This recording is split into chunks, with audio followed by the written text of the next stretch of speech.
We made it. What's up, everyone? Welcome to Masculine Mondays, episode 3. We're talking about Baba Yaga, the man himself, Keanu Reeves. Morpheus? I'm John Wick. Oh, no. Wrong movie. Morpheus? I don't believe. Where's the red pill? Dude. Woo! Sorry about that, y'all. Little audio disturbances and trying to figure out what's going on. But thank you all for coming. Leon, thank you so much for raiding into this lovely stream we're about to have here talking about John Wick. Thank you for everyone that's been patient enough to wait. And we're just going to go right off the bat. Goodwin, how are you? How you been? I'm doing good. And I just I did a couple hours ago, Buckaroo Banzai, an excellent movie. So I'm already amped for this. Hell yeah. Let's fucking go. Leon, I know we just spoke maybe less than 20 minutes ago, but how have you been in that time span? Within that time span, I'm doing pretty great because I got whiskey. Because you can't really talk about masculine movies without whiskey. That is very true. John Although Wick, I should have waited to finish my vodka. Now I think about it, considering I've been more earlier consistent. Yeah. Bourbon would have also been as that's John's drink. Yes. John Wick is a man of bourbon. Ironically, he has the same bottle I have of Blanton's that I might have to fetch a little bit later. Man of culture and taste. Yeah, I totally forgot he actually had the bottle of Blanton's after he's getting stitched up by the doctor, who was also the keymaster in the second Matrix movie, I believe. So it's kind of funny they got to work together again under different circumstances. But I know it's your first time here, Leon, so I appreciate it, even though this is only the third episode of Masculine Mondays. But also for the first time, Zach's, my brother from up north. How you doing, man? What's up? I'm good. I was a bit sad yesterday because, well, first of all, it's Mother's Day and we hear about mothers enough already. So that was Enough women. That was fucking annoying. And can I swear here? Absolutely. All right. I mean, if you can't, I can help you. You can't say no. What are you talking about? That's Nate. banned. It would be Masculine Mondays without some swearing. Yeah. Can I say A? Hey. Yeah, A. Yeah. I can swear A. Hey. You can't say And the speaking A of- word. Hey. Speaking of A, my Jets lost yesterday. I know. So they're down 2-1 to the Dallas Stars, which doesn't make any sense for a whole lot of reasons. But I believe in this team. We can get it back. We can get it back. So that's where I'm at. And listen to Leon's show. Most of it. Good show. Good show, Leon. Yeah. Thank you. Glad you enjoyed it. I was, it was a interesting show with a myriad of different topics. But no, I'm more interested in talking about masculinity. Masculinity. The man can't even say it, let alone spell it. Stop it. Enunciating is for women. That's right. I only Slur like a for man. I don't fucking read books. Well, Zach's taught us that. Exactly. Don't read. No. Don't even go to a bookstore. I will Don't get go to a random bookstore. text No messages fucking at, like, libraries. 2 a.m. of Zach's telling me not to read, and I can't read it, so I don't Yeah, even leave really the know that. smut to women. Am I right? Right. Yeah. But Other Leon, things. you can read messages, just not books. No books. Yeah, nothing on paper. Yeah, don't sit down and read it. We That's read the things that women can't read, like maps and cereal boxes. Yeah. right. Coordinates. Yeah. Yeah. Boring. I get all my books in Morse code, so. That too. We read the nerdy languages like Klingon, Sundarian, Dwarvish. Stay away from the binary language of moisture evaporators. That did not look like that was a high T. Yeah, no, that's low T language right there. Yeah. Also for the first time, Papa Pumpkin, aka Gourd King. How you doing, Hello, man? hello. I'm good. I'm actually coming to y'all from bourbon country as it is. And it just so happens I'm actually a Dallas Stars fan, funny enough, so sorry, Zach. Ooh. Also, this is a little weird because number one, I wasn't sure if this was just called Masculine Mondays or Masculine Movie Mondays, so part of me was like, am I actually going to be just on another MMM on Monday at 9 o'clock? It's slightly surreal. But I'm good, and I'm excited to talk this movie. Yeah, no, that's awesome, man. Thanks for coming. And I know I didn't want to have the same naming convention because obviously like it could happen, but I'm like, nah, I'll just go with the double M instead of the triple M again because I'll leave the triple M to Mr. Cannoli himself, and I'll just don the double M. Before we get kicked off here on our movie, I will say what's up to everyone in the chat who has been patiently waiting and sticking around. I appreciate it. Rick, yeah, smash the like button on your way in, guys. It is going to be a banger. I'm so excited to talk about this film. Appreciate you being here, man. One of the best mods on the planet here, Dax. I hope your microphone's doing well, man. You know it's not. Ravnad, good to see you, as always. Nameless. Get that Vitalito raid. Keebler, what's up, man? Of course, wouldn't be a Masculine Monday without Paul Byersmith, you tall son bitch. How are you, man? And another criminally underrated guy on YouTube, Yes. Jacob Ironside. What's up, my brother? Heck yeah. Hope you're doing well. What do you get if you play John Wick backwards? He gets his car back, he gets his dog back, and he gets his wife back. Yeah. That is very true. Yeah, it goes from a depressing film from start to finish to a happy film. And he saves a lot of people by sucking bullets out of their wounds. With Wait, literally the opposite country song. Would you say an opposite of the country song? Yeah. Because, you know, The in Dark country songs, says- they lose their car, they lose their wife, the dog dies, shit well, like it's that. because John Wick is a country song. If you like me some John Wick. No, sorry, I can't do shit. that. I was drunk the day my That's about mama as got much out of country you'll prison. ever hear me sing. Ever. How based Howdy. would it be though if John Wick rewound his whole movie until right after his wife died and then said, "We're good, Yeah. we're good. That Try would being be single pretty for a bit. interesting. Yeah. Still have the dog." Miss Daisy. Rio, I'm doing well. I hope you are too, man. Thanks for being here. And, ooh, salty buttered bags. That's a new name for popcorn I might have to start using. I appreciate that. It's actually my porn name from the early 90s. Oh, we got Zach's here. Yeah. EV Mux, man. I don't know if anyone uses EV Mux, but damn, it is a bit of a doozy. We got my man Terrace in the house. What's up? Oh, and quite possibly one of the best female voices on YouTube. Miss Love It. There it is. Love it ever Oh, after. yeah. Love it. And she got some good reading the other night. I tell you what. Exactly how much erotic fiction was read on Saturday? An exorbitant amount, good one. Mhm. Yeah. Not just by Levitt. Squeaka, she, Squeaka too. Yep. and Kitty. Kitty. Enough to, because Zach's ain't gonna brag about himself because men are humble, but I will brag for my friend because bros support one another. Enough to make him the most super chatted YouTube channel in all of Canada that night. Not even joking. Like Yes. that's a factual thing. Number I one. checked numbers. He was number one in the entire country of Canada, all 12 channels. Dude, that is awesome. That is And super wait. awesome. I don't want to brag, but number 65 in the world. Oh, nice. Nice. Yeah. That is And awesome. you were doing that for a cause, All to weren't all you? to Jacob. All to Jacob. Yeah. Jacob Ironside, sir. 65th in the world. That's Sorry, nothing to folks. shake a stick at. I think in total we raised close to $3,000 that Oh, night. Man, fuck That's yeah. awesome. Not- Is that including the What's up, direct Waylon? donos to the Patreon? Yes. Yeah, that was the bigger portion. Those are huge, and they go directly to him, and there's no YouTube shenanigans, and Yeah. so that was, but that just shows like how great this community sphere, whatever we're supposed to call it, is. Like people really stepped up, and Yeah, I was you'd love blown to see away. it. So yeah, And there were Love to people, see there it. were Americans doing some big donos, like $300 American. That's got to be like close to 10K Canadian. that's Well, worth. at least. You could buy That's two that houses for conversion. that. that's a whole.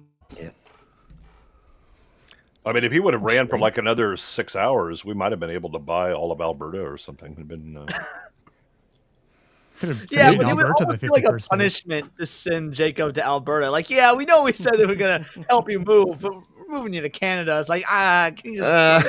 Alberta's just Kansas, but higher up. Hi, Sherry. Oh, hi, Miss Sherry. How are you? Hello. These fish. I just saw you in here. I don't know where you went. I'm so glad we get the lovely Sherry instead of the ugly one. Yeah. so good. Well, we pay extra for that kind of thing. Oh, Yeah. we got the man from down under. How you doing, yet? I just saw him recently too on the on stream. So, all right, we're gonna get into this. And honestly, it's kind of ironic when we're on What's Good Wednesdays with Zach's talking about anti-heroes, and John Wick came up. And I hadn't yet watched the movie and done my due diligence and taking notes and whatnot. And when I watched it the next day, it kind of got me thinking about rewatching this with that in mind, And I also went back and I wanted to see what other movies came out in 2014, and I forgot 2014 was kind of a banger year for films, especially films that had masculinity. Was loaded. Yeah, I had to go up. I know some people might not be a fan of the movie Interstellar. That would be me. That would also be me. I know there's quite a few people. But we had Kingsman: The Secret Service, The Equalizer, Whiplash, First Guardians of the Galaxy, right? Yeah. First Guardians was good. I thought it was older than that, actually. Dude, no, Whiplash. I want to cover Whiplash because holy crap, what an amazing movie. Nightcrawler, Dawn of the Planet of the Apes, Fury, Edge of Tomorrow, Captain America: Winter Soldier, and Sniper. Fury, that's man. I forgot about Fury. Yeah, good. I mean, X-Men: Days of Future Past, arguably the best X-Men movie out there. Yeah, X-Men: Days of Future Past, I think, is the best X-Men movie. Now there were a lot of bad movies. Oh, The Raid 2. Which I still need to see. I've only seen the first one. The first one's a damn near perfect movie, so I've been afraid to watch the second one because, how can it compete?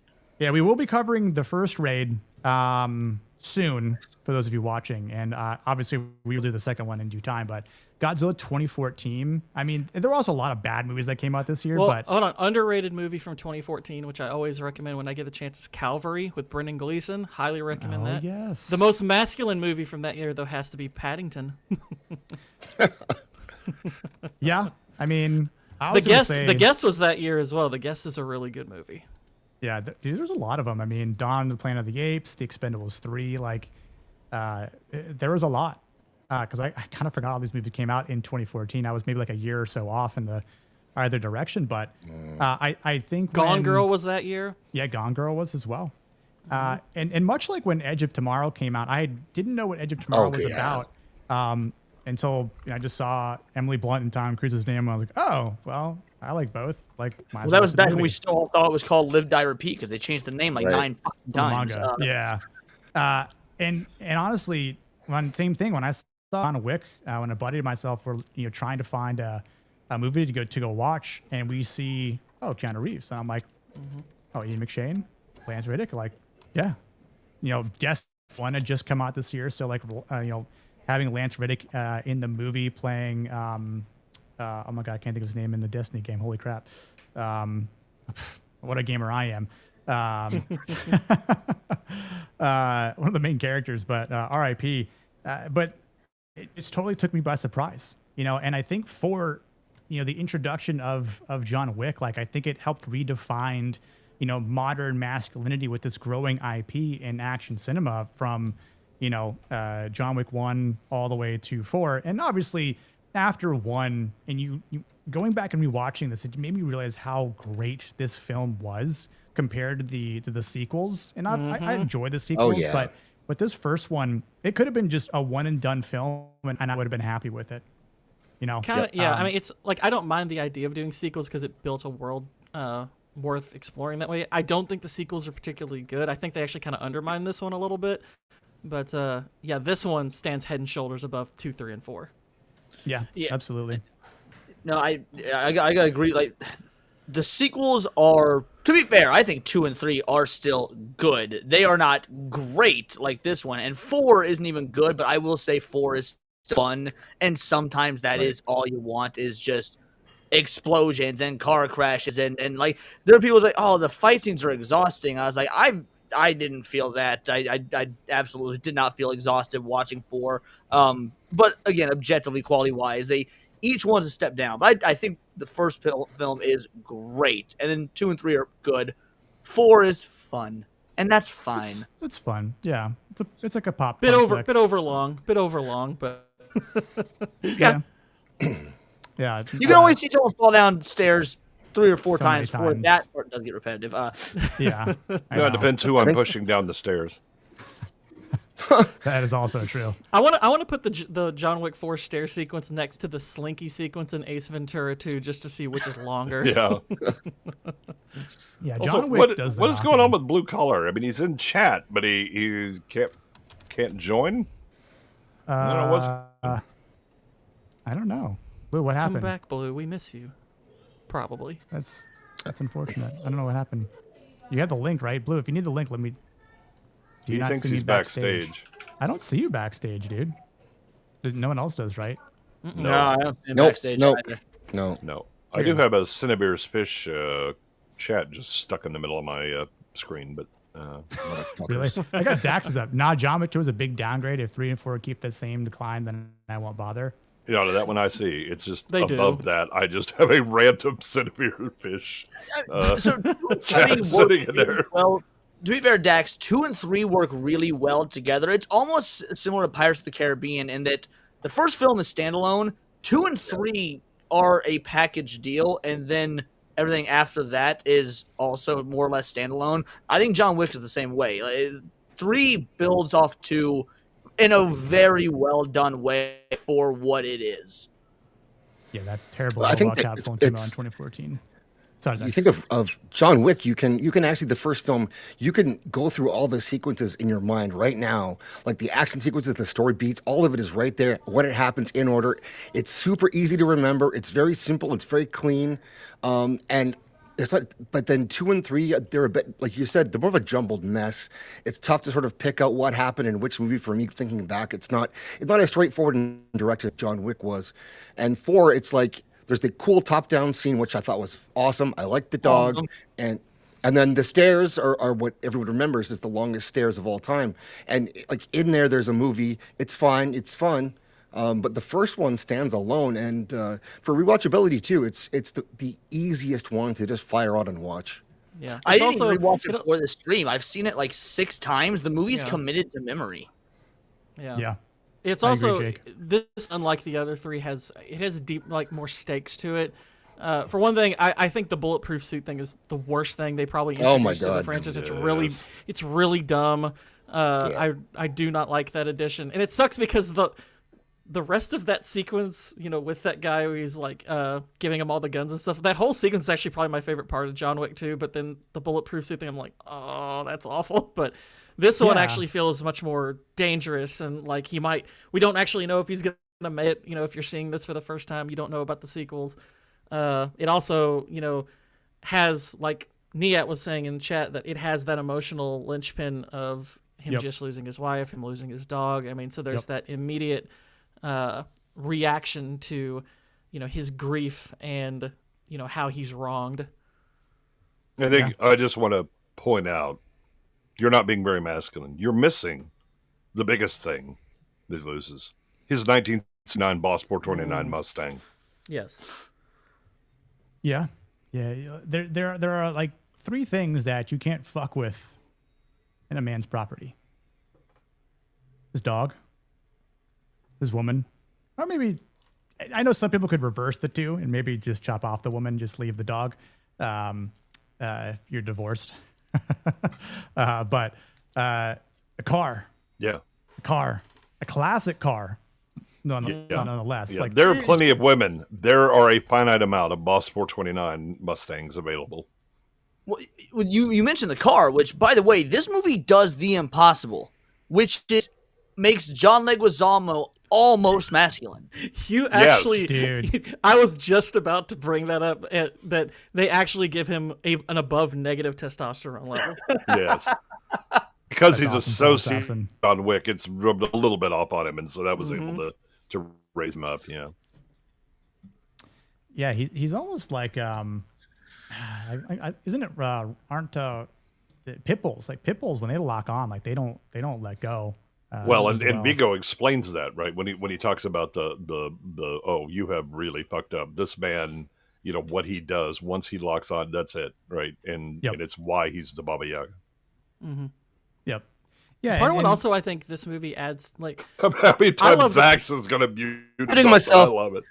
It's noisy upstairs, so I'm trying my best to cut out the noise. But I was gonna say that it's like they build his legend without having to explain it, because you see their reactions when they realize who he is, and it is done well enough where it's subtle enough, it's not over the top, it's not goofy. It's like, oh shit, and it's that realization that, okay, well, this guy must be the biggest badass of all time, because these guys are relatively badass and they've got nothing to say about the guy.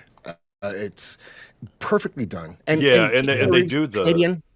they do the explanation later. Like, they establish him just simply by, like, John Wick. Do you know whose car this is? Do you have any fucking idea what you just stepped in? Right? Also, they managed to create an. Point. Sorry, I was gonna say they managed to create a protagonist who is basically like the most OP you could have, under these circumstances, without making him a Gary Stu. Yeah. That's kind of amazing that they managed to pull that off, because I mean he messes up times, he has failures, he is, you can technically kill him, it's just good luck trying to do it. Yeah. Because he's just that driven. I think there's another point of the masculinity in this film is that there's a really strong fatherhood message, because, I mean, Vigo knows his son's going to die and he will do anything to protect him, but he will also beat the shit out of him for being a little retard, like any good dad should. So, Oh yeah, no. I mean, arguably, he should have beat him a little earlier, so that he wouldn't have grown up to be the retard that he was. Kind of like that is such a great. Oh, sorry, go for it, Nick. I'll say kind of like this. Nice jacket. Thanks. Yeah.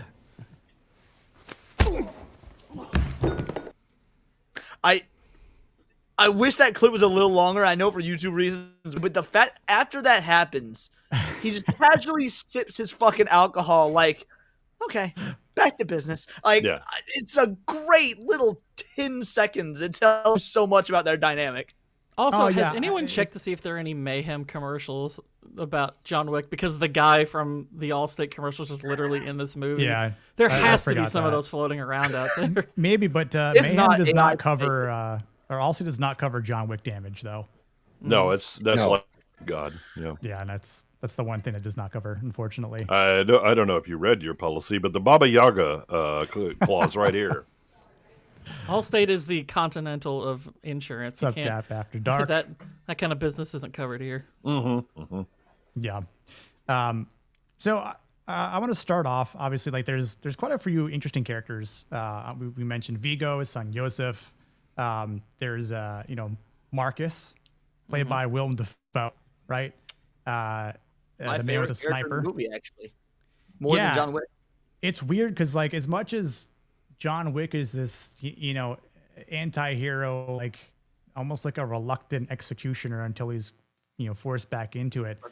Until he's pretty sure he's back. Yeah, I'm thinking I'm back. Marcus is like this guardian, right? Like we'll get into it, but just the fact that he's checking up on him after the funeral, for an old friend, and then the entire time, when Vigo's beating the crap out of him on on the chair in his own home, he was like, "You had every opportunity to take the shot and save my son, yet you didn't." And it's almost like a bit of, again, like this. There's a bit of fatherhood. It's almost like Marcus being the older, potential, I don't know, not role model, but like partner, old partner, right? Like they never cross paths, but maybe they work together on certain things. Yeah, mentor mentee kind of thing. Yeah, I mean, there's enough there to where the movie is not telling us everything about their backstory, but they're friends enough to where even Vigo understands that they're friends. Well, Hey, look at that! We got somebody in the waiting room there. Hold on. Finally. Yes. All right, let's go. Christina! All right. Oh my gosh. I blame Leon. Are you stealing my stick, you motherfucker? No, because Leon is dead. You bastard! You killed her.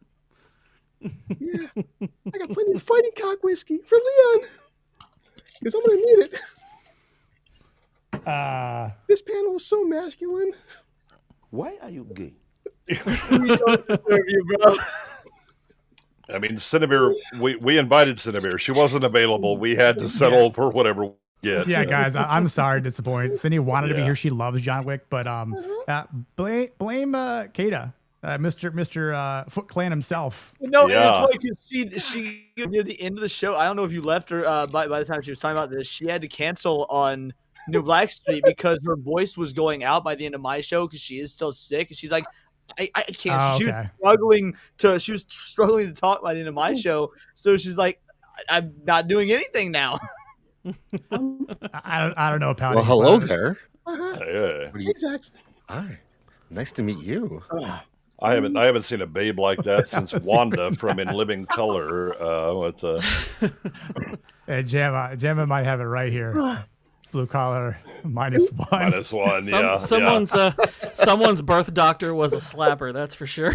Yeah. You even got Niat questioning what the hell's going on. Like, If we were in prison right now, man. And he lives in a country with all kinds of I weird would be animals. looking to change I'm Molly. cells. Okay, sorry, I had to go off camera there for a moment for obvious reasons. 38 seconds, baby. This comment, my junk just crawled into my body. Yeah. I think I just don't know. transitioned myself. Did Blue do his own makeup? Because if he did, my there's sister part of me that's did. like, oh, okay. Because I was gonna say, I was like, that's not the worst. Like I've seen makeup jobs on women that's actually worse, and it would terrify me if a man got that right at all. Yeah. I mean, you do got that 80-year-old grandma action going on there, given Sugar the salty. weight of it. But I have great cheekbones. yes, I'm not- yes. I'm not drunk enough to be attracted to that. Yeah, I don't think any of us are, Wayland. Yet I noticed a yet, so there's still a chance. See, Jana Banana, she says she might be a lesbian now. So, like, look, it's different strokes for What's up, different Jana? folks. Speaking of strokes, So happy. Hold on. Blue definitely looks like he loves Raymond. This might be accurate. Does the carpet match the... Sure. Joke's on you. It's hardwood floors. I don't know, Jana. I didn't even shave my chest hair. This is natural. Yeah.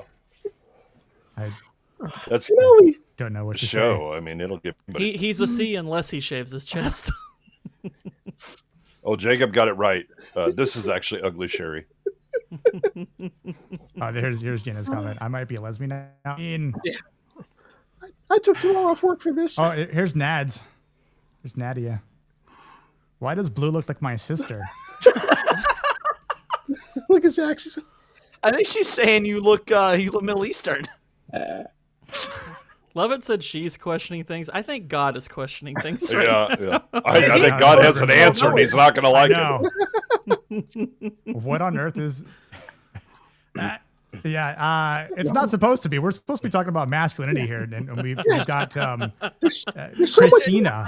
I had a great fucking point to make about like Will Dafoe's character, and I completely lost it. Like, It's like the Boondock Saints. Hang on, I gotta fix this stupid ass scene here.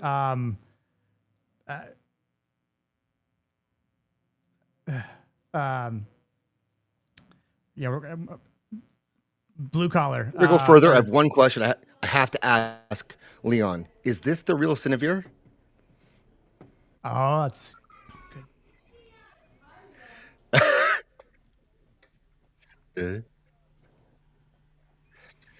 Ah. It's the perfect cover. that's true. Is this Cinevere's sister? No, I'm just kidding. Probably not. It's Saint Avere. I mean, right now he's putting the sin in Cinevere, so John Wick is so manly, it turned me into a woman. I can't believe this is happening. So let's talk about some the grief, the opening sequence here. Obviously, it starts off with him being wounded to some degree here. As he's falling out of his car. It's obviously just the ending we see in the beginning, right? We've seen it in numerous movies before, but the one thing that's interesting though is he brings out a phone and looks at a video of his recently deceased wife, Yep. Ellen. Blue Did this strike you at all, or no? He gave her cancer. Oh, he gave her cancer. Yes. He's so masculine. So masculinity gives cancer. It's that toxic. Interesting. Well, I mean, the movie does have a suggestion that, they wrestle with the notion that John's actions kind of are responsible in a way for her dying. The idea that God took her from him because, like, this, this life he led. It's like, look, you were given this temporarily, but someone like you can't have something this good for too long. So I know. Yeah. Bit of the sins coming back and having to pay for them at some point. It's also interesting how in this moment where she first collapses, this is where the movie ends as well, with his new dog that he calls dog. I'm gonna cry. I mean, it is touching, right? But this is where his masculinity shows strength. Through this restraint, he's being strong for his wife, who's literally on her deathbed.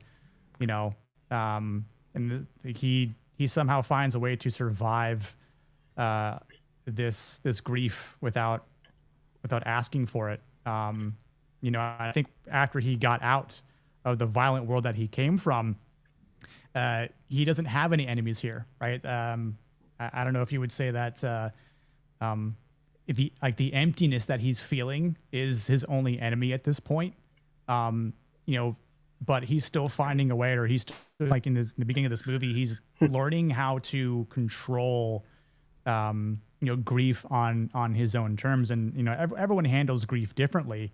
And we obviously see John Wick deal with it here, with the bracelet, and then obviously going to the funeral, and later when he gets a note that has Daisy in it, which is obviously very, very touching. A question I had was, can a man still suffer without being asked to be saved from grief and still essentially be healthy in a masculine way? You're gonna have to dumb that down. I told you earlier I don't read books. Thank you.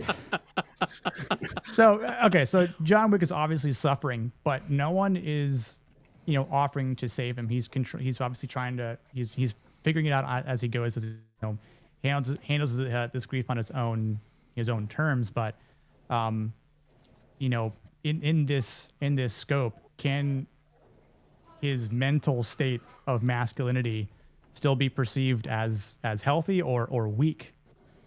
Well, I mean, so first of all, you can't be saved by grief. I mean, you just have to go through it. That's it. There's no magic dust that you can sprinkle on it and make it go away. I'm pretty sure Blue Collar Loser got some sort of magic dust right now. Oh yeah. Yeah. Something. Well, it's from the angels, all right. And, Plenty of cock.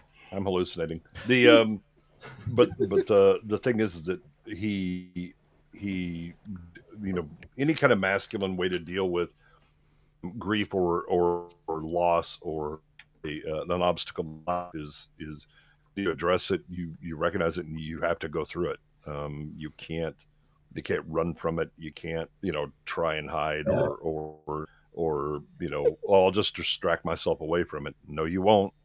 You're taking on a butcher's bill then, and it's gonna get a lot of interest when you finally get around to paying it. Mm-hmm. Well, to answer your question though, as far as is it the way he is handling it healthy, I would say we don't. He's not in the grieving process alone long enough for it to become unhealthy, because his wife knew that's what would happen. She had the foresight to on her deathbed. She knew it would go to an unhealthy place, and that's why she planned for the puppy, something to give him purpose and whatnot. So that's I don't know if it can be answered because we never actually see it get far enough because of the grace of his wife. Yeah, like he states like later in the movie that this from his wife offered him the opportunity to where he wouldn't have to grieve alone. I think part of what makes him so driven to right the wrong that was committed against him is that his grief was halted altogether. He isn't allowed to grieve as much as he needs to. Yep. it's like that gets completely stopped to where he has to, like, he literally, like, him leaving like her bracelet behind when he, kind of unearths his old self. That's basically him having to put that aside to right this wrong. So it's kind of, he's trying to work his way back to this, this life he, carved out for himself outside this world and everything. So, we're not, like, kind of like Leon said, it's like we don't really get to see him in that state very long. Yeah. Well, and also that's, I mean, the attack where he kind of throws it back at Bigos, you took my hope, right? And so now I've gone full dark. You're not going to like it. Yeah, that's a good point, Gord. Like he wasn't able to fully go through like the grieving process. It was halted very quickly in that regard, and just as in this next scene that leads up to this break-in and Daisy dying and his car being stolen, right? Like it is really interesting here. And I love the way he catches them off guard, like it's like he doesn't retaliate immediately. And it's like, even here, he doesn't want to act upon it. Like he only says like, not this bitch, right? As I'll pull up in a second here, but also Alfie, who plays Reek in Game of Thrones. Great. Alfie Allen, yeah. Just seeing him get cucked in this, I don't know. For me, it just made me laugh.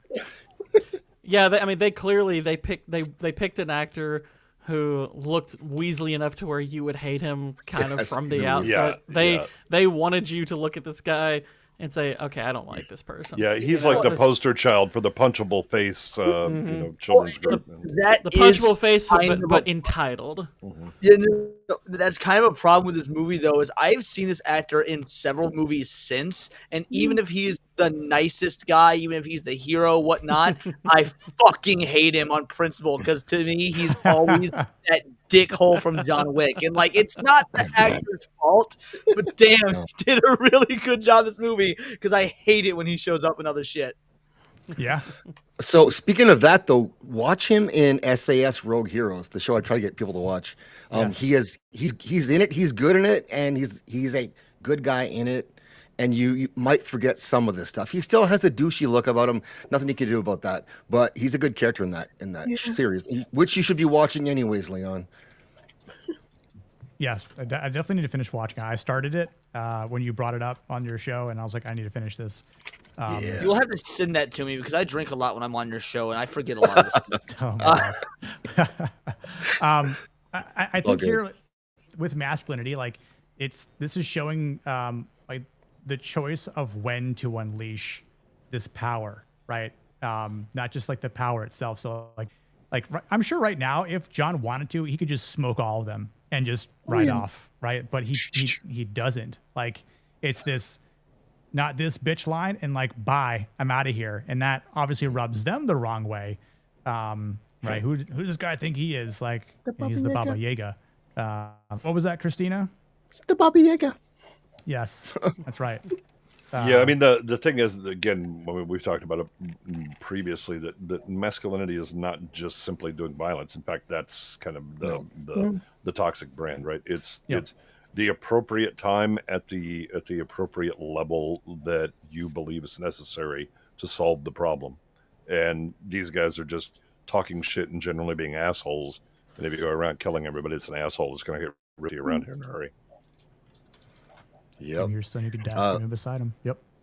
A real man can endure some difficulties without getting emotional about it. Like that's what he shows here. Yeah.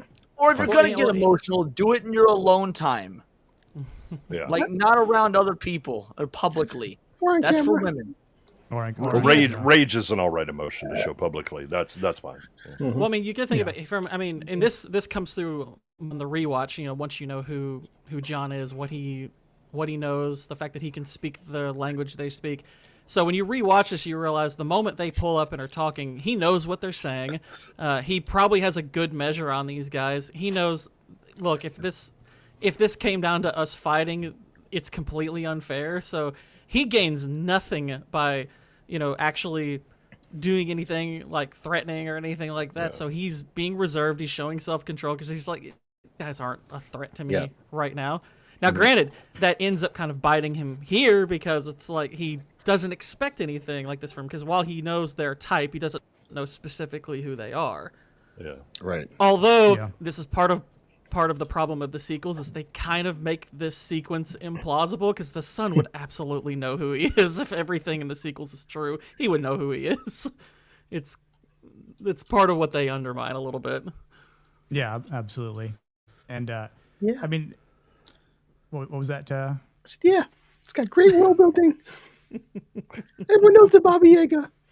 Honestly, I don't think so. I don't think so though, Gord, because like this son is such a selfish, self-absorbed, up his own ass douche that maybe he doesn't realize this is John Wick until it's too late. I could imagine believe that. Vigo doesn't have portraits of John just chilling around the mansion. No, but that's the problem. Sequels. Essentially, everybody knows him on sight.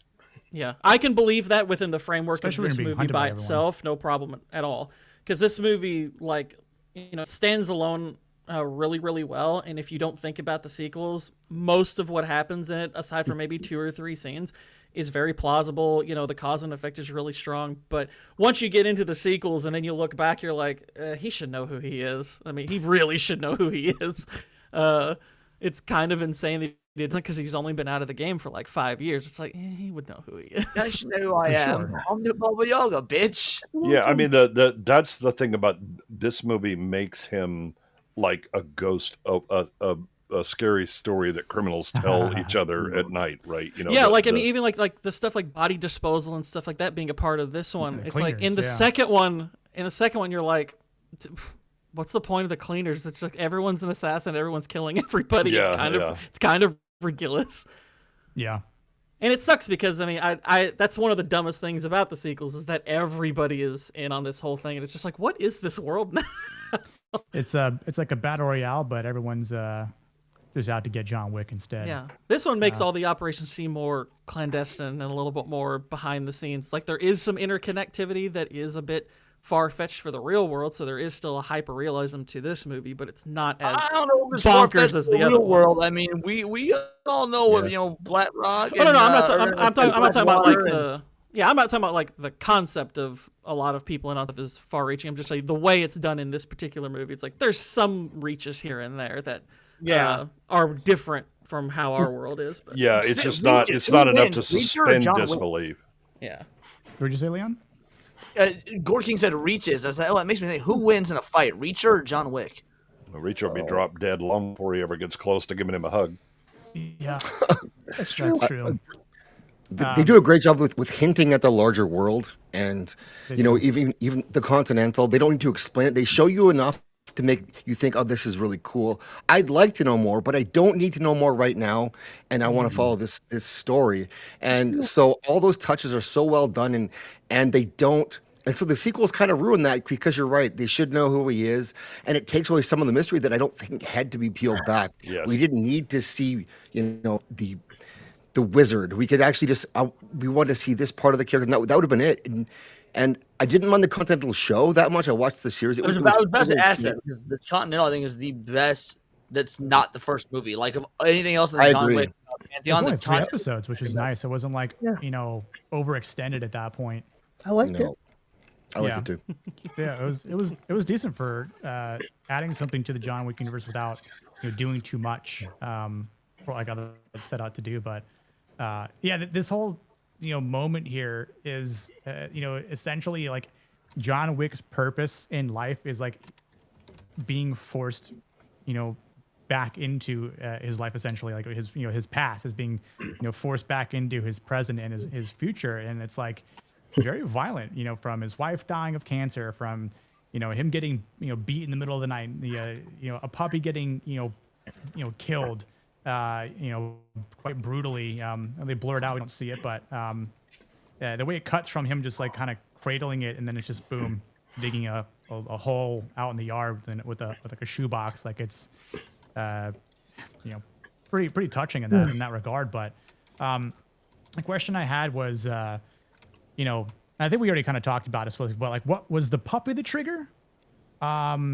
Yes. I mean, Or was it it's the puppy in relation to the wife, the car. I mean, it's Yeah. like it's just kind of a perfect storm of events. Like And all, the timing, Mhm. right? Because this is okay. I am dealing with some heavy shit. My natural inclination and tendency is to be the Baba Yaga. I mean, that's what I was for a long time, right? I Right. chose to walk away with that because of my wife. I lose that anchor. Then you just come in and all the disrespect and essentially steal the one thing that I started to connect with and get some hope or whatever. All right. It's going to be real easy to slide back into who I was now. Right. The same guy who turned blue collar into a femme frog. Yes. I'm that was just the I same have person. it's Yeah. like hypothetically, if Blue had an animal that we were to off, would he turn back into just normal Blue? Those days are long gone. I think maybe it's what Blue is or isn't drinking that could turn him back into his normal. His normal Is he self, drinking but- Trulies again? No, it's still fighting cock, and yeah, that voice is starting to hurt too much. Yes. See, that's why men should not be women. It fucks your voice up. Get the sledgehammer, dig up Christopher. Stop dead, Ford. Stop dead naming me.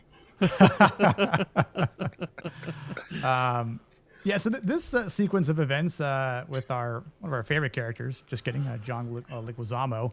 Yeah. No, to his credit, he's actually a good character. They say what you will about the actor, he's a little I tool agree. bag, but he is a good character in this. And It's I mean, granted, fitting. it probably helps that he's not in the movie all that much. Yeah. Right. Yeah, Very only got, much. he's only got like 2 or 3 scenes. Yeah. Because This he's one- kind of the first one to hint at, oh crap, they just because he sees that car and he's like, where'd you get that? And it's like Yeah. immediately there's these little touches where it's just like, oh crap, I know that car, and it's love like I this know who scene. that belongs to. And then he talks to the father and he's like, well, why'd you do that? And he's like, because they stole his car and they killed his dog. He's like, oh. Yeah. Well, and then when the By guy the pulls way- the gun, right? He's like, "Go ahead. It'd In my be a own lot shop." easier for me for you to just shoot me right now than to have whoever owns that car coming after me." Yeah, there's this masculine myth around just the name or even around his car. Like his car, like, oh fuck.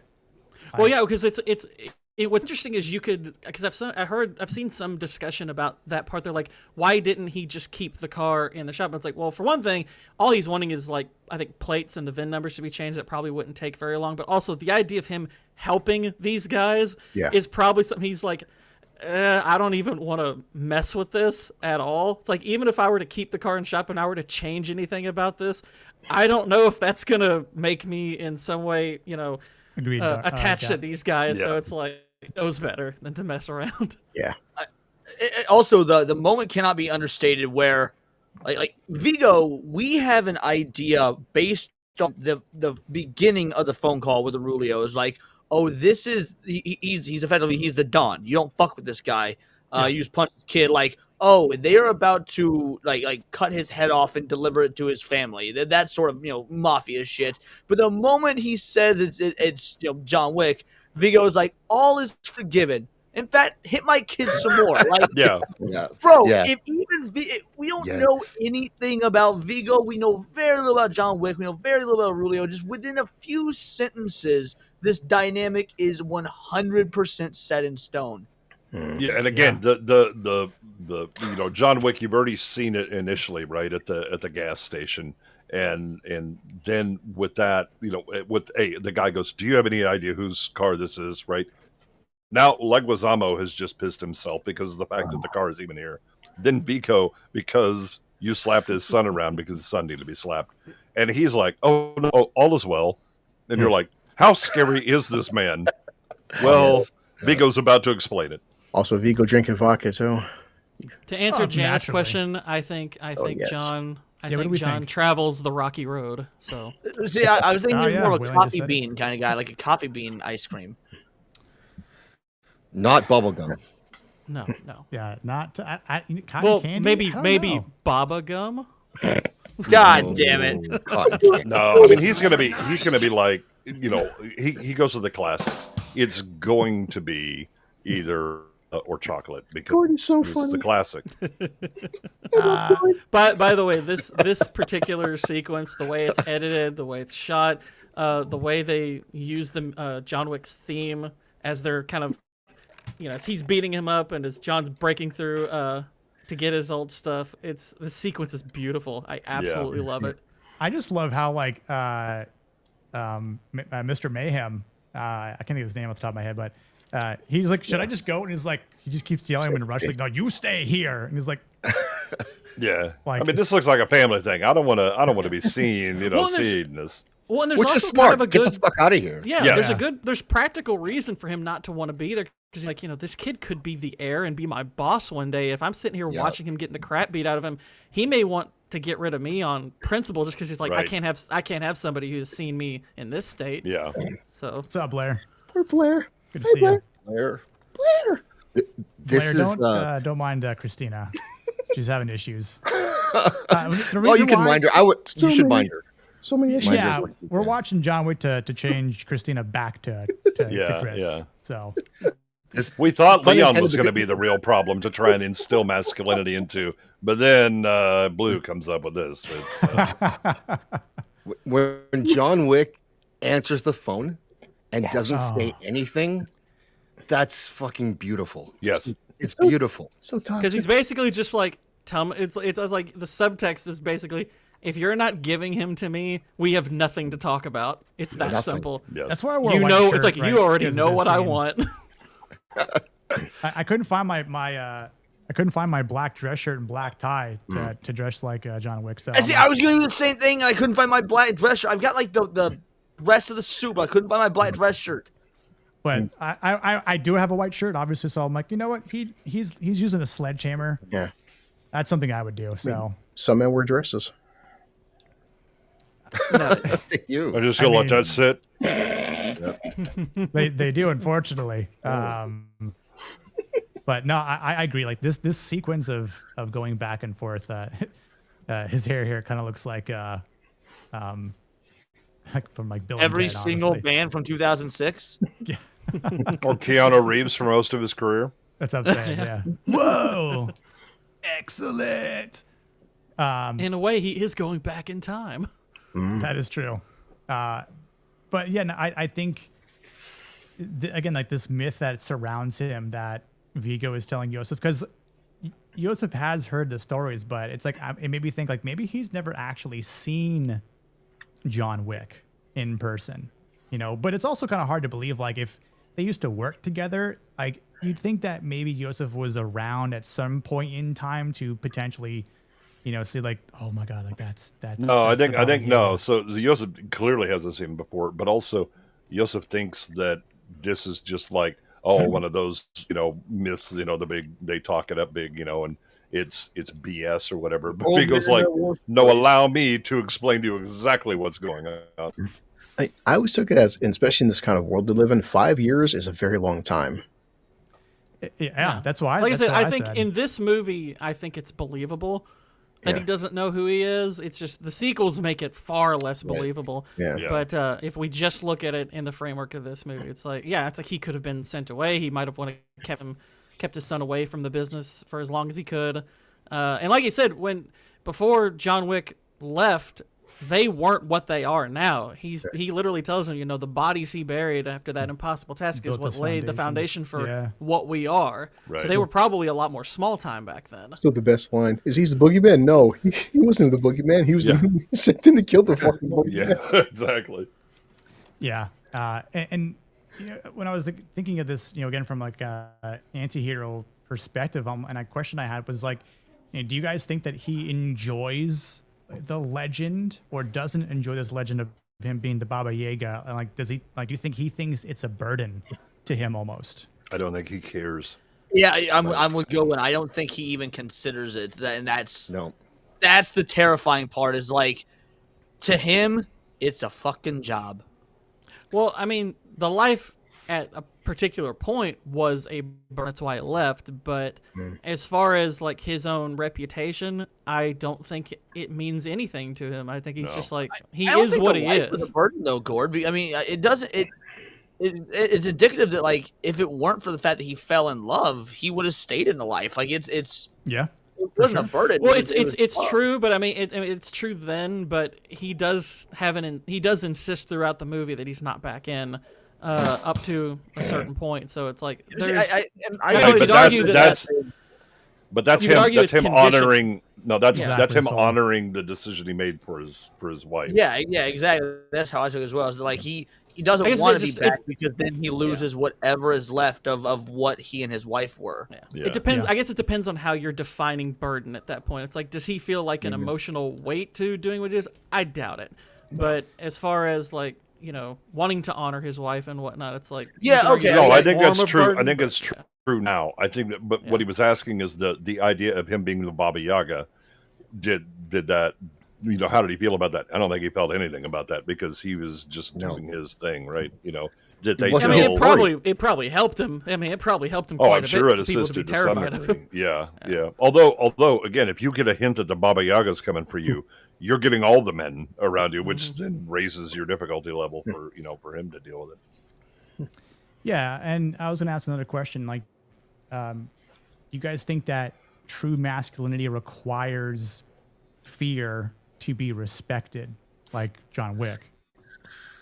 It doesn't Well, so- require require it, but how you carry yourself, like if you carry yourself as a person who, you're not necessarily commanding respect, but just I guess without worrying too much about what people think, regardless. Like if you that kind of alone commands respect, not particularly concerned with the opinions of others, or I think that alone kind of carries an air of masculinity about you, but it's more like how you carry yourself is kind of what comes first and foremost. How people react is sort of irrelevant to you.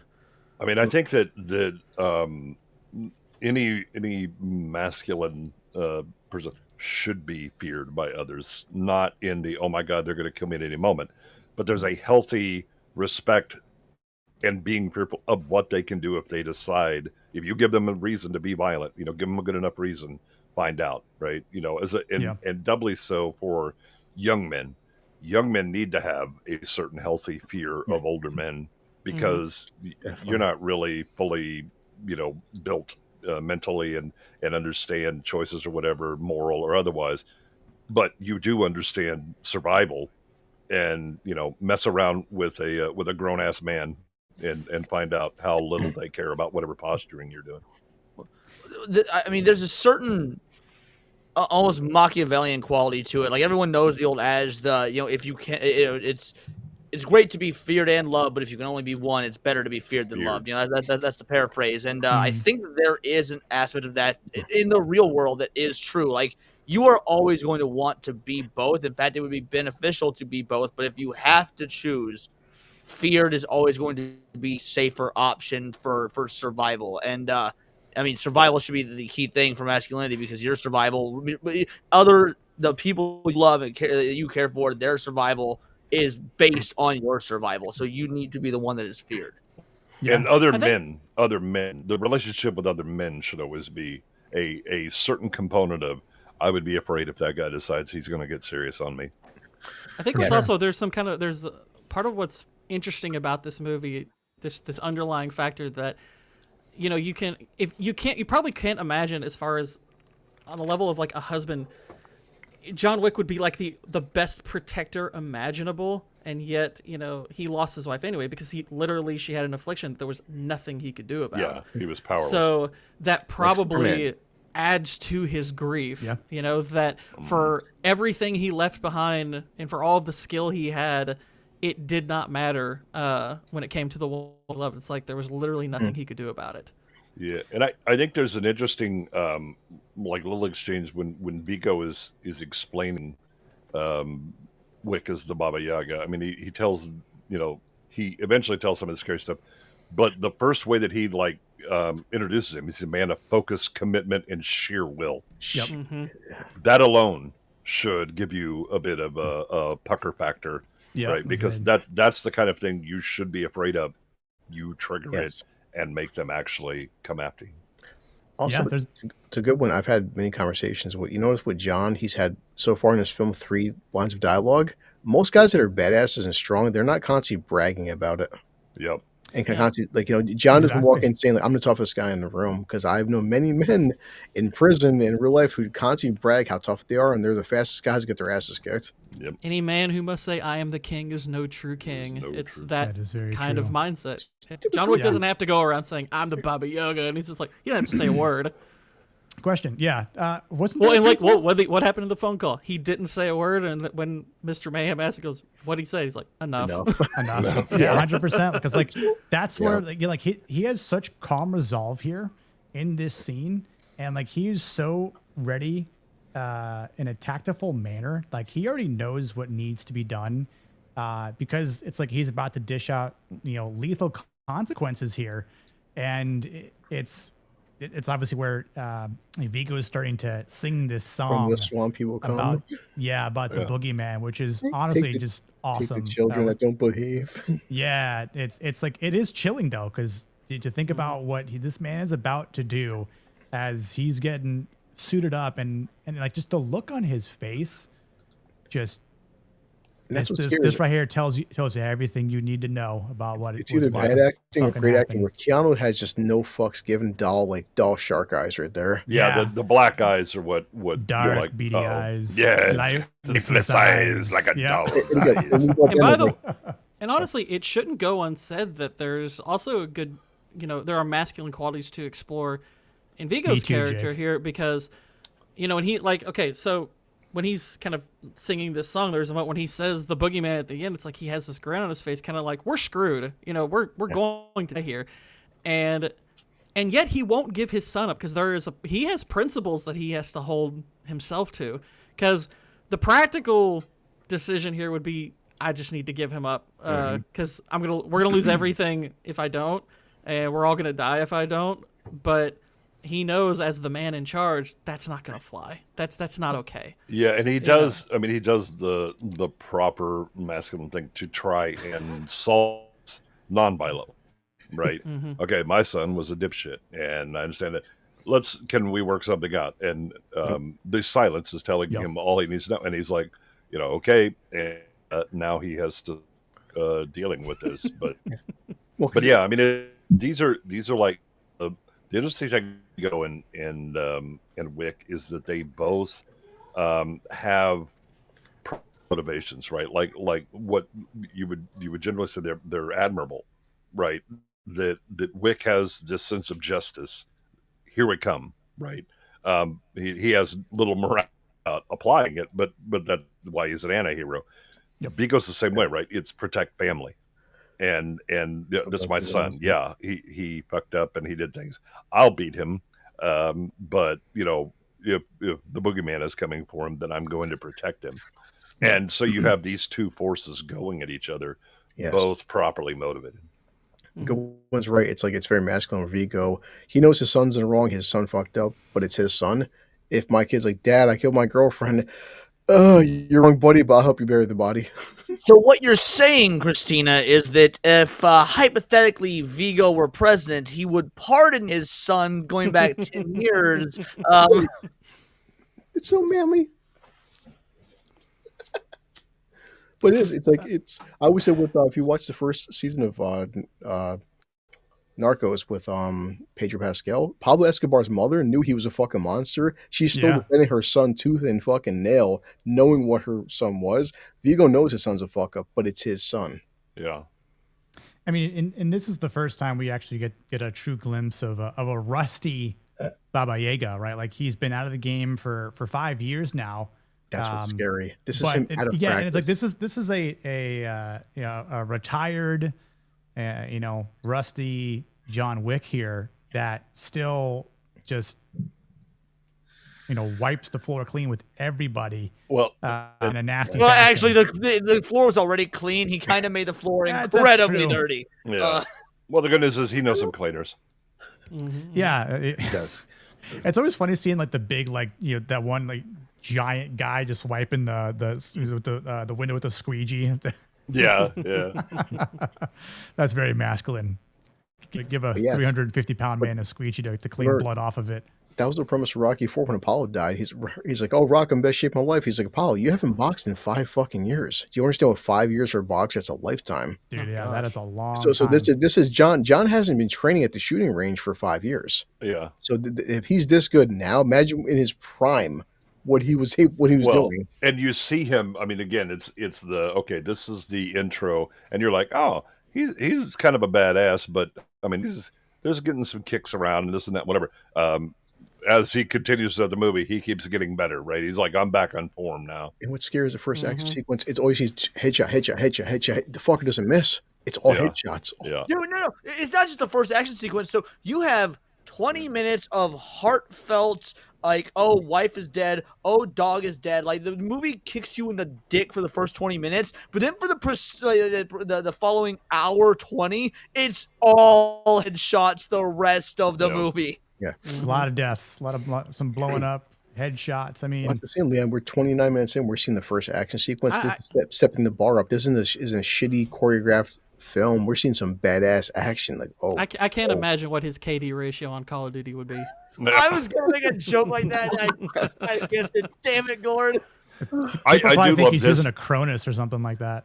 Yeah, I do love this. That the when the cop shows up, and Yeah. you're thinking, I gotta he's gonna like have to shoot this guy or talk his way out or whatever. He's like, oh, everything.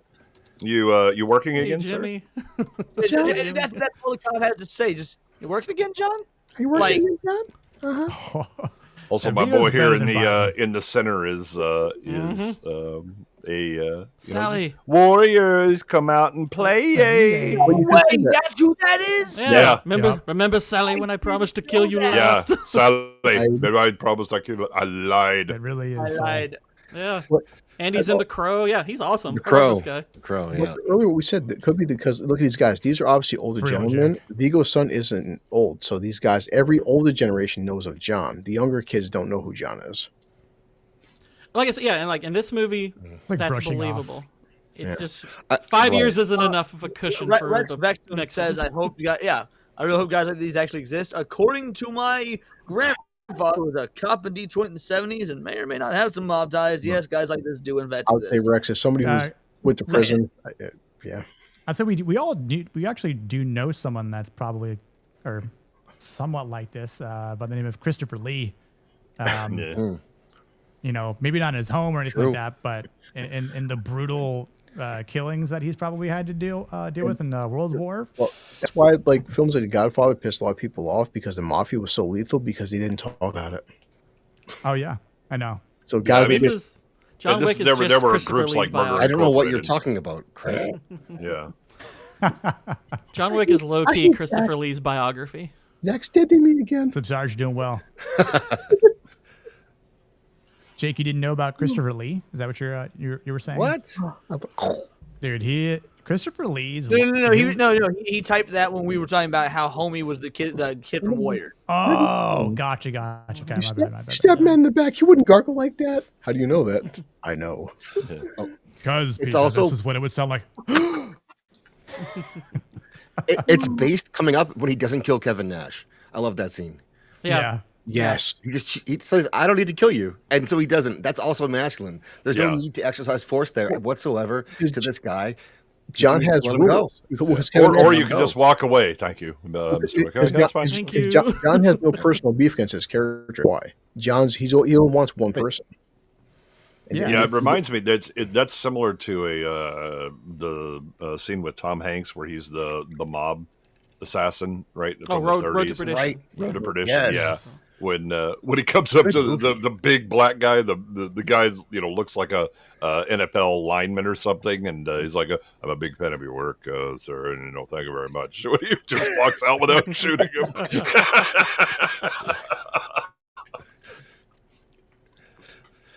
I'm gonna play That's an underrated movie. clips here. It's a good movie. This is the I condensed it a little bit because it's a longer scene because of the drawn out pauses, but it's with Jimmy the cop. Evening, Jimmy. Noise complaint. Oh, yeah. Noise complaint.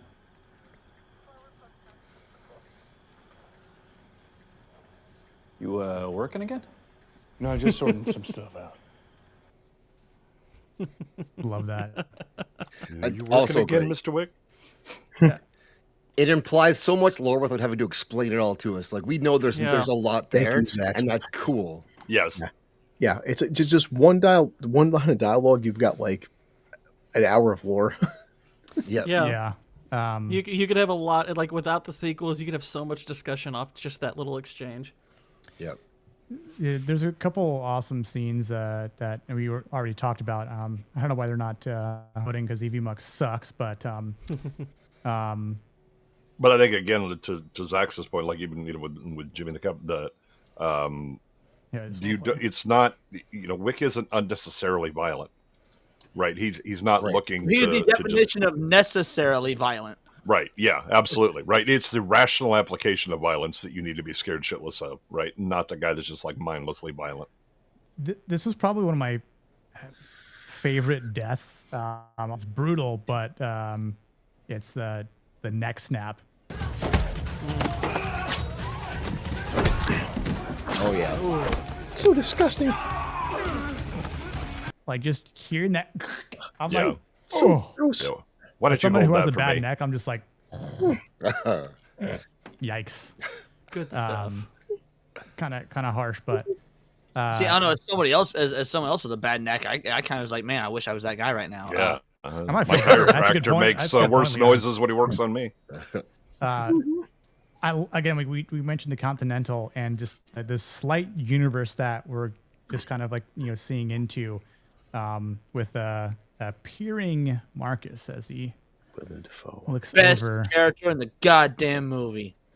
What we're gonna do in a moment, we're gonna talk about Marcus, Perkins, and Vigo, kind of like a combined manner, instead of kind of jumping back and forth here. But specifically in the Continental, like it's honestly a really I love the lore and what they've established and built here, because it's like the rules that they have are a strength, not a weakness. And it's like even amongst the deadliest of killers, like it's basically like the true masculinity is measured based on like how far you'll go without actually crossing the line and abiding by the rules. Like John Wick is like this, this the keeper of the rules, right? He's like the keeper of the law, yet he's the most highly trained, there, or in existence essentially. So it's kind of fascinating as we see this part of the lore. Hello, but. Continental, Nick speaking. Question. Let me know, of course, in the panel and chat. Wood for Ms. No. Perkins? Yes. Well, that might be interesting. Wood, but not in the Continental. For me, the answer is no. She looks remarkably like my little sister, actually. So no, would not. Yeah, she's not attractive enough to really like pull off the role that she's playing. Yeah. There to me, there is one attractive woman in this movie. We'll get to her in a minute here. But she's actually at the Continental. I will say it's the Perkins gets probably the worst scene in the entire movie. The only scene in this movie I would describe as explicitly bad is how her character gets resolved. That's a bad scene. I think I don't like it at all. But other than that, it's like I guess I would have preferred a better actress doing the role she does. But I think she's fine. So IGP Mexican. Yeah, no, she's all I right, agree with but you, she's Jordan. not Yeah, great. she's fine. It's like I kind of wish they had done a little bit more with her. Time out. But, What? My phone was ringing here, so I couldn't chime in. But you don't think she's attractive? Good one. I do. Adrian Pulicki. No. She's a weirdly shaped face. Her mouth is too big. She's Can you way please too kiss she's man? way too flat Kiss and man. doesn't have enough curves. She could in fact be blue collar loser I after a suspect- good shave. Jenny's Okay, listen. Okay, I here's suspect- God, so toxic. It's got to be Christina a or gay. Perkins. You gotta pick one. Wow. It's a tough call. I would fuck myself. Yeah. Oh. Dax with the big C. horses. See you next Tuesday. I mean, I think that Christina probably has a better personality overall. She's certainly willing to go all the way and do more because Not willing. By the way, Good Dax, one. I'm arguing she shouldn't have died. I'm saying the manner of her death is really stupid. I have a bigger mouth too.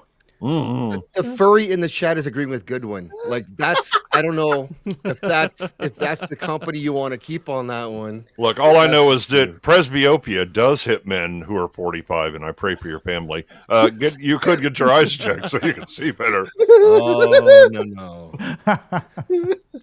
If I could, I would force you to watch all of Friday Night Lights. That is the best, one of the best shows of all times. True. With Adrian in it and Minka Kelly, and you would be changed Minka Kelly. forever. You would forever be changed. You would be attracted to women again.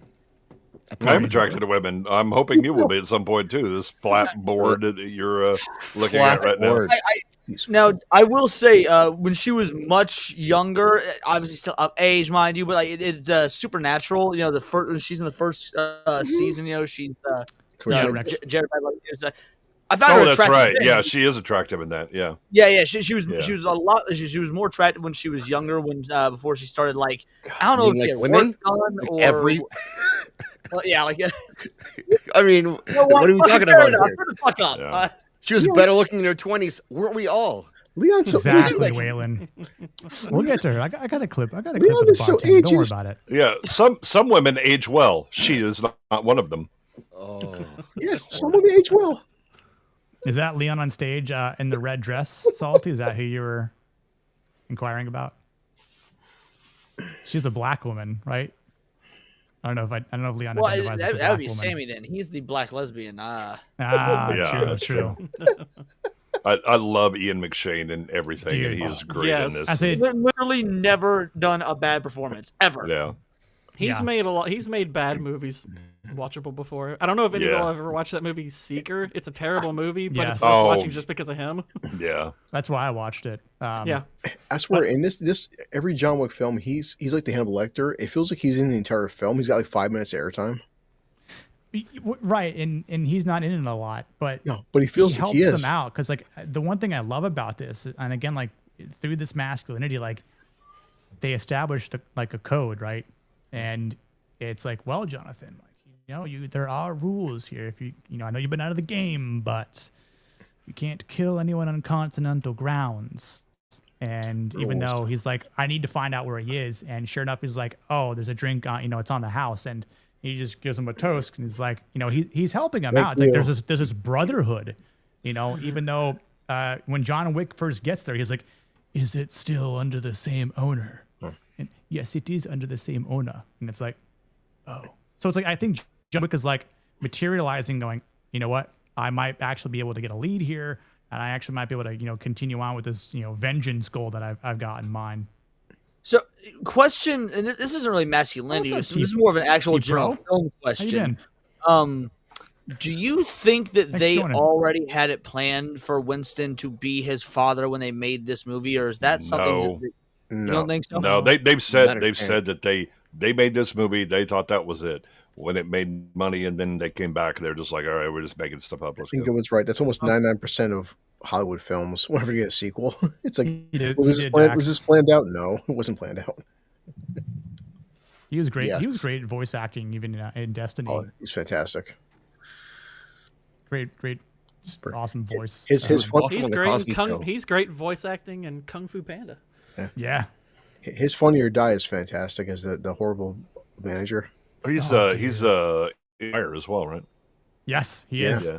Yep. Well, we do see one more time Ballerina coming out. For American Gods, he made that fucking tolerable. Him and Ian McShane. Yeah, so it was Ian McShane was who I was referring to. My bad. Awesome. All right, here is Pablo Schreiber too. Here's the hottest girl in the film right here. Listen. This is true. Oh yes. See, Zach, this is attractive. Disagree. What a bitch. I think that was a dude. Christina's jealous, everyone. Sorry about that. What? You more estrogen pills? Zach's has been reading again. Definitely, I don't do that. That's the one thing I definitely don't do. Not books. Yeah, no. Books are for propping things open, and that's about it. Yeah. Dude, awesome. Thanks, T-Pro. I appreciate that, man. I love this respective brotherhood of world building. Everyone seems in on what's going on and plays by the rules in order to survive. Exactly. Yeah. Well, and it's like, neutral countries, right? That there are rules in order to maintain neutrality, and you mess around, then they get you. Almost like the Highlander is joking around, but like one thing you don't fuck with holy ground. Right. Yeah. Which is ironic considering Chad Stahelski will be doing the remake of Highlander. Very good true. point, yeah. Whoa. And with our stud, Henry Cavill. Yeah. Cannot wait for that. Chad? It's actually a remake that I'm open to seeing if it's could be something. One thing, Chad can direct some good action sequences. Yep. Girls is quite the snake-eyed missile twister. which I've she never seen knows Highlander and 2 though. Oh boy, that's a film to watch drunk with you. Even the Me too, the, Dax, but I think it will. the be. IP refuses to acknowledge its existence. They're just like, nope, that didn't happen. And now Highlander This 3. bitch. I love that movie. Wait. I didn't even know there was a Highlander. Only there the is. first one. I heard the second was terrible. I didn't know there was a third. Yeah, and the second is so bad they totally disregard it, and they're like, that never happened. And Highlander 3 is essentially a sequel to the first one. It came out. That's hilarious. It was Mario Van Peebles. And there was a series. Yes. Too, Yeah. with a different The series is actually good. I heard that. I never watched the series actually. Yeah. Me neither. Interesting. The series is better than the sequels. So I have a clip because it's actually interesting from the bartender what she notices and what she picks up on John Wick, because again, like thinking about where he is, the masculinity that he has, but like she sees something that he doesn't even see within himself, and he kind of almost deflects in a way. Check this out. I've never seen you like this. Like what? Vulnerable. I'm retired. Not if you're drinking here, you're not. I listen to her read some books. I'm just throw that out Because there. it was his wife that softened him up and got him out of the game. I'll be right back. Okay, it was only a couple of seconds. And That I'm was done. fast. That was fast. It was the talking that really shortened up the time. Sure, why not? Connery, though. Such Yeah. weird casting in that movie. Like if you think about it for real, Ironically, the French what if they Scotsman and the replaced Sean Scots. Connery? What if they The replaced Spanish. Sean Connery with Pierce Brosnan? I'm just glad Zach said it because Well, I just want you to remember that Connery's character is an Egyptian who has been in Spain, and it goes up, but he has a Scottish accent. And Christopher Lambert is French, but Yes, Scottish. but Scottish. Yeah, that is peak masculinity. Dude. yeah, that's right. Sean Connery's so manly he can be Egyptian. Clancy Brown's the only one that has a plausible accent. Hey, there's a split second where John's like, "No, I'm on a mission here." Like, otherwise, I wonder if single John Wick would have been like, "My room's 818." John's the kind of I'll guy see you later. he's too busy being an assassin to like be a ladies' man. Well, I mean, until he got married, but yeah, I mean, it's like That's what made her special. She was the one that broke him. I mean, Yeah. I think she knows that John is kind of off his Dude, game 100%. because he breaks eye contact to look down at her breasts while he's talking to her, and that was the giveaway. welcome, Crab, to you here, buddy. So What's up, Crab Feeder? Blue underwent an unfortunate accident. Yes. And we heard about it beforehand during he's Leon's back. stream, actually. And we were like, you know what? Come to John Wick tonight. We're going to talk about Keanu Reeves and hopefully inject that masculinity straight into the veins here. Yeah. And, get that ugly fucking wig and makeup off you. I'm honoring my friend Leona. I miss her so much. We are a replacement for TRT. R.I.P. Leona, so, though. He killed Leona, that bastard. I miss her. So I gotta run 31% because comes from- I gotta head out, guys. Thanks for me on, but I'm gonna go find Christina, and I'm gonna start driving, and I'll You're gonna have her see read you to you. soon. yeah, take a number. Prop the door open with a book for me. I can, Okay, deep, exactly. I Absolutely. can deep throat cock. Cool. Thanks for joining, Zach. I appreciate it, man. Thanks, guys. Good seeing Catch you you. I'll later. be hanging out in the Yeah, chat. man. Love you, Zach. Later, guys. I know you guys have been plugging Zach's channel. Appreciate it, mods. What'd you say, good one? It was fucking blue collar said something to Zach. Zach's nearly lost it trying to leave. Oh, shit.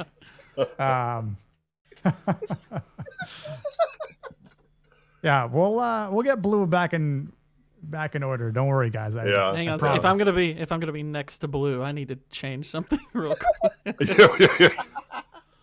Would you prefer to be up top by Goodwin? No. It's fine. No. But He's looking for his full body condom. He's a top pumpkin, not a bottom pumpkin. I'm really hoping he's got like a Bella Ramsey pumpkin or something. Oh my lord. I thought Bella Ramsey was already a You mean, potato. oh my gourd? Oh my gourd. there we go.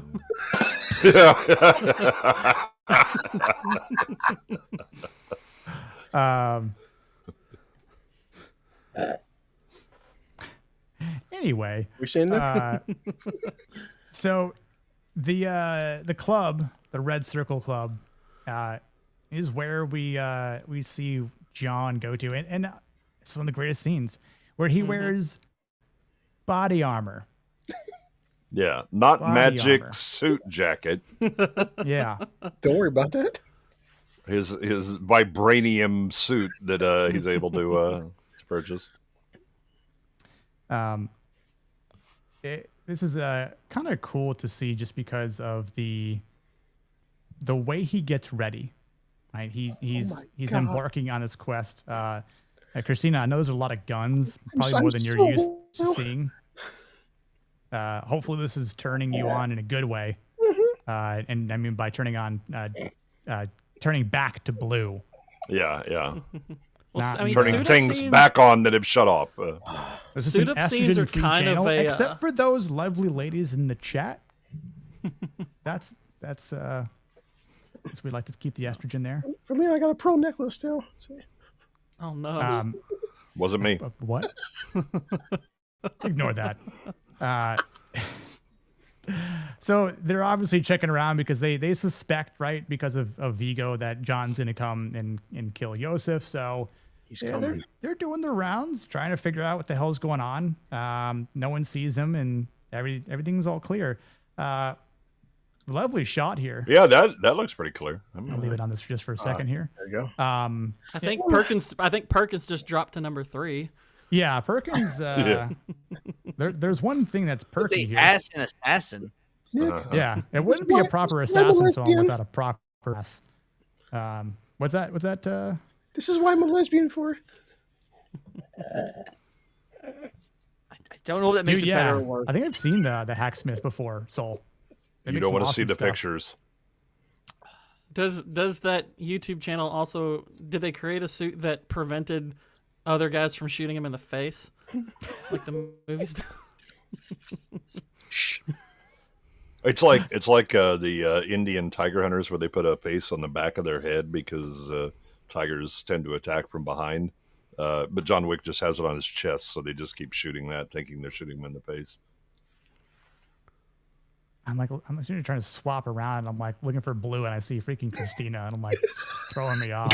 Keep swapping. I'm Keep like, son of a swapping. bitch. That's Sonic. Reshuffle the deck. Yeah. Sonic.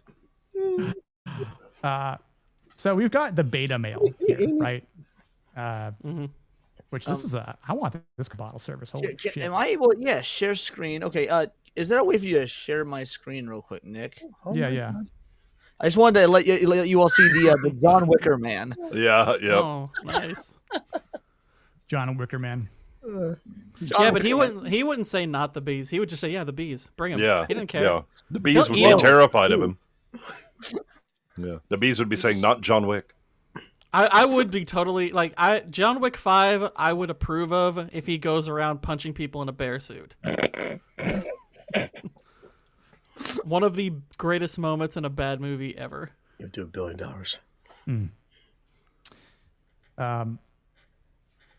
So John Wick Yeah, is what's- he's stalking his prey, which is awesome. Here's the You- scene. You've You lost love some to see weight. it, Yeah. huh? The scene. You've lost some weight. Yeah, Francis. I had a clip for this, but for some reason it won't play. So RIP clip. But like to see like again like why this whole sequence is masculine is because he's like his violence in this is so precise and obviously like clean. He's on his mission, and same thing. He doesn't speak a lot. He only speaks to Francis here. That's it. Tells him to take the night off, Yeah, And the guy takes the earbud out to let Look him at know. Yeah, I'm out. You guys have you've seen Kevin Nash in a Punisher. Kevin Nash is not exactly a small individual. No, he Oh, big he, boy. well, they cast him as the Super Shredder in the second Teenage Mutant yeah, Ninja Turtles yeah. movie. Look at Wait, that. dude. really? Kevin Yes. Nash is Yes. Super Shredder? he's Super did- Shredder. Yeah, Yep. you didn't know that. Wow, I didn't know that. You are Yeah. so toxic, Leon. he is Super Shredder.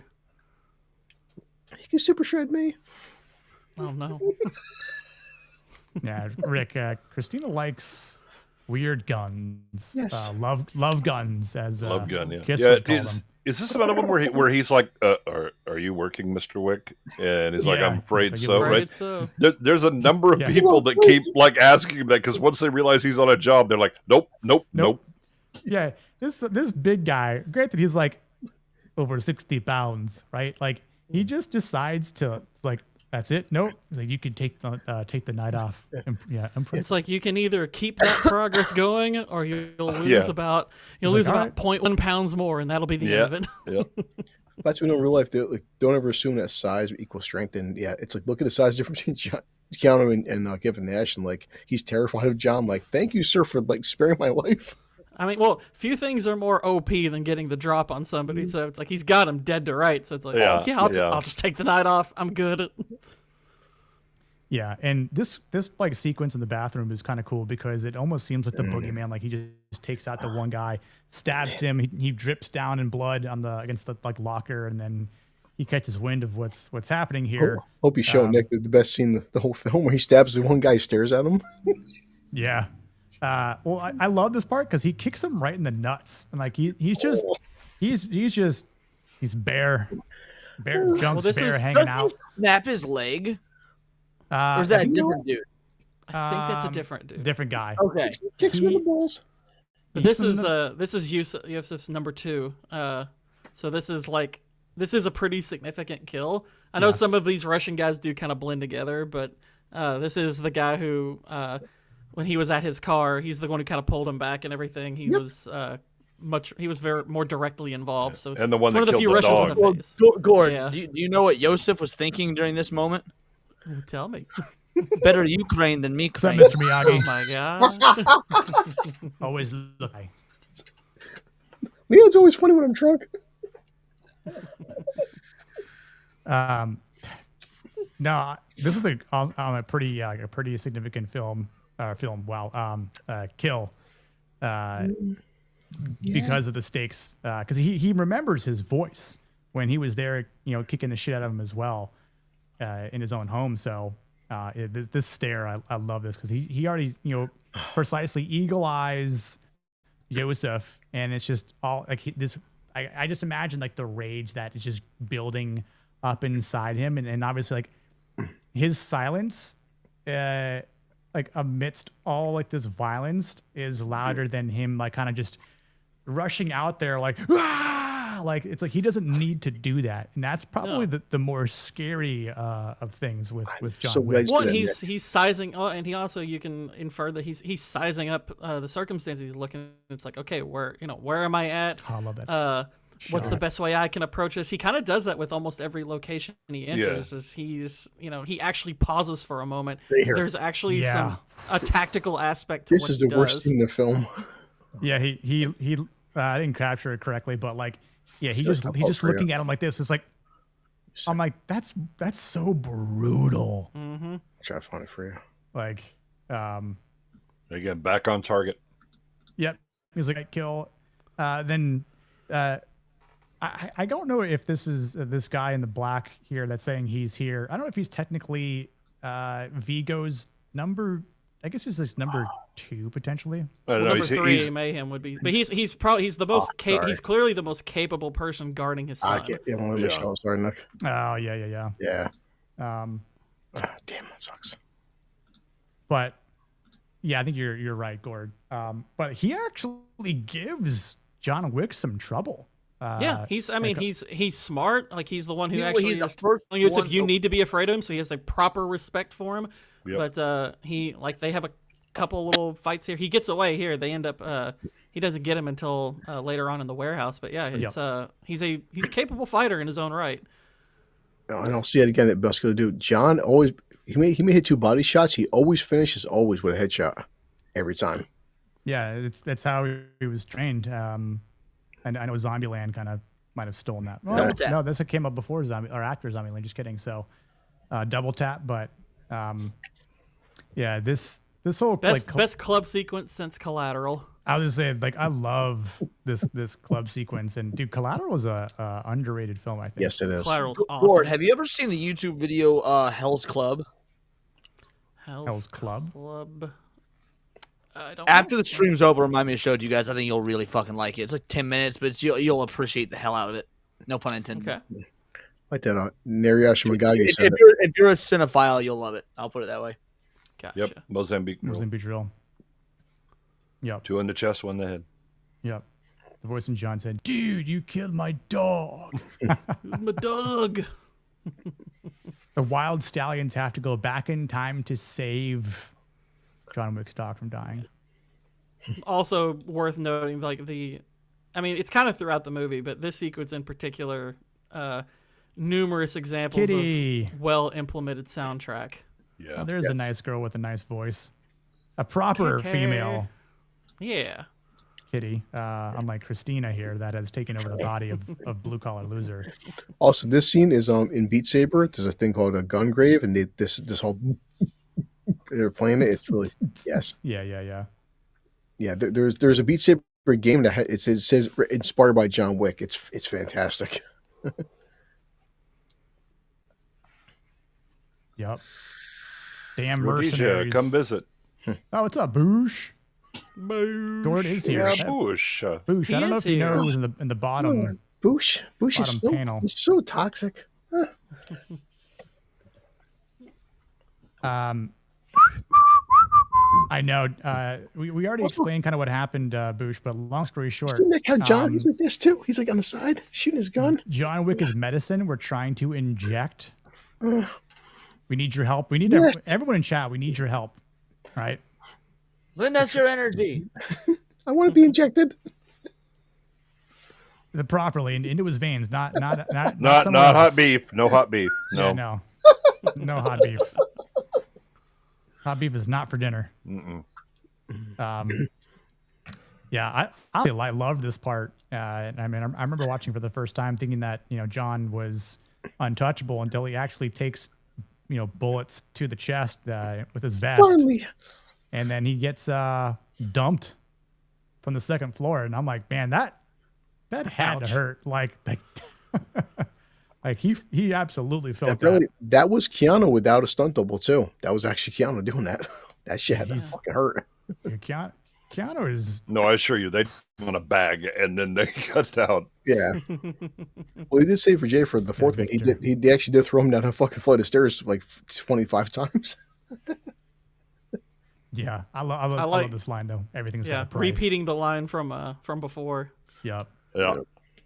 I hopefully have a clip that I'll actually play from this scene. Oh yeah, you were kind of mentioning before, like brawn doesn't mean everything, right? Because like there's this guy that gets out of the pool and he's pretty fucking jacked, and he doesn't stand a chance. Again, it's like the fact that he's not wearing shoes, and John Wick is able to just instinctively go stomp, and then punch, like right here.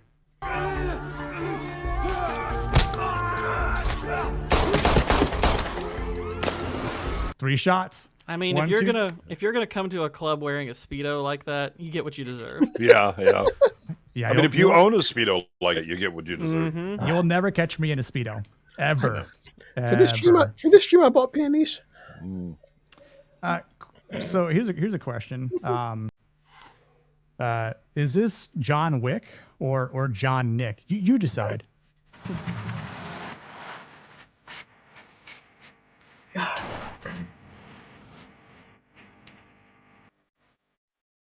Oh my god. I thought I was watching Christina, in Bruges for a minute. It was, Uncanny. Not Uncanny Valley. It's uncanny. It almost turned me straight. Do we need to just keep playing it? I don't want to get DMCA struck though from that fucking song. That was the other thing about this movie is that they keep playing that You can't give the one we love, or whatever the song is. Like, they just keep playing that over and over and over again. And I'm like, I like it. It fits. But, you know, damn me for trying to get some clips that Yeah, good luck that trying song to get plays it. Yeah. over. Yep. Yeah, that's what I'm saying. So what I want to do is I want to talk about, or I'll let you guys decide. You're all my guests. Would you rather talk about Marcus first, or Miss Perkins? You want to do Perkins? Get that bitch out of the way. Yeah, get that bitch out of Let's here. get Perkins out of the way. Okay. Yeah, that works. Because obviously, like, in the Continental, when she's making her move on Wick, while a man's just trying to rest, trying to recoup. He's got the doctor. He's got some nice Blantons. You know, he's just trying to relax. Little chocolate mint on his pillow that he won't eat because it's bad for his physique. Yeah, I got a clip. I got a clip for Blantons. Hang on. This stream is not sponsored by Blantons, but in case Blantons does want to sponsor Masculine Mondays, I think we'd all be happy for it. Oh yes. Oh yes. I'm so thirsty. So what sort of movement am I looking at? Well, if you're looking to heal and keep it marginal. So I am Nick, the Keymaster, Neo. my own channel, I wanted to drink that, and apparently in New York State, we can't find that particular liquor. It's specially made, so you have to actually order it online and get it shipped to you. Really? Yes, I cannot buy that in New York State. I'm not even joking. So, yeah, that's really annoying. I like the idea of Perkins's character. It's not fleshed out all that well. The actress playing her, she's given minimal dialogue probably because she's, not great at line delivery. She sounds pretty basic. Exactly, Kitty. And Wick. like I said earlier, the way she's gotten rid of it's the dumbest moment of the movie. She's literally watching Marcus's house because they've lured John over to there, and people from the Continental literally call her, and she just walks over to them and they shoot her. And I'm like, what did you think was going to happen? You broke their rules. It's worse than that. They form a circular firing squad. Oh my god. Yeah. It's so stupid. I'm like, wow, it's such an awesome movie, but that part is really dumb. Ian McShane's the only one who should be able to walk away from that because everybody else does a through and through, and they shoot each other while killing her. On a small It also highlights the one scene with Marcus that it's not that I necessarily don't like the idea of the scene. It's just because of the way it's done, it's kind of unnecessary. So when Vigo goes to visit Marcus, to ask him if he's willing to take John out, he's not offering him anything extra. So I was like, well, then you don't need to go see him. He'll be aware of the open contract. It really only makes sense for him to go see him directly if he's going to offer him more, because he's like, hey, I understand that he's your friend. It would make sense for him to offer him more money because he's like, he's your friend. Well, see, I always you're really good at this. That's what happened, and it just wasn't. We weren't privy. He explicitly tells him it's the same amount. He goes, what's the contract for? Okay. $2 million. Yeah, well, he says, okay, so the non-exclusive. initial contract is $2 million. He says, and he Willem Dafoe asks him, what's the contract for? He says $2 million. He goes, is it exclusive? No, it's open. I'm like, so you're offering him the same as everybody else. Yep. Why are you even coming to him in the first place? I would think if you're worried about him being John Wick's friend, you either offer him more to kill him, or you don't go see him at all because you don't want him involved. Well, because he might actually turn on you. No, so there's a third reason. One is okay, it's open contract. Come get it. Rossi. I am coming to you What's up, my brother? directly to request it, which means that you need to understand if you don't try and pull this off, I'm going to have a problem with you. Right? It's a Yeah, I mean, it's like, I get the point, like, because I feel like that informs his reason for killing him later. Right. It's just because he actually offers Perkins $4 million because she's willing to break Continental rules, and I'm like, you probably should extend that courtesy to Marcus too for the other reason. It's like that would make more sense, I would think. Yeah. See, that's actually that would be a Marcus thing. None of us Hold on, like her, Marcus. Kitty. Yes, I'll hang tight. What were you It's saying? it's not like a terrible scene or anything. It's just like I think just adding that little detail of offering him more money makes a little bit more sense. Yeah, I mean the sandwich. risk, but the risk. I mean, Marcus. He's great assassin, agree, all that Dax. stuff. You should know him. Pop him. By the way, I'm requesting it, which means you need to do it. Perkins. He's basically asking her to do a thing that will remove any privileges that she would have for any of the Continentals. Yeah. Right. And that's assuming they don't shoot her because she gets got. But that risk is essentially she would be excommunicado from so much of the tools and refuge that you have available as an assassin. Yeah, he's essentially offering her retirement, basically. Right. Yeah. Yep. Yeah. Yeah. I feel like I think it makes sense to offer Marcus more than the $2 million because he's friends with him. So it's like, now granted, there's kind of some unspoken loyalty between Marcus and Vigo also, but my thinking is like, if I want to make sure this guy is on my side, if this is an open contract, I'm still going to offer you a little bit more to do it because, hey, I know he's your friend. I know this will be hard for you, but just know that I'm taking care of you. Just that extra courtesy. I think that, and I think that's part of the point. He has no courtesy to extend to anybody except John Wick, because John Wick's the only one that really scares him. That being said, I actually agree with Gord. I don't think he brought this up. I think it would actually further Marcus's character that little extra mile in that he was offered more money. Marcus is, by my estimation, the type of character that, not matter what dollar sign was, he was not going to turn on John. They are brothers or mentor, mentee, friends, whatever their dynamic is. Yeah. There's not a dollar amount on that. So having Vigo up the amount and Marcus still actually go out of his way to save John as opposed to take him out would have driven home. But again, we already know. I think it does it plenty. I mean, the only thing that you can argue is that by not having the additional amount, that gives Marcus the idea that he might be able to get out of this without having Vigo go after him, right? Where he was like, took my shot, sorry, but there was another assassin, yada yada. And it wasn't, I got special dispensation, which means I need to try double super hard, right? You can also go, hey man, you had an open contract and it was $2 million for anybody to get there. But I just couldn't do it. Also, a small note, the guy fixing John is the key maker from the Matrix films. Yep. Keanu's been very known to bring all the stunt actors, stunt doubles, and choreography people. Keanu brings a lot of people with him. He's been very known to help his friends out in a sense where he would bring the actors and he's like a brooding Adam Sandler. Honest, Leon, yeah, you're right though. He's right. Also, I hate that this bitch kills this character because I love him in The Wire.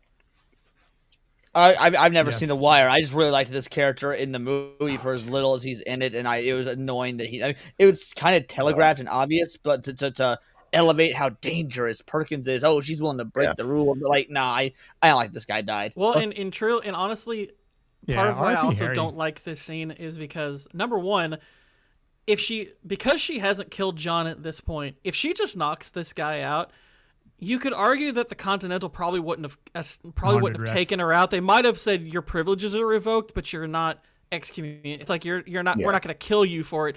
It's like you tried to do something, so you're not allowed back here, but they're not going to kill you over it.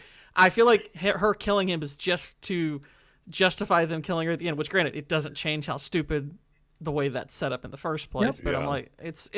I don't know. Now that I'm thinking about it, I like the fact that this woman is too much of a dumb broad to be an assassin. Assassination's a man's game. Yeah. This is Masculine Mondays. I'm glad she's clear. Maybe that's why V's throwing $4 million her way. It's like, look, I just need somebody to get in his way for a little while. Yeah, someone said it earlier, like maybe if I can find it real quick, but Rex said it. He wanted to get her killed. She's probably a pain in the ass. Like, clearly, like that's, probably like, you know what? Go ahead, break the rules. I don't give a shit. You're probably gonna die in the process, so like I'll never have to deal with you in any regard. So plus, she's racist. It's true. Yeah, the one black. Oh no, we get more than one black guy. So I mean, she only killed Lance black Riddick. I also like the fact, again, I mean, the little character things that they do that are appropriate, right? This guy pulls out a revolver.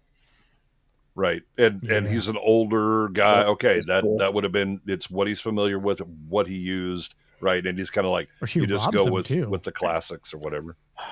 That's why I hate Waylon. He's so toxic. She doesn't think the rules don't apply to her. Woman move. Yeah. Well, like, and Bastard.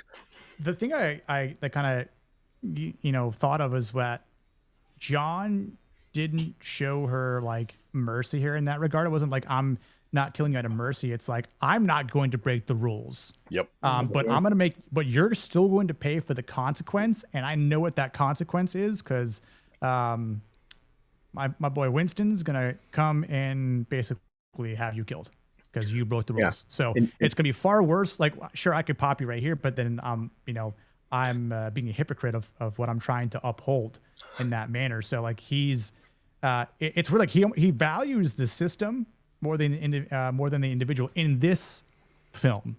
Yes. At least. I was gonna say, Nick, he won't break the rules until a sequel. I know, yeah. Like someone said, I forget who it was, but someone said in the chat. I think that's what the point that Niet touched up on too was that like John Wick 1 upholds the rules. John Wick sequels breaks all of them. It's like it's so weird for that to kind of happen. But Well, then no, again, it was personal in the second film. Yeah, for sure. John is following the rules up until the is climax of the second movie, and that's when True. he breaks. True. That's when our hero breaks, and he breaks the rules. And the third film is the whole movie is the fallout of him breaking the rules. I mean, of his failure. That's the Effectively. soft part for a sequel. He's like duck fat, it's so delicious. I mean, I love the fact that Lawrence Fishburne is in the second one because it's like again the Neo Morpheus reunion. The king of pigeons. But it's such a weird character. It It is. I'm like, I don't care. I mean, I like the idea of like the homeless that are around or like information people, right? That's kind of your network of observers because who are you going to overlook the most, right? It's going to be the bum just under a bridge or laying in the airport or something like that. That's a good idea. The execution is shit. Yeah, I mean, he's like, unfortunately. there's kind of two versions of Lawrence Fishburne you can get in a movie, whether it's, you get one or the other, or you get both. There's the more quiet, methodical one, like you get with the first Matrix movie, or there's the more loud, boisterous one, which is not good. Lawrence Fishburne. I don't like that version of him. I think it's corny and goofy.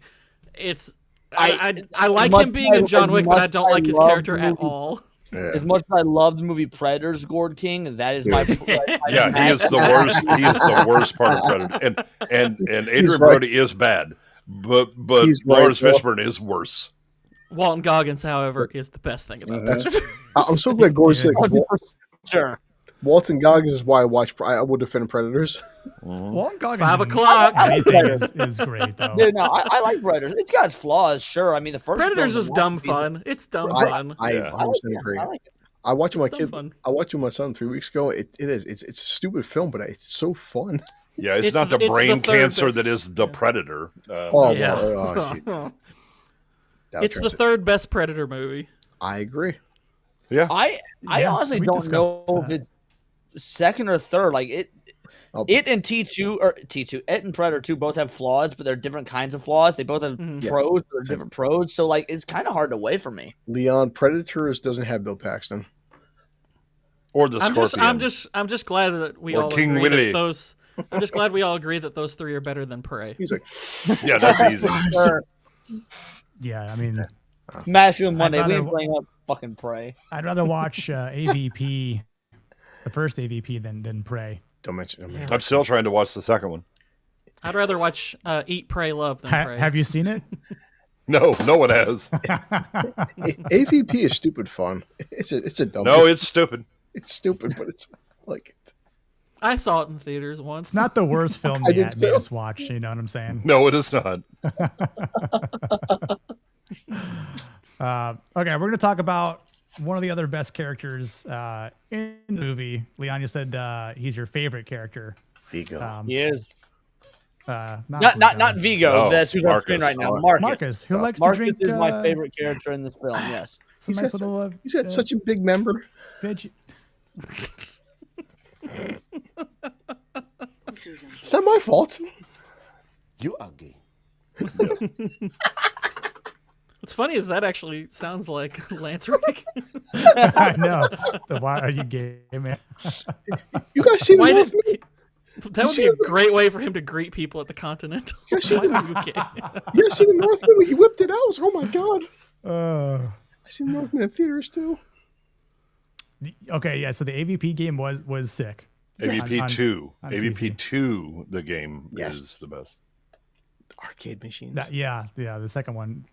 Prey wasn't the title. That's what they're doing. They had a female Yeah. human join the Predator team. No, that's not a queen because it was shot with a lens full of chocolate pudding.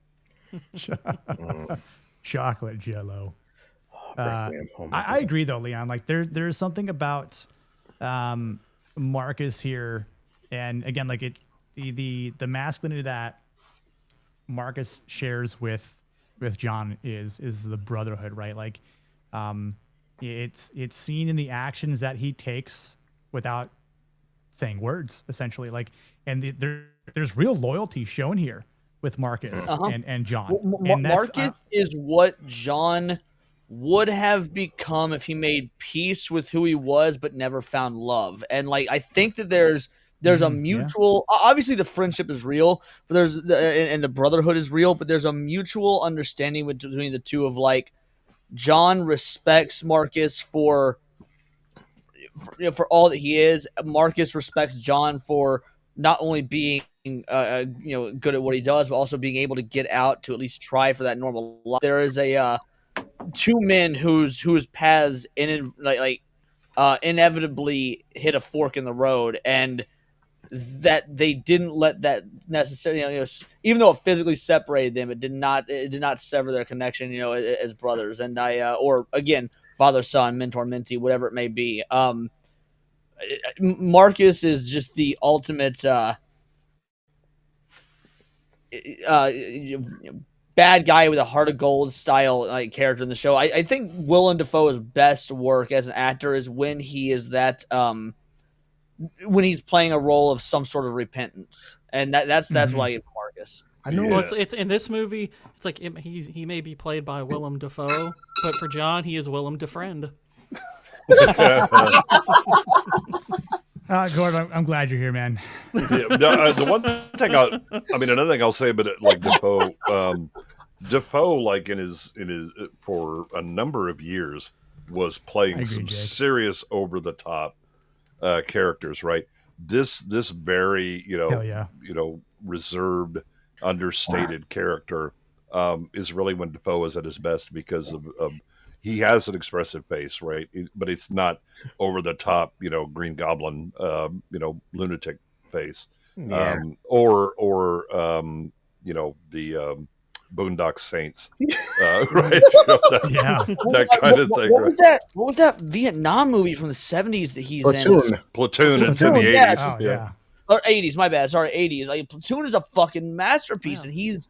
I forget it's Willem Dafoe. It's almost like watching a documentary. It's so he sells it so well. That's not crazy. Willem Dafoe is one of my favorite actors of all time, so I'm biased.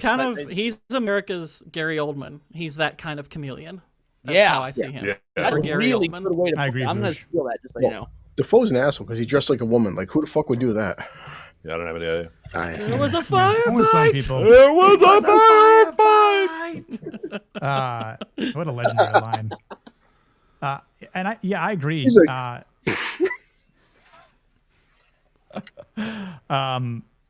think the other thing that Marcus does is obviously he doesn't stop John's mission because he sees the way it's affected him from the funeral, and it's like he honors it. He's like, no, I'm going to let John do what he needs to do. And it's almost like I wonder what would have happened after John completes his mission if Marcus was still alive. I kind of wondered what would happen at that point. I know. Like that would be like the only what if scenario. Well, for the story of John Wick to have the extra emotional punch, like yes, we've got the gut punches in the beginning of the wife and the dog, but you can't just have an additional hour and a half of headshots. You need to have something else. And like Agreed, Kitty. Marcus's death is the real turning point in this film. At least for me, it's like, oh right, shit is not only does shit just get real, we've crossed the line of real, and now we're into like whatever the next dimension is. I don't even have words for it. It's oh man, how do I want to phrase this? Well, it's almost in a way like there's a duality to kind of what's being done there, is because he's not just, it's like he's killing, it's like he's killed for revenge for, you know, not taking out John, but at the same time he's lured, like John's being lured back in, and it's almost like he's saying, like, I'm not letting you leave this life now. It's like, it's going to be you and me, whoever comes out on top between us. You're not leaving. It's like, you don't get out that easily, because he knows by killing Marcus that he's bringing him back. Yeah, in. I mean, it's specifically doing it for that reason. And understand that this is a bit of a slap in the face to Vigo to begin with, because Vigo, you know, John wanted out, and nobody ever gets out, right? Mm-hmm. And Vigo gives him an impossible task, which John does, and he's like, okay, I honored that, but you're out, right? Which means we don't bother you, we don't talk to you, or whatever. You're a normal civilian. You step back in, you're now in the game again. And oh, by the way, I went through all of these hoops and set this up, and you wanted out. You coming back in is an insult, right? Especially coming at me. So maybe you should have raised a better son, bitch. Sorry. Well, unfortunately, let John raise him. But the other thing is that this also shows the destructive course that John is on. That people who are his friends are going to get harmed, right? Mm-hmm. If getting involved in it, and Marcus is aware of the risks, and takes it on. And there's a very stoic way that they kind of talk to each other, right? It's not Marcus saying if I get captured, I won't betray you. That's just all known, right? That never has to be said out loud, because you're a man of your word, you're a man of honor. Exactly. You do this thing, I know you. Throughout all the sequels, we run into other people from John's past, and some people that even you could call friends or people he can tangentially trust or whatnot, but there is no other character in the entire franchise that has that level of camaraderie, for lack of a better word, with John than Marcus. Yeah, maybe Ian McShane.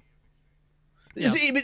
I thought that, like, I don't even, because of where they take Ian McShane's character in the later films, it goes from camaraderie to familial parental stuff. So I don't know if it's the same dynamic. Yeah, but that's a much later retcon. When you Especially when you the see third one where you kind of like, I think movie over movie John. they didn't. I think with each pass, they didn't exactly know what they were gonna do with the chain. So it goes in so many weird directions. Like, I love that's the why I presence think in the those movies. Continental, But by the way, is the best besides the original John Wick film. Is there's this level of consistency with the Continental that I feel like does lead perfectly into John Wick. Mm-hmm. Me too, Kitty. Sometimes. Yeah, it says Defoe is actually defriend. This movie is deep on so many levels. Yeah. I just said that. Yeah, gosh. Yeah. Look, he's in Australia. It takes a while for the bits to get there. That's true. The toilet spins in the opposite direction. Yeah, too, so yeah. The emus have to open and read all of his mail before he. I feel like Norm He is Macdonald. It's like, hey, quit stealing my moves.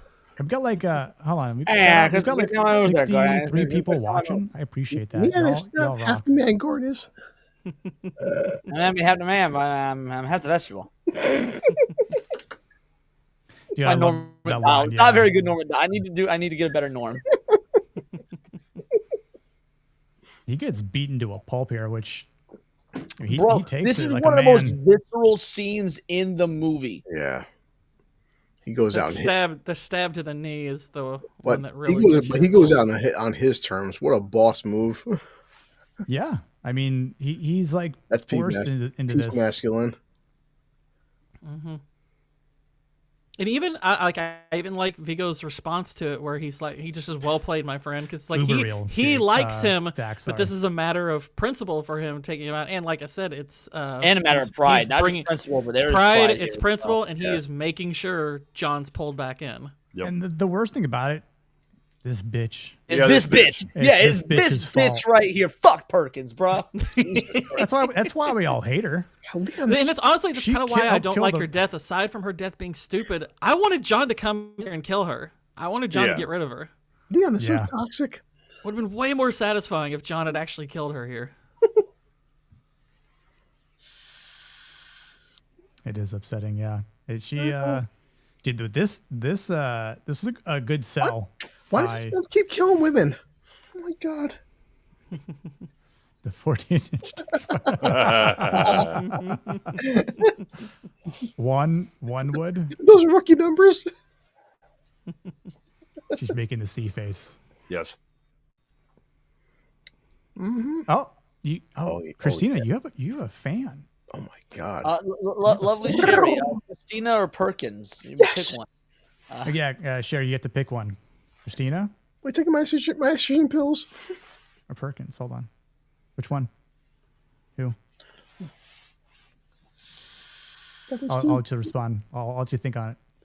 Y'all gay. To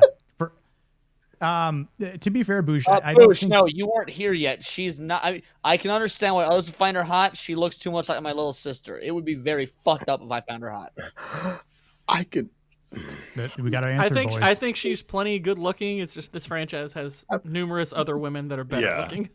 Mm-hmm. Oh yeah, look at that face. Oh yes. Yeah, it is such a bummer to see him go out like this. But again, like he went on his terms right here. He was so toxic and masculine. And the crazy part too is Vigo, shoots him a couple times, pauses for a moment, and then dumps like 3 more rounds into his torso, like because he was so manly. He needed 20 bullets.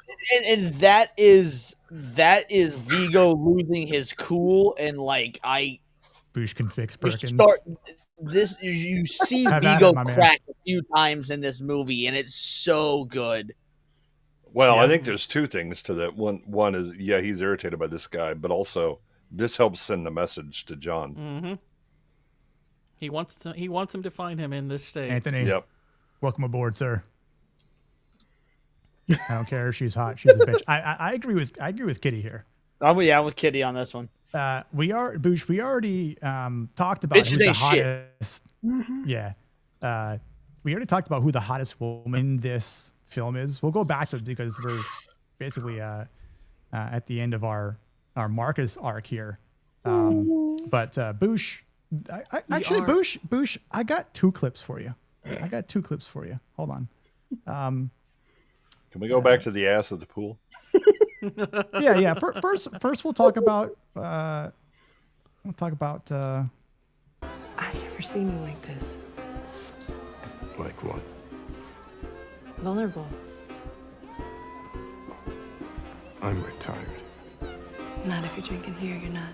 Now, Boosh, listen, my brother. I feel plenty vulnerable right now. If she was like, "You're drinking right here," yes, I am drinking here. 100%, I'm drinking here right now. Please, Exclusively, in fact, exclusively. She could serve me. What else has that actress been in? I don't care. That's true. For research purposes. I'd probably mess up that encounter. I wouldn't say I'm retired. I'd say I'm retarded. Yeah. What's up, Hook? Good to see you, man. See, my name is Leon. There can be more than one. What's the character's name again? Bartender. Is it Addie? Is it Addie? Is her name? I think so. It's hot chick bartender. She's a 7 out of 10. What? No way. You bastard. Oh wow, I agree, Jake. She actually plays Poison Ivy in Batwoman. Perfect. If you guys want to join, let me know. Yep. I hate Gordon. What else though? Isn't she in Westworld? I think that's the main gal in Westworld. She's in Person of Interest. I don't see Westworld on here for her. She mostly plays like small like bit parts and No, stuff. go back to her face and look at it and tell me that it isn't the gal from Westworld. I'm just looking at her filmography. I don't see it anywhere. In the meantime, while we do our research, here's some other research. I just took notes vigorously. I don't know how to look that up. I don't know how to look up the filmography, but you know, just it's fine. You know, it was Can we do a Google image match? See what? How to do Her the most prominent role of Addie is she was in 44 episodes of Legend of the Seeker. Dude, what the hell is that? What the fuck? She was also in 33 episodes of a show called The Last Ship and 32 of Jane the Virgin. The Last Ship's a good show. I can guarantee that bitch ain't a virgin. Also, what up, Doolies? How you doing? Who doesn't play Jane the Hey, Virgin? Doolies. Move to Russia. No, that was in New Jersey, right? I think that club was in New Jersey, or was that no? The Safe House is in Brooklyn, I think. Yeah, Safe House is in Brooklyn. FWC. Fucking salty butterbags is like Bridget Reagan. All good, man. You're here. Or Regan, whatever. Hold on. Sherry says something that's interesting, perhaps controversial. She's pretty good than who? Ana de Armas. No. Christina, I believe. She's like. Mm-hmm. Oh, Is Christina's that how you hotter say than that? Ana de Armas? Yes. I'm so happy. Oh yeah, I it's enjoyed the weird first because the season, for actual sure. like the pictures of the actress First do season not good. match up what we see in the movie. We're talking about Addie, or are we? Talking Yeah, Addie, about, and if you Sweet look at like Cheeks? the pictures of her, no, I'm still looking up Sweet Cheeks. But no, if you look at Addie, I mean, like if you look at her in the movie and like her face and how she's looking and all that, it doesn't look like the actress normally. I don't know if it's the hair. Yeah, or it's some other I stuff. think it's the hair because like Yeah. the hair is in her IMDb profile pic. It's more Also, like gotta remember this movie is puffy and stuff like 11 that. years old. Like, it's crazy, so wild right? to think that, right? This I movie's know. 11 years old. It's so toxic. Wait, Yeah, it's been that long Sherry since figured we've it had good out? movies. Yeah. It's true. I'm right. Her name is Yeah. Bridget Regan. Regan. I think it's Regan. It's Regan or Reagan. Reagan, maybe one of the two. Reagan's a bitch name. Yeah. I sent I've you never met a woman. Doolies Never met a on woman X. named Reagan who was a peach. Hold on. Isaac. Yeah, Isaac brother. is in the house. Isaac. Isaac. You're gonna get him on here one day. Yes. Okay, AB the Up next- informs us that he's never seen any movies. So Oh, that's right. Yeah, Yeah. Isaac has some pretty wacky fucking opinions on film based on what I saw his tweet history of recently. So Well, much like we're fixing Christina, Isaac, we can help you out. I promise. And in a very non-gay way, though. yeah. Unless you want that, and in which case we can hook you up with Christina. Yeah. I mean, I'm drunk on that. looks female enough. It'll be as gay as you want it to be. Yeah. Yeah. You control the dial of your destiny. You make the call. I truly hate Leon. Isaac said I may have seen a movie or two, and in my head I was like, I'm something of a cinephile myself. Yeah, Exactly. Greetings, fellow cinephiles. Yeah. We'll have a competition between him and Nadia to see who's seen the least. That would be actually a fun bet. Or who has worse takes. The fact that my teenager's seen more films than Nadia. It's true. God. So I think there are blind babies in incubators who have seen more movies. Dude, okay, Gordon. Nadia will win. I imagine you probably weren't watching Countercast earlier. So I have a blind viewer apparently. And he donated. How is that even possible? Yeah, they're not a viewer, Leon. They're not a viewer. So he donated 50 memberships, and normally when people donate, I play clips. And I was like, I don't know if I should play a clip for you because you can't see it.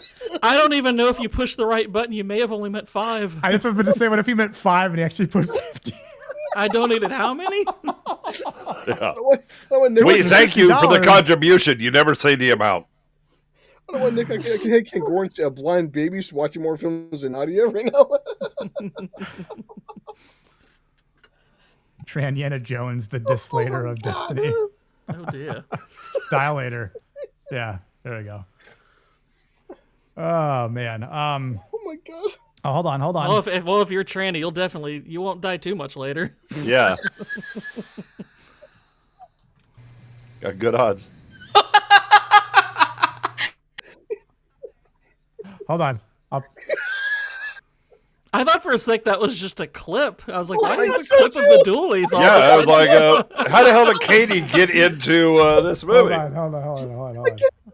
That is the most unexpected cameo. I know, yeah. Speaking of blindness, Nick brings on someone with a glass eye. God, shut up! I'm about to piss myself.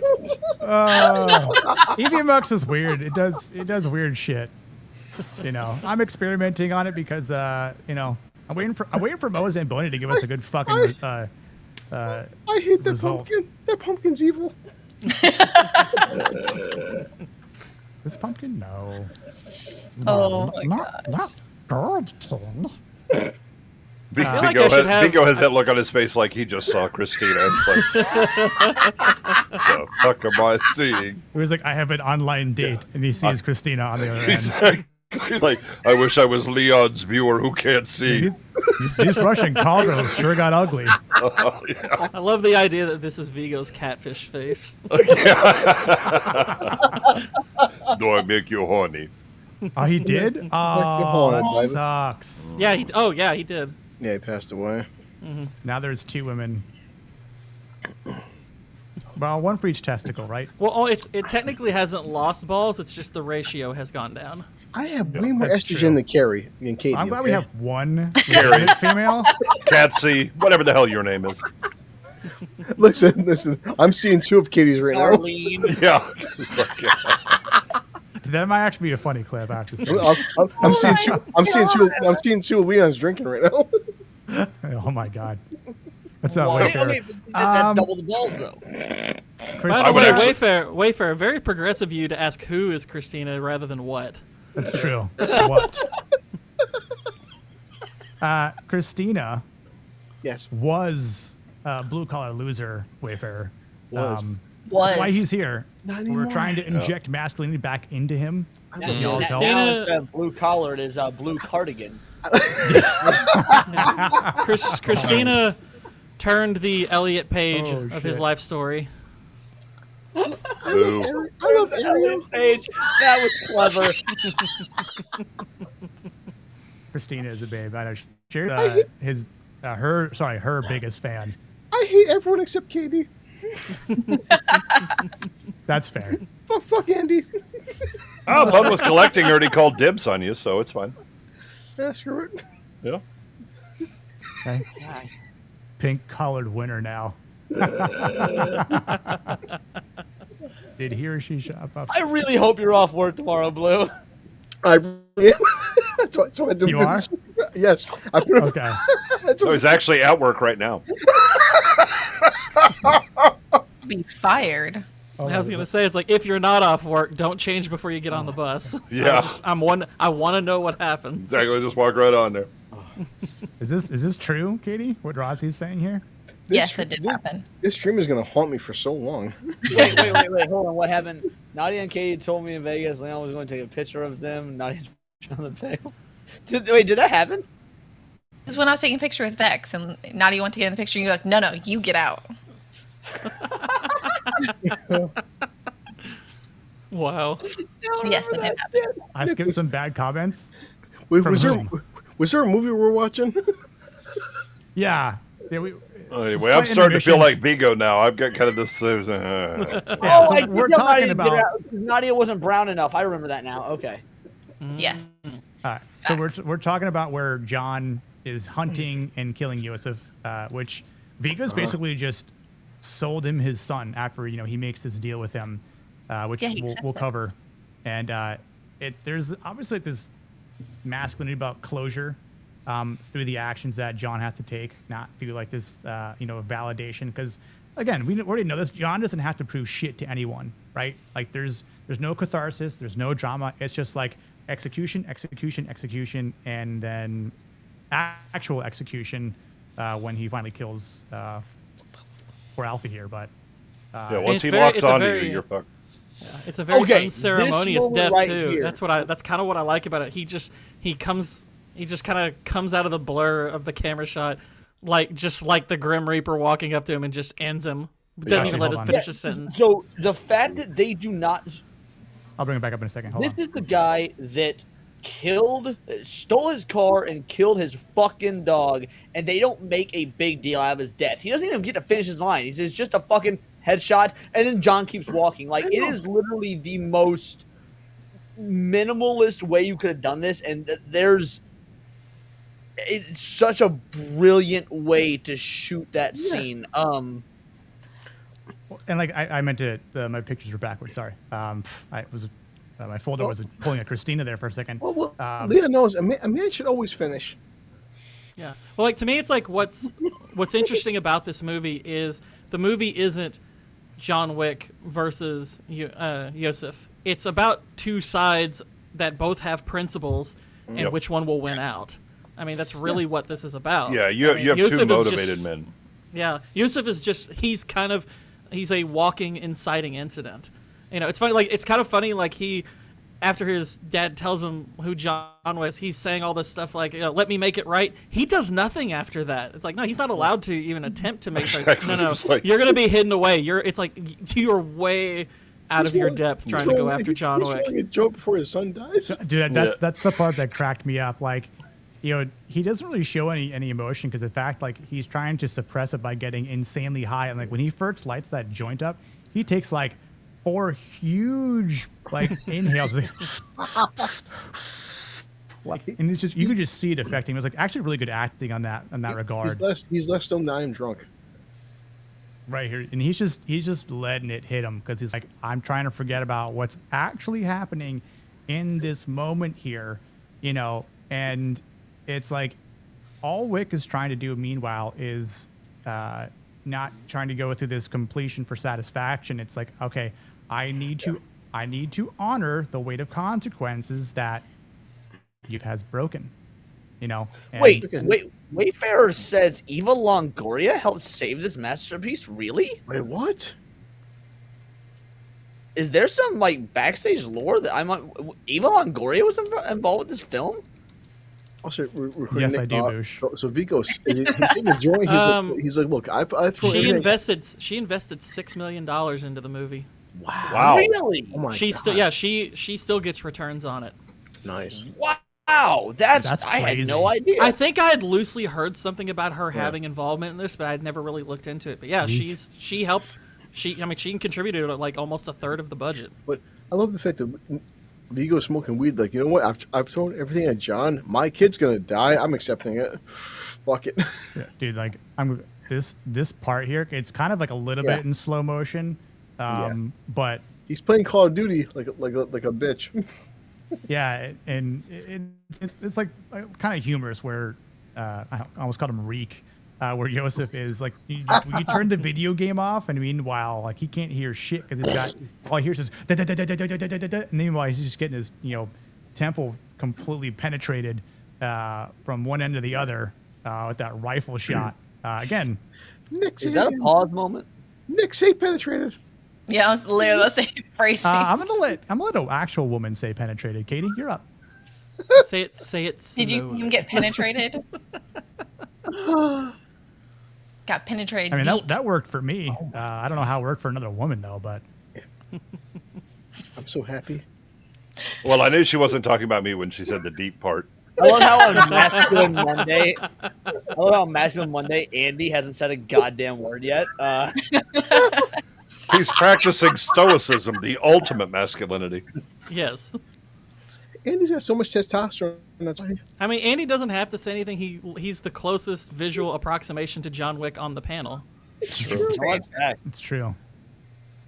I've seen John Nick. Okay, I don't care. Yeah. Have you guys seen John Nick yet? Yes.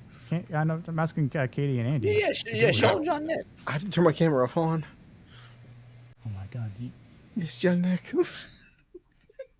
Hold on.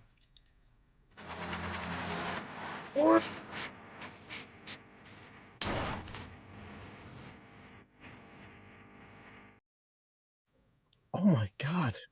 Oh, I forgot. EV Bucks has bullshit scene. Sorry. But yeah. Sorry. Oh my gosh. I hate EV Bucks. What was good with doing?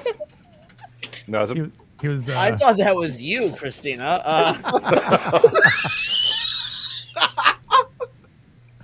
I hate Anyway. both of you. You better put up the slipping hazard signs around your desk there, Christina. That chair is ruined. My panties are off right now. It's Leon. His chair is much like Smash JT's chair. My chair is so moist. It's all wet. I love how Leon pulled his hair back for the stream. Was that to make you look more masculine? To pretend today? No. Oh, Jeez, this Katie. kid. I am so glad Katie is here. Oh my god. There we go. Don't hate me because you lame me. You jealous of this fucking lock. I feel you, Leon. Dude, long hair is a sign of masculinity. No. Only gay boys worry about No. haircuts. Exactly. What kind of asshole wears a wig on stream? Well, can't say I would know. What kind of asshole dyes his hair? I never dyed my hair actually. So I know we've been talking about this for a little bit, but Kill Katie, Andy, the Dooleys. Kill him. What do you guys think about the masculinity that's taking place in this scene where John's just literally just picking them all off like an American sniper here? Only difference is one of his brothers in arms does not kill him at the end of the story. Yeah. It's so toxic. I like it. I like the. I mean, it's just he's like this unstoppable force.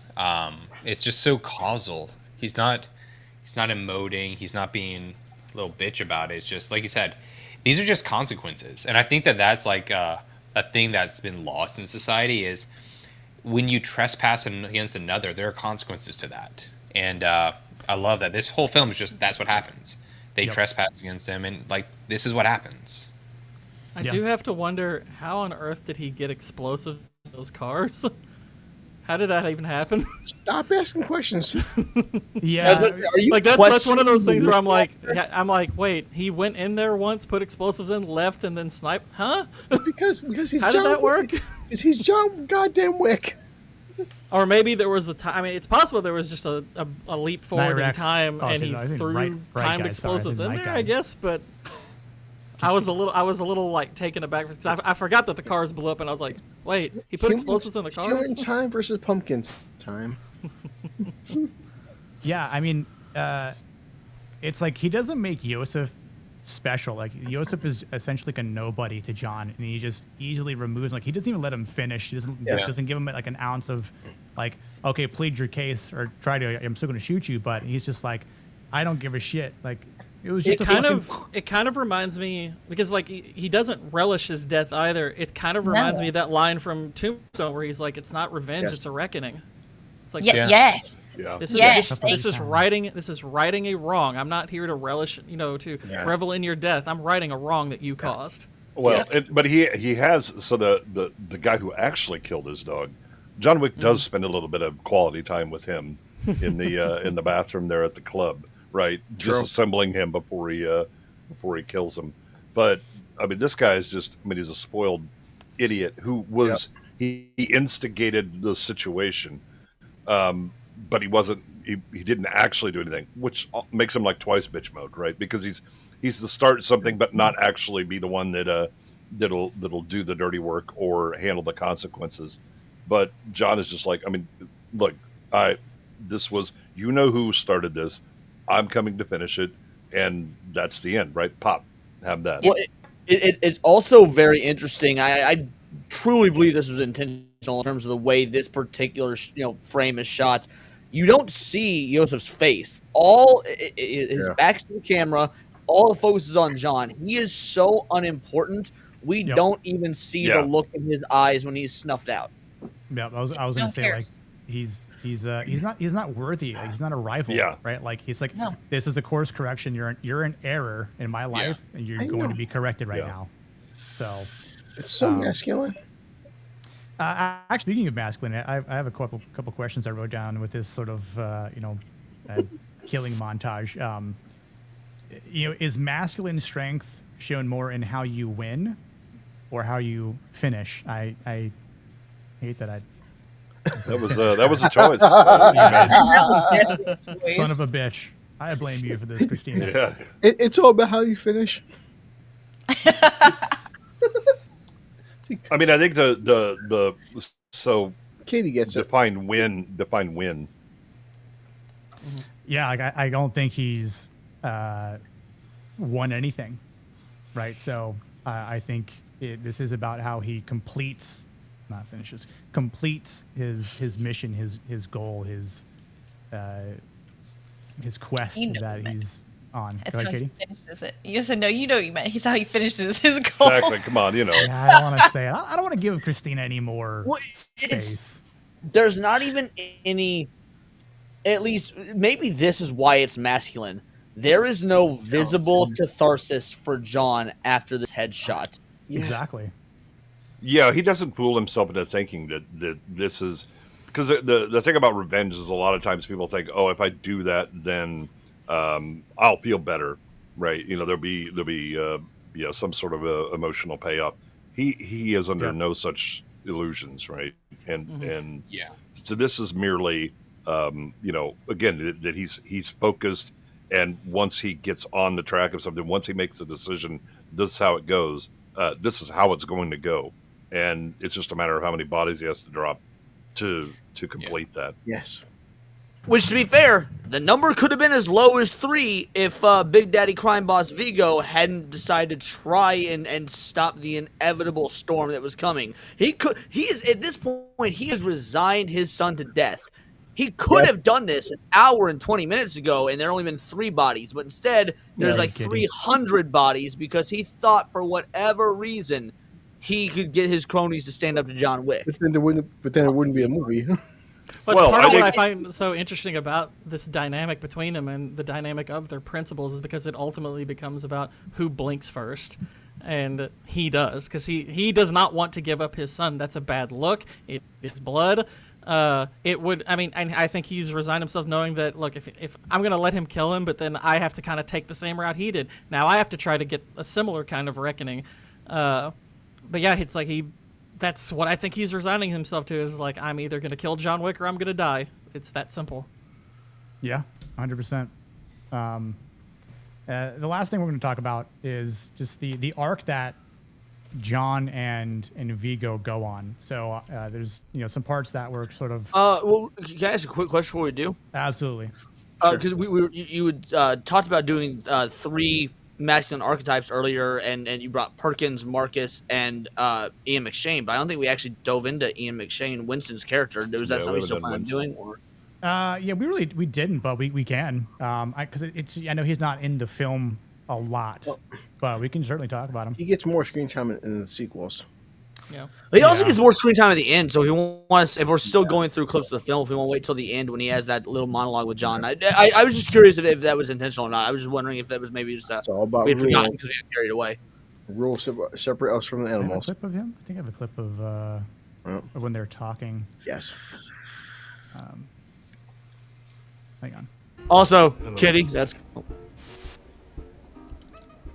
Jonathan.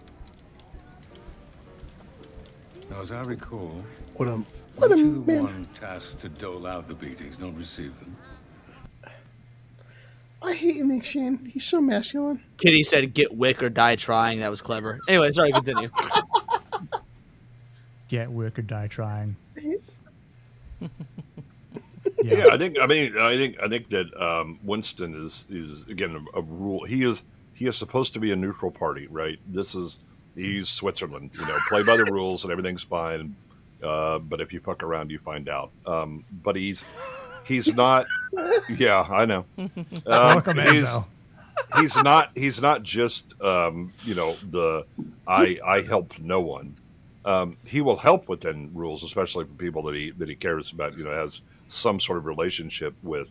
But he also makes clear, don't step over the line. Don't break the rules. I will hold anyone to account because that's what's required in my position. Yep. Well, I to add to that though, I think the Switzerland stuff is mostly true, but also a bit of a facade in that since he does enforce the rules, since he is the rule master, he is also the best equipped to know the loopholes of those rules and is not above exploiting that. If it, Right. you know, Right, but then again, that's I mean, as long as you're maintaining the rules of neutrality, you're fine. You can advise people that you know have a preference for, so that they are more aware of the very specific rules that you can work around to do all that. I think what's interesting is that while he's being Switzerland, everyone else is being filled with holes. Sorry, Okay, Gord, sorry if that joke was that was cheesy. That was cheesy. Yeah, Gord. yeah, there we go. That was my next. That pumpkin is pure you evil. are a pro Valona. With Leon Goodwin, it's like Anakin versus Dooku. Holy crap! Yeah, Gouda King over here. Now that I think about it, it's uncanny how much blue looks like Ana de Armas in the Marilyn Monroe movie. Really? Because I think you look like Barbara Bush. Oh my god! That's now two people that have said that blue looks better than Anna de Armas. He looks like Courtney Love on the heroin. This is Andy, Andy. This is the court. Blue, Courtney Love did that you kill killed Kurt Cobain? Yeah. Kurt Cobain. Oh, I wish I did. I'm with Leon. He's so overrated. Oh my god. He really is, dude. Come Fuck as Anyway. you are. No masculinity at all, dude. Kurt phrasing? Cobain was a straight up soy boy before we even had the term soy boy. Boosh. I'm not sure where I'm at right now. It's like in the U.S. in World War I. The idea we didn't have a preferred side before our involvement is ridiculous. Yeah. Yeah. So let me Vodka. set the stage for Vigo and his arc with his third week. Nick, It's like, go ahead. What? I said the final fight scene between John and Vigo. They ran out of money.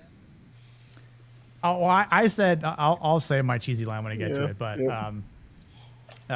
so John obviously infiltrates this church that is being used as a front. He got that information from Perkins. You know, he states that he had enough dirt on everyone to just basically like have something over, you know, everyone like in the city. I don't remember if he said state or not, but you know, it's like everything that holds his empire together, right? And much like he states earlier on in the movie, what John Wick did help build or lay the foundation of which we stand on now. And then John's like, cool, I'm gonna go ahead and burn that foundation now because, you know, fuck you. And I mean, do you think he did it out of like this part was out of vengeance as well? Because he didn't need to do this. Well, he said to him, "I kind of enjoyed that." Like he right, yeah. He Which does I tell him love it's that like, line. yeah. I mean, he's doing it to draw, you know, to kind of draw them out. It's like there's a purpose behind it, but he's definitely going overboard. He's crippling them with this. I don't know that he's going overboard because John knows Vigo. John and Vigo have a history, and John knows that he just killed Vigo's son. And while Vigo acknowledged that that's how things are always going to go down, at this point, this part's actually before he kills the son. This is before. It's leading up to this part. It is before. Okay. Yeah. Either way, he's going to kill Yosef, and he knows that's effectively going to put a target on his back forever. So if he's going to end this, he has to go whole hog and into this. Well, I mean, this is the bargaining thing that Wick is doing, right? We're basically going, you can try and save your son. I'm going to keep going at all of the things that actually give you a power base, and then you'll both be dead. And yeah, this is basically the context of like the phone call is, you know, him saying nothing is basically just, you give me your son or it's on. You know, it's like that's the only thing that will satisfy at this point, and the longer you wait, the more you're going to lose. Yeah. And he just tears it all down. The priest gets a bullet to the head. Again, the way they stand is a little controversial because I feel like that bullet could potentially go through the guy on the other side of him, but John is blasphemous. Look, I'm just always happy to see a Catholic die. I imagine he touched a lot of little boys. That was probably justified. Haven't we all? I mean, this could be a continental shooter, you know, given that we have the circular firing squad later. Gord, that Catholic joke was specifically for you. Wait, just so you know, buddy. one of the women's being rude, Boosh. Christina was being rude to Katie. I hate Julian. Katie, what do you think about this scene? This is the... No, this is dope. It's necessary. He's clearly stated he's going to do whatever is necessary to right the wrong that was done towards him. So to think that he wasn't going to go all in is ridiculous. They know who he is. Yes. So just because he's been out of the game for a little while doesn't mean he's magically changed as a person. His embedded in him is this rage. Well, I don't think it's rage. It's the underlying rules of society. It's always been there, but because they're a criminal underworld, they just live it. And so, that there are unspoken rules. There is a civility to their brutality. And the second that was broken, there has to be a recourse. Yep. That's just the rules. And when he didn't turn over his son, he chose this. It didn't have to be like this, but it is an eye for an eye. That's what keeps the whole thing honest. And it kind of echoes what goes on in actual society of people like the rules when it protects them when they lapse. They don't like the rules when it bites them for fucking up. Yeah, well, and I think the other thing is that when you, in the absence of a normal justice system, true for any criminal organizations, there still has to be some sort of rulemaking, right? The mafia had the commission, right? And the reason it had it is because otherwise you just send into war all the time. Now, there are people who tend to get away with more because they are going to be a pain in the ass to try to hold to account. The problem is you messed with the one guy who's actually capable of holding anybody to account. Yep. Yeah. Sorry, I had to step away real quick. Andy, you mean an eye for a glass eye? Ew. Marble for a marble. No way. God. No. I mean, I agree with what both you guys said, Katie and Andy. It's, I think it is necessary, right? This is he's trying to provoke him, but there's a necessity behind this his provoking provocation. Yeah, I think that's why John Wick captured people's imagination the way it did. It's the same as Westerns. For all the nonsense we live with in a day-to-day, it makes sense. It's brutal, but it's intrinsically, or we all know that the person who first commits the offense could have just not. Yeah, if you initiate violence, then the proper response to that is the rational, overwhelming application of violence. Yes. Yeah. And so, people love John Wick because you're that's the way it should be. And if everybody lives with that assumption, people would probably be a little bit less likely to do something. The fact that this continues to spread is what's up? Not funny. Pancakes, could you be explicit with which chick you're talking about? The fact that there's a whole account now is just absurd. But there's an account on X. No. We have lore on There's Katie a and her. YouTube account. Katie's glass eye. Excellent, excellent. Avatar. They made it a zoom in of my eye. That is sweet. Did they also cover how she lost her feet? What the fuck? Oh my gosh. You didn't saw him Makeda, did you? Go with some manly. He's probably already lost an eye. Boosh. Yeah, and I think I lost my self-respect.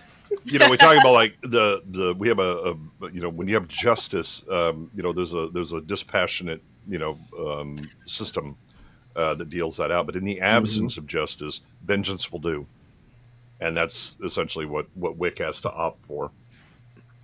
Yeah, and I think this part is very significant for John Wick's masculinity here because he never pleads for mercy. That thought never crosses his mind.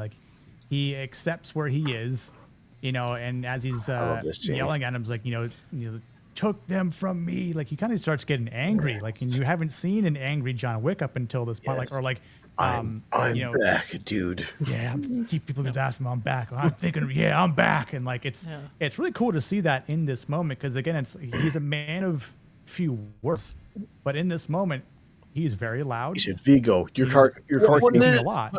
Now, granted, I have a love-hate relationship with this scene because it does see. Now, granted, this is far from the first movie that's ever done this, but it always annoys me when bad guys have the good guy dead to rights and they don't do the obvious thing. They you just should do, bullet to the brain which is and done. blow his freaking brains out. Yeah. Like that's the easiest thing in the world. It's like, nah, we're gonna kill him with a bag. To kind of, I get the logistics of that, Gord. However, this is the quintessential moment of the hero's journey, whereas this is the death and rebirth, which is ironic. I get it on a meta level, on a story. That's why it's like I can stomach scenes like this that are done well. It's just on a practical level, it's like just shoot him in the head, guys. Well, I mean, I think the flip side. I mean, if this was a simple assassination. Once I go into finish that thought, though, this is a very interesting version of that because the death and rebirth, quote unquote, is we're actually seeing the original John Wick that has only ever been talked about off screen, alluded to, is now being. So we're seeing a birth of a character that technically already existed that we never saw. The husband at this point is gone. He does not exist anymore, and we're for the first time seeing what has already throughout this whole film been alluded to. I don't know. I think it's a really interesting way to do that part of the hero. I think then you stop being the hero's journey because what he does is return to what he was. His redemption was his wife and that time, and he sets that aside because he's pursuing a different thing, and they're incompatible. Being that husband and stepping aside and having the connections and all that. That will get you killed or make you stop, and he's on the path. Here you go. So yeah, he's like a failed hero. I think there's a lead scene where he's like, Vigo, if your bus goes past 50 miles an hour. Now the other thing is that I think there's a good reason that Vigo doesn't just shoot him in the head. He's not John Wick, right? He's not trying to do this dispassionately. He had his son killed. He wants to see John suffer and take his time. Right. Unfortunately, that gets him into a lot of... Dax says it doesn't address Gord's point. Well, no, it's kind of the duality of scenes like this. It's just I get storytelling wise what they're trying to accomplish, and it's why if it's done well, I can live with it, and this movie does it really well. But there's always that part of my brain that's like, if you just shot him, you could avoid everything else that comes along. It did address it, and Gordon and I were under the understanding that he was talking about the realistic, logical, whereas I was talking about the meta, and like sometimes the two are incongruent with one another, and one has to be sacrificed for the nature of a narrative. Well, to be fair here, right? Like it's kind of interesting how he mocks him, calls him the boogeyman, even though earlier. Before in the movie, he was like, "Oh fuck, the boogeyman's going to get us." The like boogeyman. Like now you caught the boogeyman. Right. But I think he still would have died if it wasn't for our man Marcus, who snipes one of the guys at the window. So leaving him for dead is still like, okay, no one else is here to shoot these two guys that are about to choke him out. Like there's no way that he's going to survive this. But I was thinking, Nick, John would have some super secret bullshit way to get out of this situation. Well, I mean, I would if I was Vigo, the first thing would be like, none of you have any pencils in your pockets. Yeah. Real quick, Jake Martin says I think Joseph is still alive at this point. Yeah, we jumped back to talk about the dynamic of the two. This is like the halfway point of the film where Joseph, Marcus, all of them are still alive. Yeah, I think the scene after this one is where they kill Marcus. Right, but this is John has done damage to Vigo's thing, and he wants to kill his son, and so he's like, nah, that ain't happening. And again, you've inconvenienced me, and I'm already angry with you because you were retired. I let you go when I would normally kill anybody who wants to leave. Right, I gave you a special grace, and why are you back here killing? And coming after me and mine.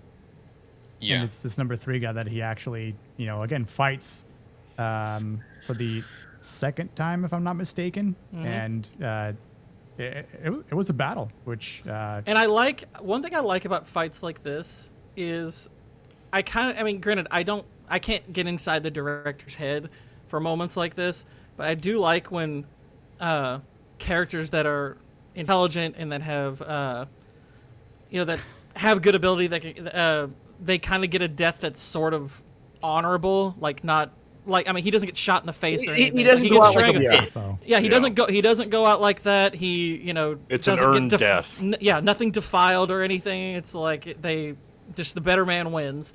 And I'm like, I like when movies kind of honor good characters, even small ones. I like that.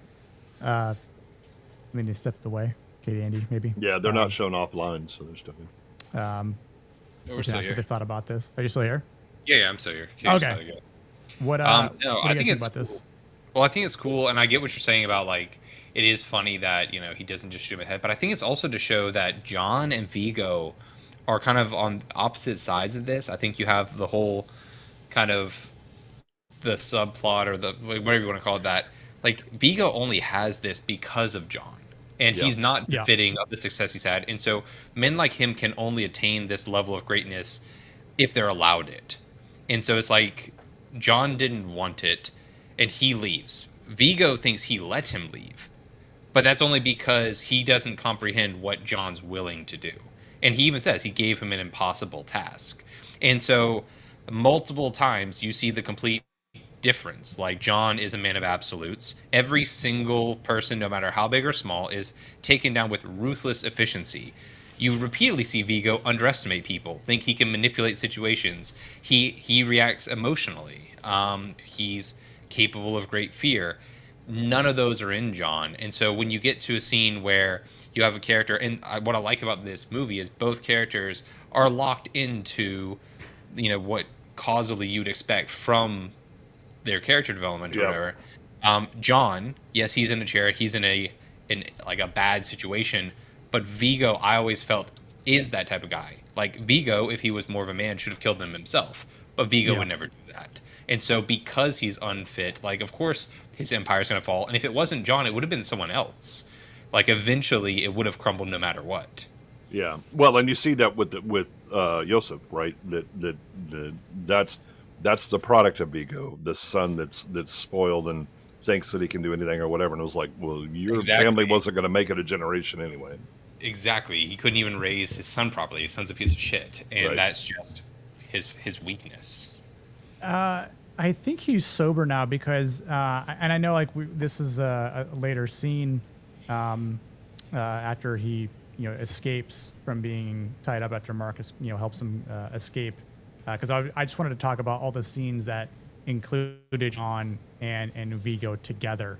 But I believe this happens after, I think, this isn't, he hasn't gotten high yet, I don't think. No, he's not gotten high yet. So he's not. That's after Marcus is dead. Yeah, it's not too long after this. Yeah, this is where he tells him he's in Brooklyn, and he'll call off the hit on him as well. The fact he takes full advantage of the car they gave him and completely wrecks it is perfect. Yeah, I know, exactly. Katie, I know you stepped away, but I don't know if you want to say anything about the scene where Wick gets captured and where he's kind of just forcing Vigo to tell him where his son is, and that John will equally call off the hit on John and whatnot. Yeah, I love that scene.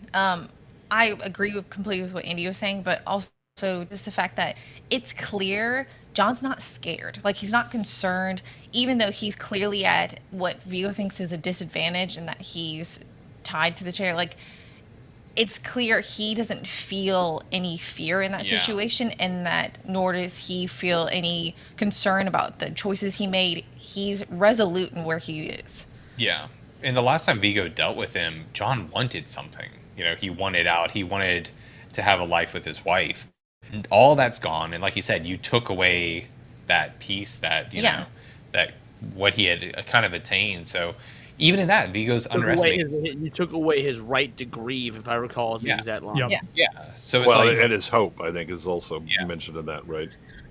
Yeah, I think it's interesting how. Sorry. Oh, sorry, Kate. No, go ahead. No, I was just saying it's such a powerful scene to see John go through that and explain to him like what you took from me and watch him like slowly get angrier and angrier and recognize that like yes, he's stoic and he's gone through all of these things to get to this place, but he is pissed off and like you've now brought out the anger in him and that he's not going to stop.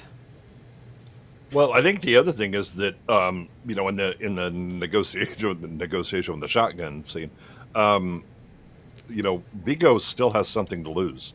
Yeah. John does not. John's already said that, right? You took my hope, right? All I have is this path of vengeance that I'm on, and that I'm fully committed. And so, yeah, no, he's not scared. What does he have to lose? Nice. Yeah. And Enzo, to add to that, I show my grandmother all these movies in a row. We spent 2 days. We watched the first two one night, the second two the other night. She fucking loved them. That's awesome. That's so cute. Yeah, I mean, I agree with exactly what you guys said. Yeah, and it's, you know, for Vigo, you know, he's had everything that's, you know, built on power, and there's this like weird, you know, obviously like the shift in the power dynamics, right? Where he builds his foundation on fear, these systems that he's implemented, and after it's all been destroyed by John here, he's essentially exposed Vigo, which makes, you know, Vigo, you know, desperate and reactive. Like, okay, now we got to leave. We got to get to the helicopter, get the hell out of here. But this is where Vigo is stoned, and you know, is obviously drinking, which is kind of funny because he's like, real quick, Nick, you said something real interesting. You said that you know Vigo rules by fear and whatnot. That's something he and John actually have in common, but in different ways. Like Vigo is a forced fear. He puts the fear in you know his people, his you know underlings, whatnot, because he's the boss. Whereas John, the fear that John instills in people is pure through his actions, regardless of whether he wants them to feel fear or not. It's an inherent fear, and so yeah, I mean, it's the Vigo's power is indirect, right? His fear is what gives him power. John's power is that he is a nasty killing motherfucker, and the fear is secondary, right? It's incidental to why people you know, need to worry about him. Sorry, but we continue your thought. I just thought that was a really interesting dynamic. I noticed it when you said something. My bad. Sure. No, not at all. I mean, it's good to build on that, honestly, and because I think with John, right, like when this legend is like stripped away from him, because obviously like he doesn't care about it. Like it's just I feel like at that point, like John within himself is like measuring pain versus like his resolve. You know, like he doesn't enjoy this, but he knows that it's necessary, and it's like he doesn't even really care at that point. Like he's just like, nope, has to be done. I have to do all this. Like, and what happens afterwards? If I die, like I honestly believe that if John dies in the process, he's fine with it. Like I think he would be at peace completely. 100%. Well, but that's why people fear him, right? That why he's so good, why he's the Baba Yaga. His focus and willpower are the things that he will do anything. He will, you know, there is nothing that's going to stop him. Yeah, again, that's the old adage. There's nothing more terrifying than a man who has nothing left to lose. You want? Okay, I'll let me full screen. Oh my god! Oh my gosh! All right, let's look at some good people here. Are you wearing a crop top, sir? This Masculine's guy on the Sir, right. how dare you, Jay? Look at Katie with her DBZ shirt. Piece of shit. I put it in the private chat. This is the third time me and Katie have been on the stream together, both of us wearing DBZ shirts. This is kind of getting absurd. Yeah, but she has an excuse. She's not white. That's true. I was saying before where he's like Vigo's high, right? So he's like kind of like a little loopy, and he's drinking. He's like, ooh, who's behind us? Meanwhile, Mayhem here's like, does anyone have a gun? Fight, by the way, it's fucked up as he is right now. Remarkable hand-eye coordination for a knife fight. Yes. Yeah, I cannot do that right now. That's very true. I'm waiting to jump for this. Also, let's talk about and go back one frame if you could, Nick. Let's talk about mayhem right here. The masculine character. Let's do it. The moment Vigo's like, "All right, your turn to fight, John," is effectively what happens. You see him be like, "Fuck!" Like, well, I got it motherfucker, now. have you seen what's happened to everybody else in our crew? What a missed opportunity for the insurance company as well to do employee. He's got to do it. Yes. Like, there's a moment where he just kind of looks to Vigo and just shrugs his shoulders. Just he literally just goes, "Well, all right, I guess I'm gonna fucking die." Like he just. There's no lines or anything. Just all in a shrug and fucking head bob. He accepts what's coming to him. It's like Leon in prison. Yeah, they should have after like the initial hit be like, "We're covered for this, right?" Yeah. Oh yes, we have Allstate. my That's God, fine. Yeah. that'd have been so good. Like, don't worry, we have insurance. Gotta be protected from mayhem, like me. Or like just something funny, like a card pops out on the floor mat, and it's like an Allstate, insurance card. Like just something subtle. Like, Well, we've already said that Allstate has a standard rider that you're not covered by John Wick or Acts of God. Yeah. So You need that Baba Yaga gold platinum. Yeah. You have to buy the special coverage. Baba Yaga insurance. It's also kind of interesting because, the whole, why do you tell children, in the old country, why would you tell them about the boogeyman? It was to stop them from wandering where they shouldn't and getting into things they shouldn't. And because Vigo didn't carry on that, everything that's happened is because he couldn't raise his kid to have the appropriate amount of reverence and fear for a man that he knew was still out there. Yeah. Yeah. Damn Vigo. Agreed. Couldn't get it. Well, but I think that it also is a testament to the weakness of Vigo's power, right? That he requires other people to do that. He can no longer use the Baba Yaga to be the thing that scares people because he can't unleash the Baba Yaga on them. True. Yep. Bless you, Leon. Thank you. There's another one in the chamber. It just hasn't come yet. I can feel it though. Gesundheit. See, Vigo would appreciate that. Yeah. This part was funny. He's like, kind of starts handing him the gun. He's just like playing with him. He's like, he says something in Russian. He's like English Vigo, and he's like, "Good luck." And I'm like, dude. And then, dude, he died kind of gruesomely. Like, not the first part here, where he obviously gets hit by the car and he kind of just slides off. But then Vigo gets in the driver's seat of the SUV and slams John Wick's car while his body is on the side of it and just gets dragged or pushed along with it. It's kind of brutal. Like, I don't know if he's actually dead in this moment here, but he's sure as fuck dead after that. Like, you could see, look at his body by the front left wheel. He's a goner. That'd actually be the right, but yeah. Does Allstate have life insurance? Probably not, right? Is that covered under that insurance? No, I mean, if he does, he's got a hell of a double indemnity claim, I think. Mm-hmm. Yeah. I thought it was ironic too, where here's your new car and it's trashed. My corny joke was at least this fight in the rain for Keanu Reeves went better than the last one. Yeah. Much. From the Matrix 3 with Matrix 3, right? Is Superior that Agent reference? Smith. Yeah. There's only one Matrix movie, just like John Wick. See, good one. I said that on, I think it was Gooch's stream, right? Bad and whatnot, and got fucking roasted. Oh no, Matrix 2 isn't actually that bad. Yo, fuck all y'all motherfuckers. No, that's just cope. That's just cope. Yeah. Matrix Reloaded is not a good movie. No, it is not a good movie. movie. I liked parts of Matrix 2. I mean, like, that are fun to watch, but it's a good. That's what I said. That is exactly what I said. Like, okay, there are scenes, there are moments, there's set pieces, but as a movie, 2 and 3 suck. Yes, they do. And 4 is definitely suck. We'll not talk about 4. Okay, look. If there's any movie that doesn't exist, it's 4. 4 is Leon. Again, there's only one. There's only one Matrix movie. Matrix 2 and 3. I suck harder.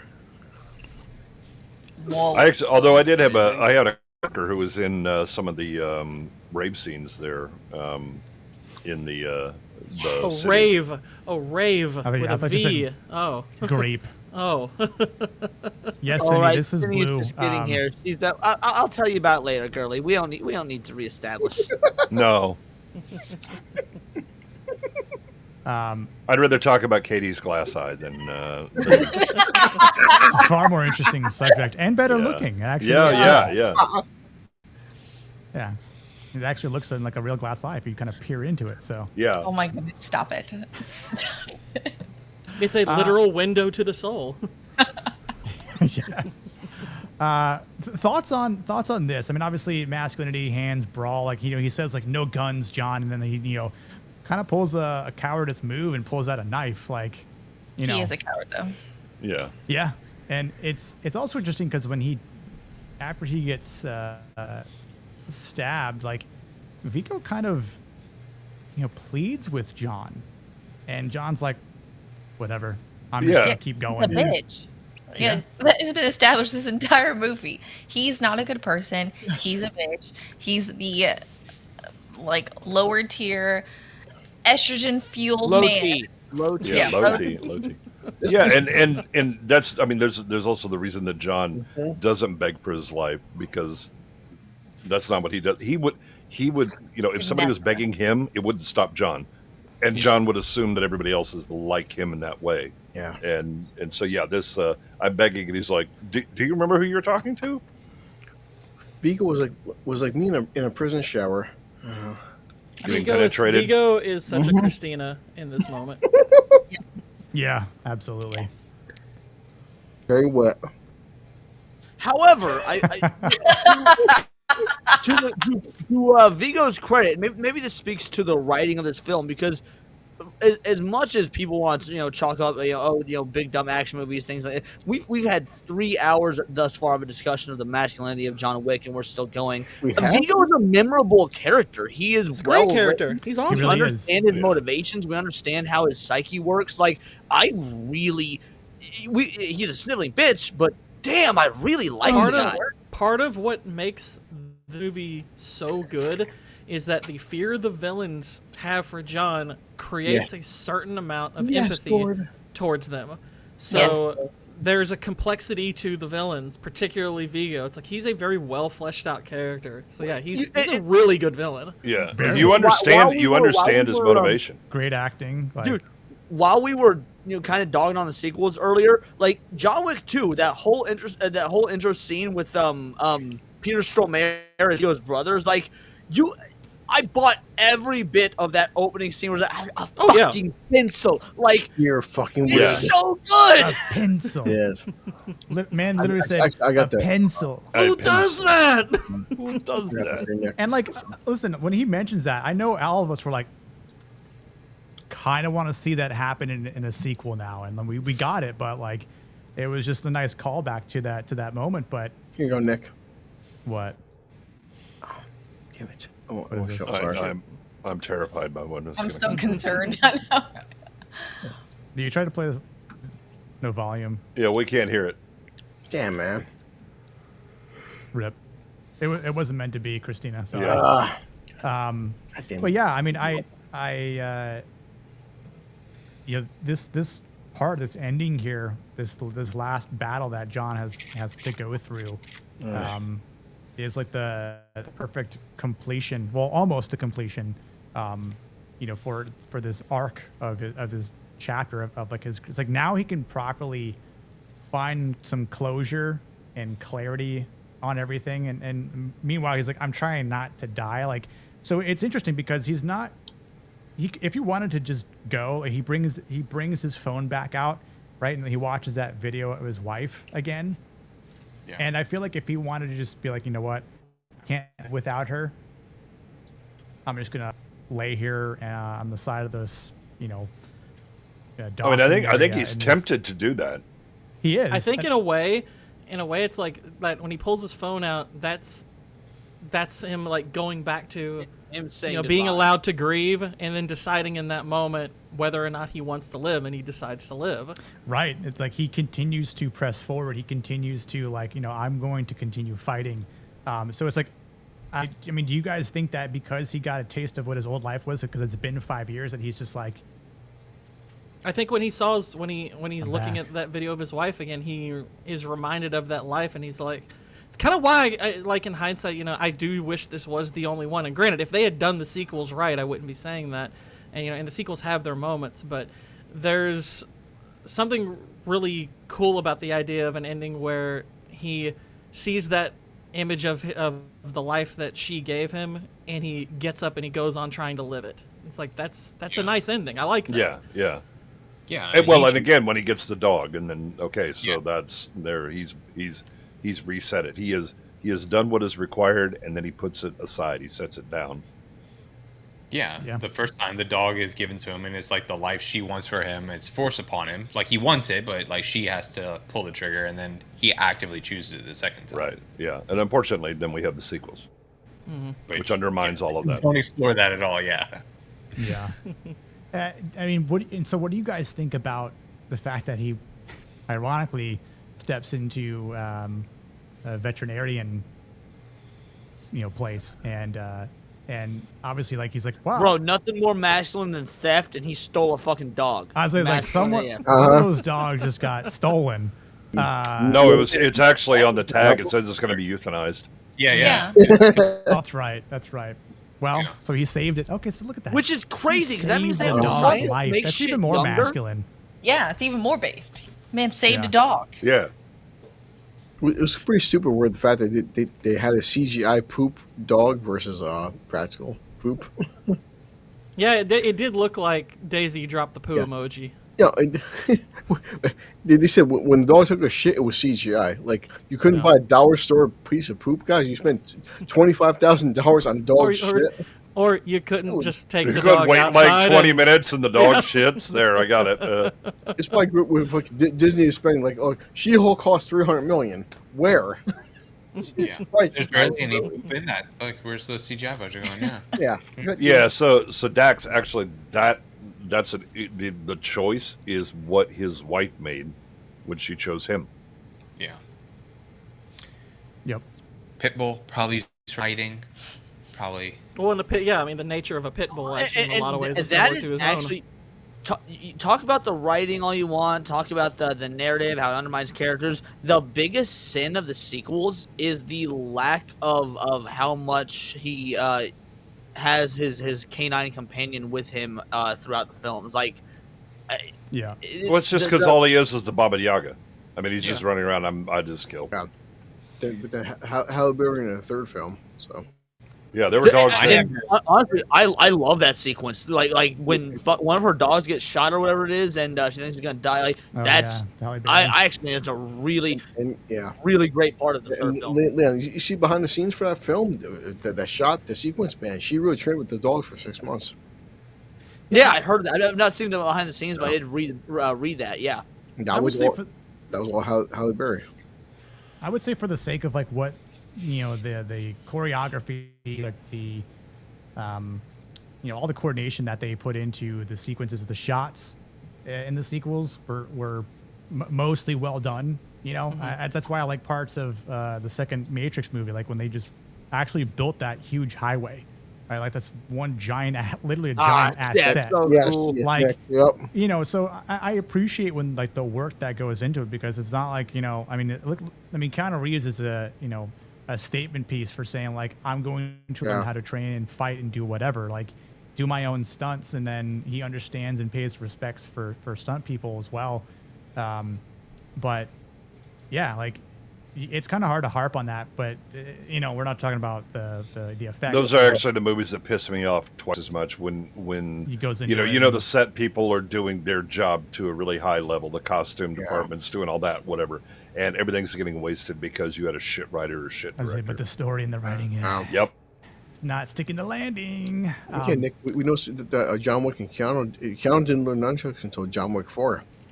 And that was him actually learning fucking nunchucks. Which is crazy because he never picks up a set of nunchucks in the Matrix. Yeah, so, there's a reason for that. Those are shit weapons.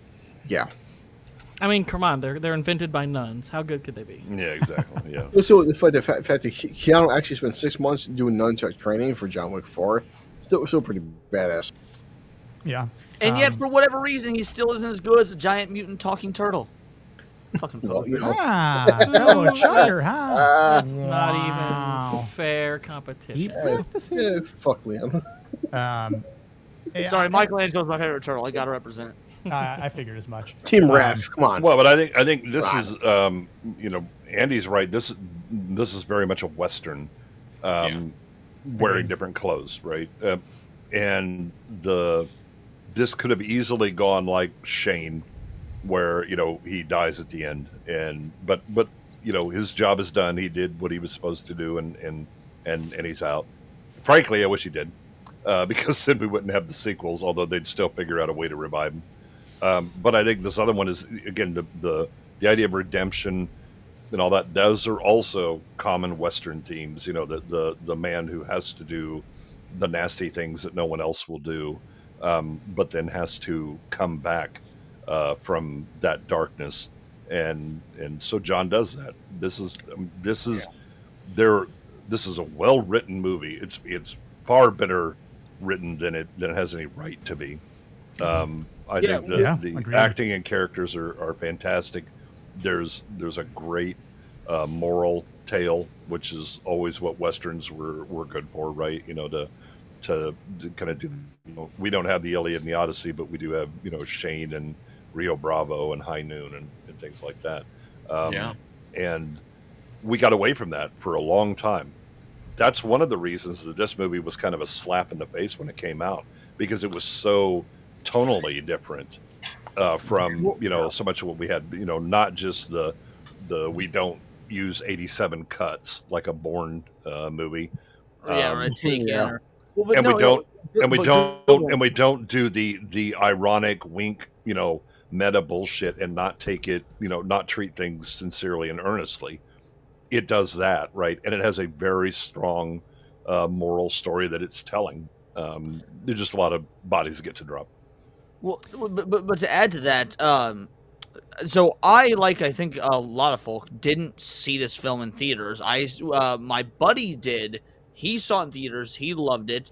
When it came to DVD, he went out. He was going to my place. We're gonna shoot some pool, play video games, you know, smoke hookah, shit. Dudes doing that, hanging out, and he brought this DVD. It was a movie. It was John Wick. So I've never even fucking heard of this, and it's been late 2014, early 2015, something like that.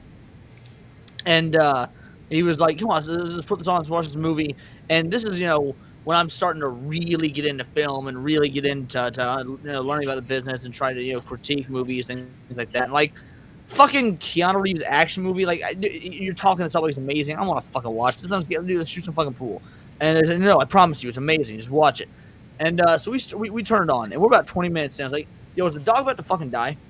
He's like, "Just watch." He's like, "Is the dog going to fucking die?" Because I'm turning it off now. I don't want to watch a goddamn movie where the dog gets beat to death. And I literally turned the fucking movie off. And after about 2 hours of him begging, "Can you please watch this with me?" I was like, "Fine, fuck it. We'll watch this gay ass movie where the fucking dog dies. I'm gonna watch Keanu Reeves brood for 2 hours." I've never been happier to be wrong. Like, it was I remember this is 2014, 2015, so it's been 10 to 11 years, and I remember being like, "TJ, I am so fucking sorry. This was a masterpiece. I was blown away by the end of it," and he was incredibly correct to tell me to sit the fuck down and shut the fuck up. So yeah, maybe that's masculinity. Well, I think that's when I first saw it. My wife and I were watching it on streaming, probably, and when it got to the dog part, I turned to my wife and I said, "If this movie does not involve him killing everybody everywhere, because you have committed the 3 sins. You messed with his car, right? A magnificent car. You killed his dog. His dog was a gift from his dead wife.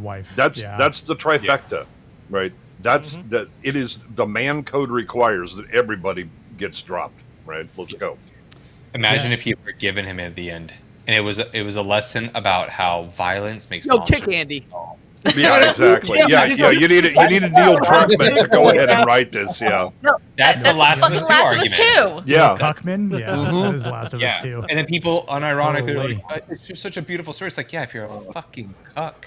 Yeah. I never wanted to watch this film, by the way, because I thought it was going to be like all those mob movies that I kind of burned out on, like remember like the early 2010s, they were just like everywhere. Mm-hmm. Yeah. And I only watched this because Daniel Tosh did a bit on Tosh.0 where he says, don't ask me. He was like ranking the top films for 2014. He goes, don't ask me what the top film of 2014 is. It's John Wick. And I'm like, oh, I thought he was being like silly. Like, oh, it was going to be so bad. It would be funny to watch. And it was just, I turned it on like, holy shit. Like 20 minutes in, you're down for whatever the film's going to lead you to. Like you said, Virgo, when you're like, kill them all, bro. Fuck them. Yeah, I'm with you. I mean, Let me get my gun. I'll help you. I want to say I back remember to, when this came out, hearing rumblings of this being a cool movie and like, oh, Keanu's kind of making this cool little comeback and stuff. And then I checked it out and I was like, I think you people are underselling how good this is. This movie's got, it's got, style, flair. It has heart and it's really well written. It's got good characters. It's like this movie. This should have been pretty immediately regarded as a classic. I think I was like, this is a classic the moment I saw it. After I saw this movie, I spent the next like 6 months just like trying to spread the gospel of Wick. Every Wick person I have, like, have you seen John Wick? Let's watch John Wick. Like, it's First John the second time. Yeah. This is a movie like I can watch anytime though. It's just that good. Like, and I agree, Gord. Like, I think this could be deemed a classic now. I mean, it's been out for over a decade, and obviously, sequels are what they are. No, I mean it was a classic on first viewing. You were like, okay, this has all. Yeah, it's got everything right. Yeah. No, not potential. It is right. Well, if nobody else sees it, I don't care. This is a classic in all ways. Yeah, well, This is a movie when you I watch saw it and in the you're theater, like, I was like, "Oh, this is potentially be really good." Like for ever. dude, I'm so and talking envious about that you it. saw this in theater because like I feel so. Like, I can't believe I missed it. But no, I don't know anybody. You're the first person I know besides my buddy TJ who saw this in theaters. Like, how did you even hear about this? It wasn't advertised. It had a $20 million budget. Like, I was saying, like, I mean, I used to go to a hell of a lot more movies back then because there were a lot. I mean, we talked about the movies that were coming out in 2014. There were like a ton of bangers that year, right? And this was kind of buried beneath a lot of good stuff. It was like the 80s where you're just like, let's go to a movie. What? I don't know. We'll just see what they get there because good one. That's the exactly odds what will be happened. good. Yeah. Like my buddy and I were like, what do you want to do? I was like, do you want to go see a movie? It's like, yeah, we'll go get some drinks and go see a movie. And we go there and we're like, Keanu Reaves, what the hell is John Wick? Never heard of him before, obviously. We go in there and it was just like blown away, and I'm like, oh my god, that might be one of Keanu Reeves' best movies, like aside from the first Matrix movie. But I'm just like, aside from Johnny Mnemonic, like, well, yeah, but Point Break, dog. Point Break, Bill. A Scanner Darkly. Yeah. Speed. Speed. I was gonna say Devil's Advocate, but that's unironically actually kind of good. No, he's just shitting. I want to say something for Hook. Like, he brought an interesting point. The shooting style he uses for the movie Central Axis Relock was developed by a guy that died a few years prior of cancer. Had he been, he'd have been really, really happy with how Keanu did. Keanu goes to Terran Tactical a lot and practices at their range like all the time. I mean, like, he is an excellent shot in real life, which is awesome to see that, and then just him honing those skills. Like, so I agree. Like, he would definitely be really happy to see what That's Keanu's why he's been able not to afraid do. to take the subway alone, And even seeing him do like the cool reloading techniques is awesome. But I think that the as good as Keanu is, it really is. It's the writing of the villain that you understand the motivation of the villain, and you're like, yeah. I mean, if my kid screwed up, I would try and call and smooth it over and all that. And John Wick is just silent, and I know what he's going to do. Well, then I'm going to try and protect my kid from this idiocy, right? And then here we go, and everybody makes sense, right? Everybody's motivations are reasonable and good. It's just it's been a while Except Perkins. since we've had Perkins. this. Later, Boosh. Perkins has all right motivation. It's just a terrible actress they chose for her. Well, no. You said it's good though. So, her motivations. I understand her motivations, but they're not good. Fuck Perkins. She a bitch.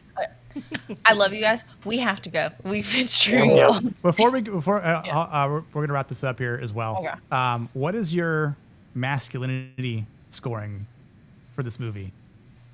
For John Wick? I give this fucking 10. An extra veiny. Oh wait, you're doing it out of 10? Yeah. Tell him, Katie. Tell him. Yeah. A girthy, like. Yes, Andy, girthy. Like a girthy 9. Thick. I say it's 10, but it can't. It's not 10. I can. Yeah. Yeah, like we're trying to say like Predator being like 11 because of the Spinal Tap scoring, but so like Are you gonna do a Ghost in the Sorry, Dark? that was clever.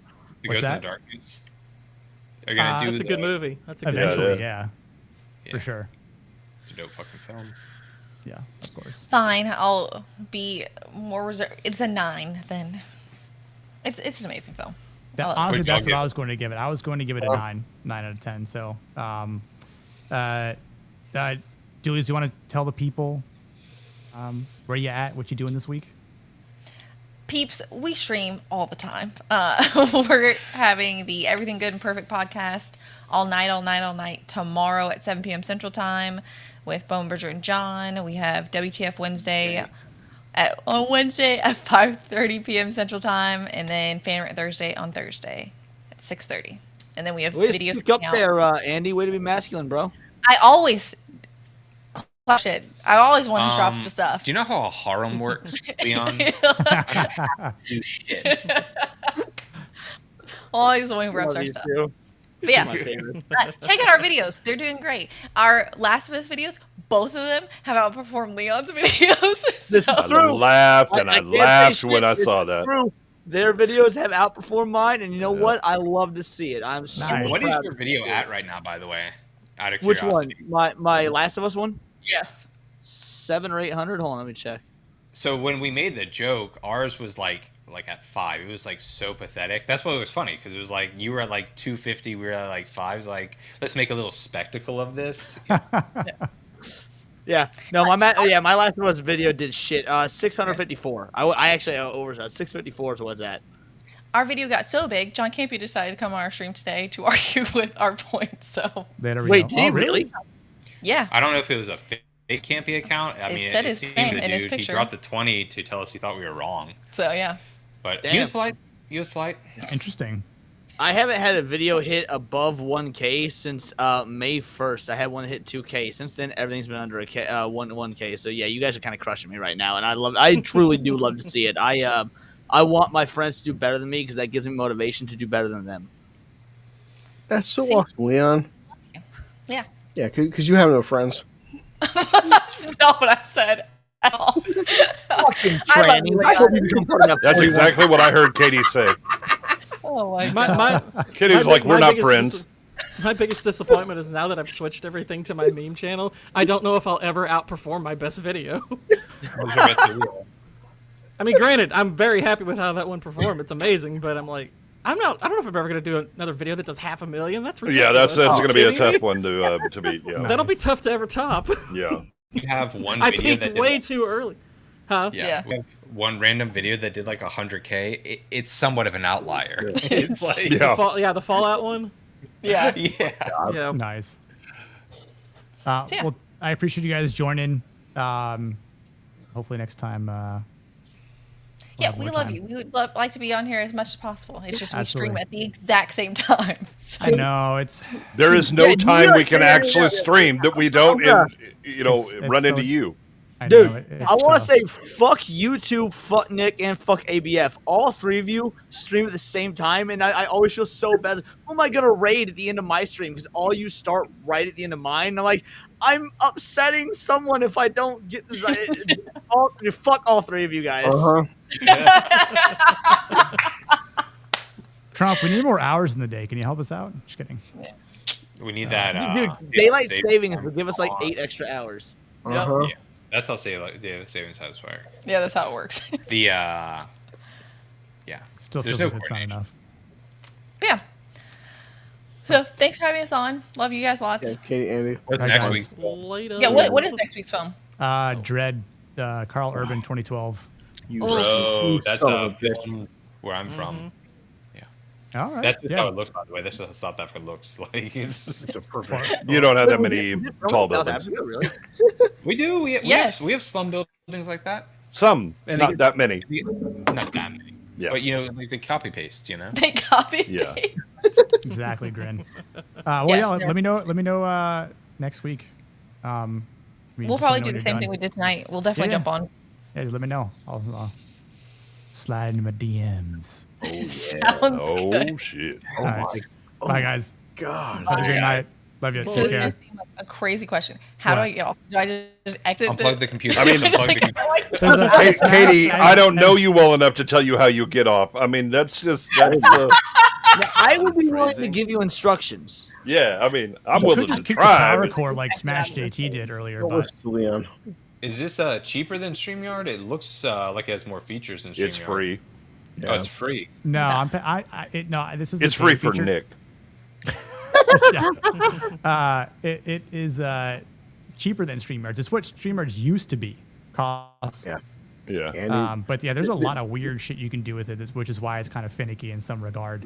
this is Goodwill Live. Holy shit, there's a dark mode. I just found it. Yeah, we've I've been. been Yes, talking it's about the literally- entire You time, bro. racist? Yes. It's greatness. Bro, how fucked is it on StreamYard that if the host doesn't have dark mode set as an option, that you just have to sit there burning? Like your retinas. Yes. Nah, Like, why is it? Like, why? Okay, but we're not going For to. sure. Yeah, bye. Goodbye. We'll talk to See you you all guys night. later. Good Hey, night. guys. See you later, guys. Cheers. Later. Fucking pricks. Nick, What did Ross say? My Sri Lankan goddess Vex is covering Carl Urban Judge Dredd on Sunday. we all know the dual shocks are awesome, man. Ah. Yeah. Okay, well, you get the awesome. feminine side on Sunday, and then you get the masculine side. Exactly. On that note. You And know, just as it should be, the woman comes first. Uh-huh. I mean, I got mine. Uh-huh. I mean, Masculinity, baby. one and done. I can come. I'm in 20 I need seconds. my cigarette or my beer now. Yeah. I mean, if you didn't get yours, that's on you. Come on. Um, Get good. so I said my rating. Christina, what is your masculinity rating for What? John Oh. Wick or Blue? Do we have Blue back? I hate this film. It is so 10 out of 10. This film turned me into a female. All right. Okay then. No, Gord, how about you? What's your masculinity rating? Well, just out of curiosity, it's like, is masculinity rating in some way different from just rating the movie? Yeah, Or no, is it's it just- it's like the masculine virtues or vices, right? It's demonstration of Gotcha. classic masculinity and all those things. Gord. Yep. Gotcha. Look at Gotcha. these, okay? Come on, Gord. Okay, I will give it then for masculine rating 9 bullets with rippling biceps through the head out of 10. Love it. He's so right. I hate him. Leon, what about you? This is easy. I give this 18 rounds in the mag plus 1 in the chamber. Yes. Mm. Oh yeah. But like, no, jokes aside, like, difference between rating a film and rating on masculinity, it's truly difficult to find a more realistically masculine film. Like, there's hyperbolically masculine films, like Predator. You know, you made the joke that it's 11 because we go off the Spinal Tap rules, Oh, but yeah. this is a very realistically masculine film, and Oh yeah, for sure. I don't know that there's a lot of films you can compare to a lot of modern films, I should say, a lot of films post 2010 that you I'll can tell you compare one that John comes Wick to mind that came out in 2011 was The Gray. Oh, wow. Yeah. Really? Yeah, I thought- Wow. Liam- I would need to rewatch Liam The Gray. Neeson. I haven't seen it since it came out, and I thought it was a bit overrated then, Except- but I except- haven't seen it since then. Except for the ending. No, I think the ending's perfect. I'm not Really? gonna lie. I think the ending Really? is absolutely Wow. perfect. Okay. For I did- I didn't I think dislike it. I didn't- thematically that ending fits that movie so well. This Gord. I think it's a little rewatch. I liked it well enough, but I didn't understand why everybody loved it when I saw it. So I Yeah, should that's do a fair. rewatch. I mean, I ain't gonna lie. I mean, I've watched it like 4 or 5 times now. I love it. I freaking love that movie. it has been a while for me. Though, Dirty but, pumpkin.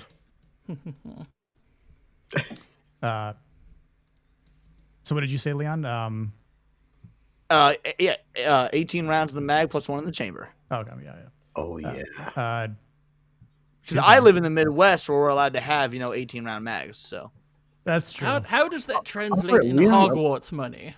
All right, Leon, I'm already wrecked. Yeah, Rick. Yes, The Gray with Liam Neeson. Yep, exactly. 2011's Like Goodwin The top. Gay. Goodwin's the elder statesman. The Gay, it's a similar concept. It's just a bunch of guys crash a plane, and just there's a whole lot of gay around them that they have to get away from. There's just packs of gay everywhere. Yeah. And the results are very similar. They land on the big gay. Christ. And Liam Neeson's character before that happens is just he's someone who hunts the gay. Yeah. He's super based. He's a great Jedi. I wanted to find any black man. That's an actual quote. I was quoting Liam Neeson. No. I know. What you don't want to hear in The Gay is, I have a particular set of skills. Skills that make me a nightmare for homos like you. Or you also don't want to hear feel, don't think. Yeah, no, don't do that. I am a straight man with a mission. I will find you. Oh my I will kill you. Good one. Your rating, sir. Yeah, I think John Wick is a really high masculine movie for all aspects of masculinity, right? Both the positive and negative. I mean, you have the idea of Wick setting aside his violence for the love of a woman. He is with her to the end, and then he's kind of wrecked by that.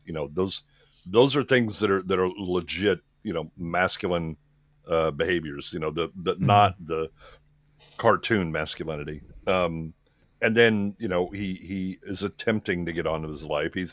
It's a rough bit for him. At first he doesn't give a damn about the dog, and then eventually it grows on him right in time for the idiots to show up. And they are like the demonstration of the masculinity that isn't bounded by adult manliness. It's just like the young teenage running around being violent, doing that without any self-control or whatever. And then Vigo is a great counterpoint, who understands the kind of the masculine law of, okay, my son was an ass clown, I'm going to try and set it right, realizes he can't, and then here we go, right? And we just keep meeting characters that they have different motivations and all that, but they still, everybody kind of operates under the masculine law, with the exception of the idiot woman and then Vigo's, which does the idiot woman operates under masculine law. Yeah, I mean, well, no, I mean, she operates under feminine law, and it's perfectly believable. And then Vigo's ballless son, is those are the outliers, and they get dealt with quite well. I think this one is, it's sniffing a 10, just because it really does play in a masculine world. Yeah, with masculine consequences, right? Well, and Bill, when you said that it deals with masculinity realistically, both the positives and negatives, like that's what I meant. But you hit the nail on the head when I said like real masculinity as opposed to like Hollywood masculinity. Like, yeah, that's the positives and negatives of it. I think this may be the very first stream I've ever done together where we did not argue once. You're entirely correct. Yeah, I mean and again, we get both the toxic side, right? With the idiot son and his crew, right? And then we get the actual man version of it, right? Which is almost everybody else, and dealing with it. And so I mean, I don't know if I could give it a 10, but it's as close as I probably can give a 10. I the couldn't perhaps, give it a 10 as a movie, but for masculinity purposes, I think you could. I mean, I think there's still some aspects of masculinity that it doesn't represent in the movie. Okay, fair enough. But it comes close. And so yeah, I 9.5. Yeah, it's kind of like where I'm at. Like, at least a 9, right? And I could go to like a 9, 9.5, but it's not quite a 10 because there are other movies out there that will definitely be covering that are in that 9.5 to 10 range, of course. But for a movie that came out 11 years ago and has obviously made a nice impact. Yes.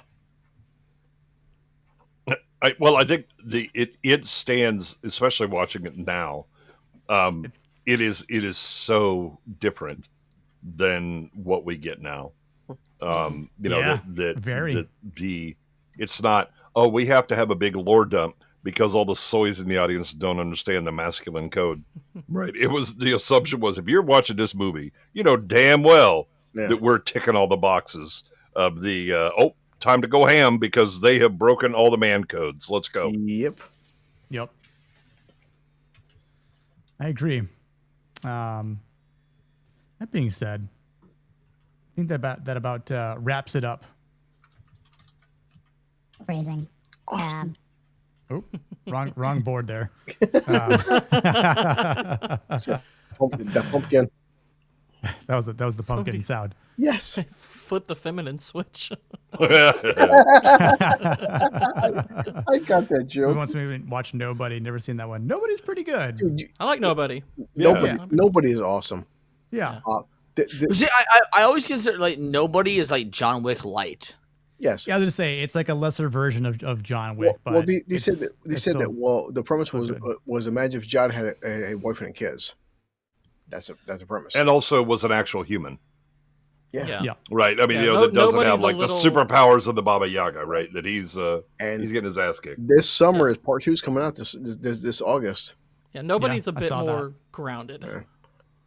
Gord's right. Yeah, especially as a bus driver, I love that bus scene. Yeah. I've watched it at least 50 times. Like it's not as good as this movie, but it's way better than all the John Wick sequels. Yeah. No, he's right. Gord's right. Before we go, Royal Rumble of Masculinity between James Dalton, John Rambo, John Wick, and Colt Magnum. Dude, Colt Magnum is awesome. Problem is, I don't know James Dalton. I know the other three, but I don't know James Dalton. No, it's Roadhouse. Oh, Patrick Swayze's character. Gotcha. Okay.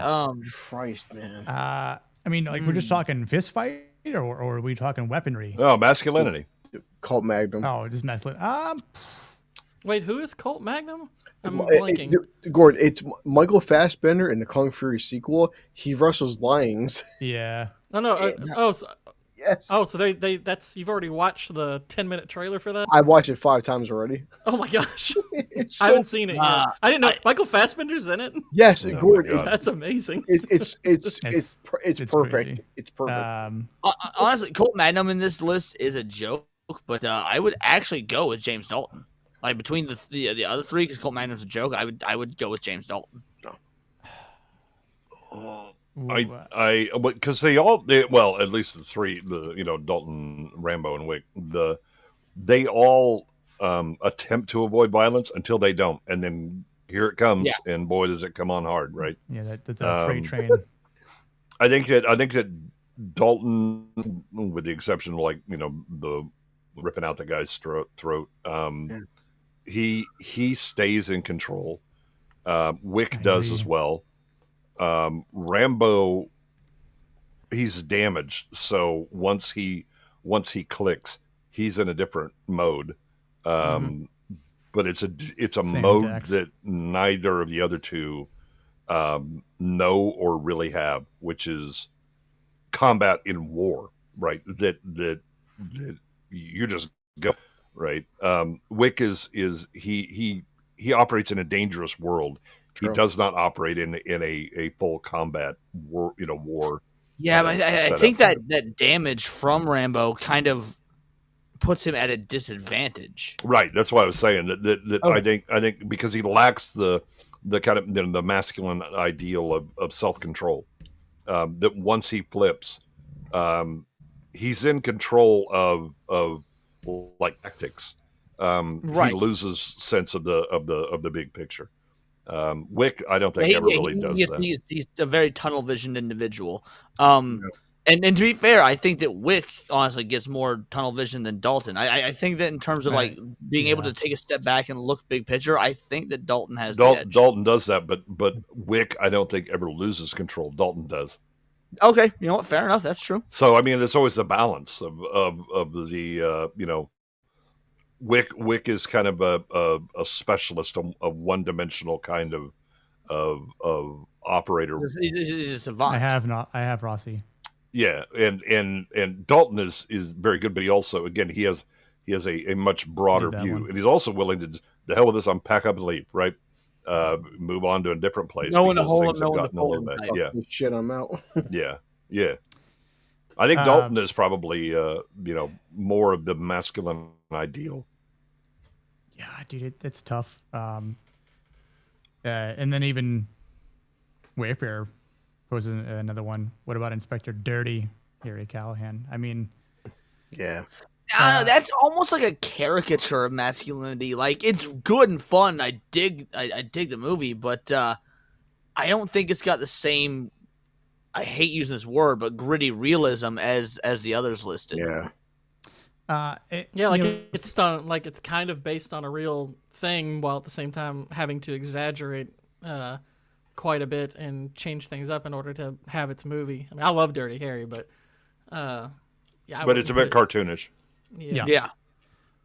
Just to kind of mention for the who would win and who wins the more masculinity. I'll say this now. I do have a plan in terms of I forgot about this. Yeah. But I'm waiting. So for those who are watching, yeah. And honestly, I'll be doing something further down the line, probably at the end of this year, in a bracket sort of way. Yes. So stay tuned. Sure. Stay tuned because could be good next March. Yes. Yeah. Check your pillows for tournaments. Yes. Who knows what the odds will be, but yeah, I love having these conversations, with the masculinity and comparing different movies or comparing people within the same movie. So, Granola's already got it named. Yep, Masculinity Madness. It's not a bad name. It's not a bad name. Dude. All right, Granola. I appreciate that. I'm going to coin that and thank you for it. Make sure you write that down so we can get proper credit when we roll it out. Right, exactly. You don't mind, do you? I guess we'll go around real quick, say where we're going to be this week. Christina, I don't know where you'll be. Maybe back to normal. Nick, you know more than I do. I don't know what he'll be. Blue Collar will be somewhere. I don't know. Stay tuned. Gordon, what about you? Let's see. I'm currently in the process of tweaking some of my movie-related stuff because I've going to be moving that stuff over to my larger channel, Papa Pumpkin. Yes. So, because obviously my other channel got demonetized, so yay. Yeah, fuck you, but, YouTube. He's been playing Uncharted. He's so masculine. But I'm gonna probably upload a video later this week. I'm working on the Captain America Brave New World review that I did. I'm tweaking that right now, which I think that's one of the ones that actually got the channel demonetized. Me, Vex Cannoli, and Whitey actually kind of brainstormed what might have caused it, and I think we came up with the reason why. You seen Lil Platoon made a 45-minute Captain America 4 video. They doxed Lil Platoon. He's got like fucking 400,000 subs. They doxed him. It's crazy, dude. Yeah, that was awful. Right. But so I'll be hopefully having that ready for Wednesday. I know this Thursday, I'm gonna be hanging out with Pops. I think we're gonna do something pre-recorded where we're gonna be talking every other week. We do a movie that one of us hasn't watched. So Thursday we're doing The Running Man, which I haven't watched. Have you read the book? Really? No. Okay. Well, then your disappointment will be much less. I want to share this before we go. I want to share this one thing. Hang on. Oh, and Saturday I'll be over on Nadia's channel. We're tearing Vincent Price movies. Be there for the first hour or so of that as well. Yeah. Well, there's only like 1,000 you get to go through. To, All right, Yeah, who you wore narrowed it it down better? to like 17 or 22 or something. I'm wore starting to better? see that. Yeah, I'm seeing it. Yeah. See the vision. I'm so honored. Yeah. Courtesy of Enzo. Oh, Marilyn Monroe and heroin. Monroe. unironically, without it looking like a homo wearing a dress and shit, like just a wig alone, you could kind of do a pretty solid John Bon Jovi cosplay. Have a nice day. You're basically halfway there. Take my hand. This was not the prayer I was looking for. Yeah, I know. I'm not. This is killing on a prayer. I love karaoke. You are not wanted, dead or alive. Have a nice Leanne, where are you else going to be this week? Well, tomorrow I've got Tinfoil Haters on my channel. Me, Cinevere, Sammy 3Pete. We're going to dive deep into a conspiracy theory. I don't know which one yet because our guest unfortunately had to postpone. So I'm going to have to throw something together last minute. So we'll figure out what's going on with that. But it's going to be a good show either way. And then I released a video today about a certain situation going on when it comes to cancel culture in the video game and YouTube space over a VTuber called Kirsha. Feel free to check that out. Beyond that, this coming Friday, we've got Caro Brown, who works for Eric July, Ripperverse, on the show. We'll be interviewing her. Nice. And that's everything I know thus far. Of course, streams here and there for other people's shows will be, just follow the X account and you'll know. Sweet. Goodwin, what about you? Tomorrow I'll be on Jacob Ironsides and we'll be covering Heat. It's a pretty masculine movie.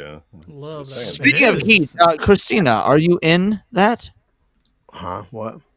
Are you Never mind. Are we still alive? Are you? Hi. Then I'll be on Niat's movie nights on Friday. I don't even know what the hell we're watching. Commando.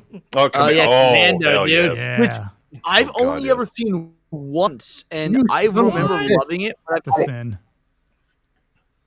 I watch a film once a year. I did, so Commando was one of the very first movies I watched after my divorce. I'd never seen it, and my wife left, and I was like, "What's left for? Let's watch an Arnold Schwarzenegger film I've never seen." That's And why it she was left. fucking awesome, but I haven't watched it since. That was like 2 years ago. So It's the perfect film. Commando is just B movie macho glory. It's so much fun. It is quintessential Arnie schlock movie that is magnificent in its cartoon action and I'll just carry a California Redwood with me as I come walking up. Oh shit! Cinevere is showing some angry faces in the chat. I think I'm streaming with her tonight if she still plans on streaming. I thought she was sick and might not, but if she's streaming, I will be streaming with her, and I don't want to upset Cinny. My bad. Sorry, Cinny. Carrying a tree on your shoulder, followed by feeding a deer with Alyssa Milano. Exactly. And it features the greatest suit up scene of all time. Yes. Kindergarten Cop is amazing. I let him go. I had to let him go. He's like, my friend, he's dead tired. Yeah. My friend, that's the clip that Niat usually plays. My friend is dead tired. Yeah, I mean that's gonna be something we'll probably cover on this channel, like probably next year, only because ironically, when Niat has picked out his movies and I've kind of done mine as well. Like, we don't have much overlap, which is awesome. There's a couple movies, like for the rest of this year, but not a lot. So it's going to be cool to talk about a lot of different ones. There is overlap. You do something very I different than him. He does the that's what I'm does saying. a Like, review of the film, whereas you review the masculinity of a film, and Right. those can Plus you can have it's the worse exact same panel as him, will breed an entirely different discussion because of the different natures. Yeah, for sure. Yeah, like Plus, Dread. this Like, is sorry, the go ahead, 40-year go ahead. anniversary. This is the 40-year anniversary of Commando. Just throwing that out there. Oh, No snap. I think if Nick does Commando, I would turn trigender. Jesus. And also, I would just like to point out, fucking hell, I'm old because I saw Commando in the theater. Oh my god, I was in diapers. By the way, Blue, do or do not gender. There is no try. Yeah, there's no try. Wait, was it These what, movies what, go year, differently. what day was it on? What? Commando, what day was it released? Oh, blah, blah, blah. Hang on. I love that film. It released on October the 4th, 1985. Yeah. Let's see. Felt like a fall movie. That film was a rite of passage between man and his son. I was like 4 months old. If you ever want to, if you want a good picture of how far standards have fallen, Kendo has a 6.7 out of 10 on IMDb. Thunderbolts has a 7.7. Dude, okay, like there's been a lot of crazy shit I've seen on IMDb lately, like that top 100 list that I posted. How the hell you have Game of Thrones at number 2? Dude, I almost brought it up on Countercast because it made me so angry. I was like, no, I've got a show. We got to stick to it. I was wondering if you would want to. Oh, yeah, the list you're talking about actually is so not fucking that's not angry. IMDb though. Oh, some of those RPGs that IGN had on. Started. Yeah. The list you're talking about wasn't IMDb, though. Game of Thrones is really high on IMDb. It's just not quite number 2. Yeah. It's still insanely high, though. I don't get it. That list was just sheer lunacy, honestly. Yeah. Like that, it was one of the worst lists I've ever seen in my life. And there Like, are Game of Thrones for a on that while list that was number deserved 2. to be on the list, but they were way out of whack in terms of the ordering and stuff. Yeah. Like it was. Yeah, Was They had MASH even Friends. on the list? By the way, was MASH even on the list? I don't remember seeing it. MASH should I don't be on think that it fucking was. list. I don't think it was. They had Friends at number 5 and And number Seinfeld 4 or at something, right? 31. They had Seinfeld at 31 and Friends at Dude, 5. And I'm like, you are Seinfeld- idiots. Seinfeld destroys Friends on every molecular level. Friends is not a top 100 show. I'm sorry. It's No. it's not. It's not. It's not that good. There are sitcoms that Well, are I way will watch better How I than Met Your Friends Mother out there. before I watch Friends, and I don't like How I Met Your fucking mother. I've been going through Frasier lately. Frasier's Oh, way better than great. Friends. Well, Everybody Frasier's loves great. Raymond is way better than Okay, Friends. There's a so- lot. Cheers. Of okay, now Cheers you're- is most assuredly better. Yeah. So look, here's the list. I know this is not Masculine Monday or material, but Dumb Pat Pumpkin. this is just a little bonus conversation here, guys. Like the fact that you have Friends at number 5. Are you? Or Game of you Thrones shitting me? over like The Wire and The Sopranos. The It's like, fact, are you the fact insane? that Rick and Morty is on this list. It shouldn't even be on the fucking list. Well, you know, Seinfeld 31. Stranger Things is Yeah. number 8. Oh my gosh. I had Pickle Rick. Okay, I won't hear that shit. I mean, like, okay, Fargo at 16, I can live with that. Fargo's a great show, although It really is. it's only great for like 2 seasons. The other seasons are okay. But that first season of Fargo is amazing. I love that. Dude, Glow. Number 57. Who the fuck gives a shit about Glow? No one's going to remember Glow in 10 years. Yeah, that's right. No Big Bang Theory? Get the fuck out of here. I'm Sheldon. Yeah, there's a lot of recency bias in 20-somethings voting this dog shit. Dude, it's Saturday Night Live, and I get Saturday Night Live sucks now, but like from 76 through like 2005, that show was good. Is it even on here? Well, I mean, well, you would I because don't you would think think that so. if because The Simpsons is. I'm I sorry, think is did in you the say top 10. 2005? Are you high? Wow. Maybe 2002. He's always high. Whatever year was like Molly- maybe 92. I would go to like 95. in 2000, I think 2002, you had like Molly Shannon, Will Ferrell. Like it was the decline. It was like the last of it being good. I mean, I'm a through like 96, 88 through 96 kind of guy. Dana Carvey's my favorite comedian of all time. I'm biased. I so. love Dana Carvey. Yeah. But like I was gonna say, like Yeah. Simpsons, they have at Wayne's number World. 9, and that is on the strength of the first 10 seasons. It's not anything. True. Agreed. Sherlock being number 7 is insane. That's What's crazy, insane. Gord, is Sherlock, I think, does deserve to be on the list, but I like, like No, I like Top Sherlock. 100, Sherlock's yeah. fun. It's nonsense a lot of times, but it's fun. But number 7. Can I just point out? I don't think The Shield is on this list. It is. It's dude. It's. That's what I Really? was looking for. Wow. It's 85. I love the Shield. Are you high? The Sons of Anarchy better than The Shield? No. Wow. Lost is number 27. Okay. Dude, it's- Lovecraft Country, didn't it get one season and get canceled? yeah. Yeah, you put this as 9. You put this. And to be as fair, 90th. I did like Lovecraft Country for what it was, but it's not one of the 100 greatest of all time. If you only get No. one season, I'm sorry, I'm not. Dude, I mean, you it's one put- thing if you're a mini series like Band of Brothers, which granted that's criminally low on this, Yeah. but oh my gosh, Is like this is list True is Detective on here? I don't unbelievable. remember. Is True It Detective on is, here? It's number Yeah. 14. It's number 14. Yeah, it's Yeah. super high for having one good season. No. True Detective has 2 good seasons, 1 mid-season, and 1 terrible season. 'Cause season 3 is good. It's not as good as season 1, but season 3 is good. Yeah, this list is absolutely insane. Yeah. I reposted it on my ex hosty. So you want to if that's easier, but are you fucking kidding me? Community is ahead of the Twilight Zone. Twilight Zone Dude, should that's be what way I wanted to bring that up, good one. I'm glad you said that because I'm like the fact that the Twilight Zone is 35th. It should be top Hell 10. no. It should be top 10. Yeah, Twilight It's Zone one of the should be greatest way shows higher. of all time. Yeah. It is one of the greatest Yeah, shows they of have all time. Westworld substantially Also, above it. You know, a Lost- 1 season and then a whole lot of Drek. Lost Oh my shouldn't even be God. on this list. Lost is the OG Game of Thrones. Everyone loved it for like a couple years. Then 2 everyone seasons or hated 3 it when they seasons. realized, oh, Then this it shit sucks. the bed. Yeah. The writer's strike happened and it went to shit. Deadwood is at 43. Get Oh my fucked. gosh.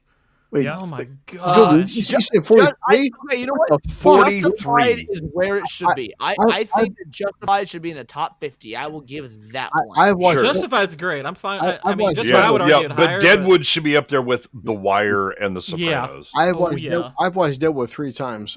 Deadwood's Yeah, it is. amazing. Fucking Cock- awesome. Wait. Is number 53 The Witcher? Yes. Really? Shouldn't You even mean be the on show the that's list. not even fucking finished? You're Bro, shitting me. if you're not finished, you shouldn't be on this list. Shouldn't because be we in the don't know list, how you're yeah. going to turn out. Yeah. It is higher than The Punisher. Oh, Yeah. It's better than the original Daredevil series. yeah. The Witcher had one good scene though. The episode 1. How did Gotham get on this list? That's what I was like, I don't know why Gotham- Gotham's on here. Like I don't Gotham know. is the most basic show. It's Are you a kidding? nothing The burger. Umbrella Academy is on this turd. Oh my Fuck the No, Umbrella I didn't Academy. see that. Really? Yeah, it's 58. It's above Gotham. They've got The Office UK and The Office USA on here, and they're so wildly far apart. That's I'm going to hilarious. bed. I hate both versions of The I'll be Office, honest. by the way. I'm actually surprised they have Veep as low as they do because that show gets sucked off so often. I'm a little surprised that's all the way down at Sucked off. 75. Yeah. Yeah. Damn, we went for 7 seasons. Holy shit. Yeah. I don't remember. I only watched like the 2 seasons and then I couldn't stand it anymore. And I was like, I'm done with this. Yeah, this list is just an exercise in retardation. Yeah. I mean, I'm glad they get number 1 right as far as I'm concerned. I would have Breaking Bad as my personal number 1, but I'm like, you get pretty much everything else wrong. Breaking Bad is definitely like top 3. I don't know if it's number 1. Man, I mean, like I said, it's my pick for number 1. I don't think it's Yeah. inarguable. Agreed. Hook. Yeah, yeah. I mean, I could definitely see like The Wire, Deadwood, and Sopranos being above Breaking Bad, but I understand. Yeah. The There's a few shows in everybody's that. tasting. 31st, Yeah, there is going to be like top 10 is going to be. Look, you can 31st. juggle around. I these, don't and it's see all MacGyver understandable. on here at all. And look, say what you want about MacGyver. Like MacGyver for its legacy alone should be in the top 100. Well, Maybe like okay, so 99. you see, I saw I saw I Love Lucy on here. Yeah, I Love Lucy was on. That's in like the fifth, I 33 think it's right below Seinfeld. Is that right 32nd. below Seinfeld? Yeah, right below 32. Seinfeld. is, yep. Yeah. I would put Walker, Texas Ranger over half these shows, and that's not a good Yes, show. yes. I mean, come on. Do those shows have a moment where he tastes the grass Okay, and wait. spits it out and says plane crash? I don't think so. Yeah, put- no. I would put 24 on the top 100 list. Love 24. Over some of these. Yeah, Oh, hell that's yeah. like- Over some of these. Like yeah. I would take a lot of these out and throw that in there. Yeah. And again, like talking about certain shows, like I'd probably take something off and put So Is Sunny in Philadelphia on here, but Well, that show's been going on for a long time as well. Yes. Is that show? Where's that on here? Is it? It's not on here. It's on FX. What? They still have planned. They still plan 3 more seasons too. Yeah, but- I'm Oh my still crashing out gosh. over the fact that MASH is not on this list. Yeah, Wow. Well, but Leon, they do have the 100. yeah. The 100. What about is CW Avatar bullshit. on the list? Is Avatar on the list? I don't think there's anything. No, I Actually, you don't know think what? Avatar: The Last Airbender should be on top 100 list. I don't Sure give a it shit if should. it's a Of kid's course show or it not. should. It should be on the list. It should be. It absolutely should be on the list. I mean, I wouldn't put it like super duper high as far because I mean there No, are like definitely some 88 writing or issues. something. There I put are it some higher writing than a issues lot with of it, this shit. but I put it way higher than a lot of this garbage. Well, like I would put Family Guy on this list at this point. Like if you got The Simpsons on there and that's still ongoing, like I would take one of these shit shows off and put Family Guy on there for another animated show. Like, but Where's there's South Park? Yeah, South Park. South Park. Oh my god. Where is? Don't tell. I don't think Hey, it's by the on. way, Not on here. every animated show you guys have listed, guess what? Futurama's better than all of them. It's on this list. Oh yeah, Futurama is Futurama. fantastic. Wow, I don't see South Park on here No, at all. no, Oh my I- gosh. Outlander's on this list. Outlander was valid for like 2 seasons, dude. They have The Mandalorian at 13. Dude. Are you Jesus. kidding me? Oh my god. Oh my gosh. This is so painful. This is bonus Whoever- footage, Dax. This It's- is yeah. whoever came up with this list needs to invest strongly in Canadian healthcare. Yes. You need a maid. Oh my gosh. Yeah, that's I'll agree, Hosty. I mean, there are some good seasons of Family Guy, but for South Park not to be on this list, That's Bro, insane. I would put Burn Notice maybe in the 90s. dude, I like Burn Notice. Yeah, certainly higher than the 100 or the OA. Yeah. No, is the OA on? Dude, that show sucks. I thought Yeah, the the first OA season- is there. No, Yeah. There's The no OA was one of those Battlestar shows that had Galactica, so much- like, Yeah, where's potential- Battlestar Galactica? Yeah. No. there's- Either version of Battlestar Galactica. Yes. Either one of them. Yes. And they threw where was it? Like The Flash. Yeah, The Flash is on here. That's number 68. I saw X-Files. I didn't see where it landed though. Like X-Files should be on this list. I don't know where it landed though, so I don't know if it's in the right spot. 21. Okay, I'll accept that. Yeah, Yeah. that's reasonable. I'll accept. Yeah. Better Call Saul 20. Nah, Better Call Saul should be The higher. Queen's honestly. Gambit, are you fucking high? So okay, so like if you're gonna choose a limited series show, like that one season, where the hell is Band of Brothers? Yes, Band exactly. of Brothers the- is on here. It is on here, but Where? it is number 24. Okay, Right actually, below that's Chernobyl. Okay, done. I would that's put fair. Band of Brothers above Queen's Gambit. Yes, Oh well, fuck yeah, yes. for sure. By 100%. far. That one's going to be up in the top 10. I would put the Pacific on this list. I don't know why the I, Pacific. I, I'd put I was Pacific going to on say the that, list, but I too. wonder if that was a hot take or It not. is? Yeah, I would also have the Pacific on Yeah. this list. Like To be I mean, fair, I would have it. I would have it lower, but it would definitely make the list. Yeah. I was bitching about one season shows, but I would also have Firefly on here. So what do I know? Yeah, Firefly should absolutely be on this. I think Chernobyl should be higher. I think The Boys should not be in the top 20. But the boys should not be on this list at all. The Yeah. boys is garbage. Yeah, I mean, what the fuck, Chernobyl? Yeah, how do you not have that on there? No, it is. It's 23 though. But like, Is, What the is fuck? all Quiet on the Western Front on here? I Is that a didn't see movie? it. Isn't that No, No, there's, there's a miniseries. Oh, I mean, yeah. I think I there's know a that. movie I don't think version. so. I haven't seen that. There was a miniseries. There was a couple of version. movie versions of it, but Mm-hmm. I actually Yeah. just got the one they did a couple of years ago. I just got that. Snowpiercer raised The by German one? wolves. I couldn't There was stand a- this show. I didn't even know there was a Snowpiercer show. What are you even fucking talking about? Yeah. Yeah, it's called Showpiercer. No, there you go. Yeah. Raised by wolves. I could not get into that. I've never Prison even Break. met. I've never Prison met Break. anybody who. Get the fuck out of here with Prison Break. Okay. Yeah. So you'll put Prison Break on this list, but you won't put 24. Dude, this had to be written by someone who was born in like 2002. Yeah, But it says sourced from IMDb. well, again, it's user rated because again, how many of these motherfuckers have seen MASH? None. Right? Yeah, well, I mean, I the thing is, know. this isn't accurate to their top 100 shows. It's not there. Like, 'cause you can look right at their top two. It's their top 250 shows. Breaking Bad is Whoa, wait, one. I'm just now realizing. Is there not a single Star Trek on here? No. Nope. I don't think so. Nope. But like, if you take out some of like the documentary stuff like Planet Earth and stuff, Breaking Bad is one. Band of Brothers would come after that. Then Chernobyl. Then First The season Wire. was decent, Hook, but like Yeah, I like the first season of Jessica Jones, to be fair. Yeah, It's still not but- one of the 100 greatest, or if it is, it's like really low on the list. But like, you're telling me no Star Trek at all? Yeah, I'm Exactly, betting I Husky. can think of 100 shows better than Jessica Jones. Yeah. Yeah, maybe that's something we do is just put together.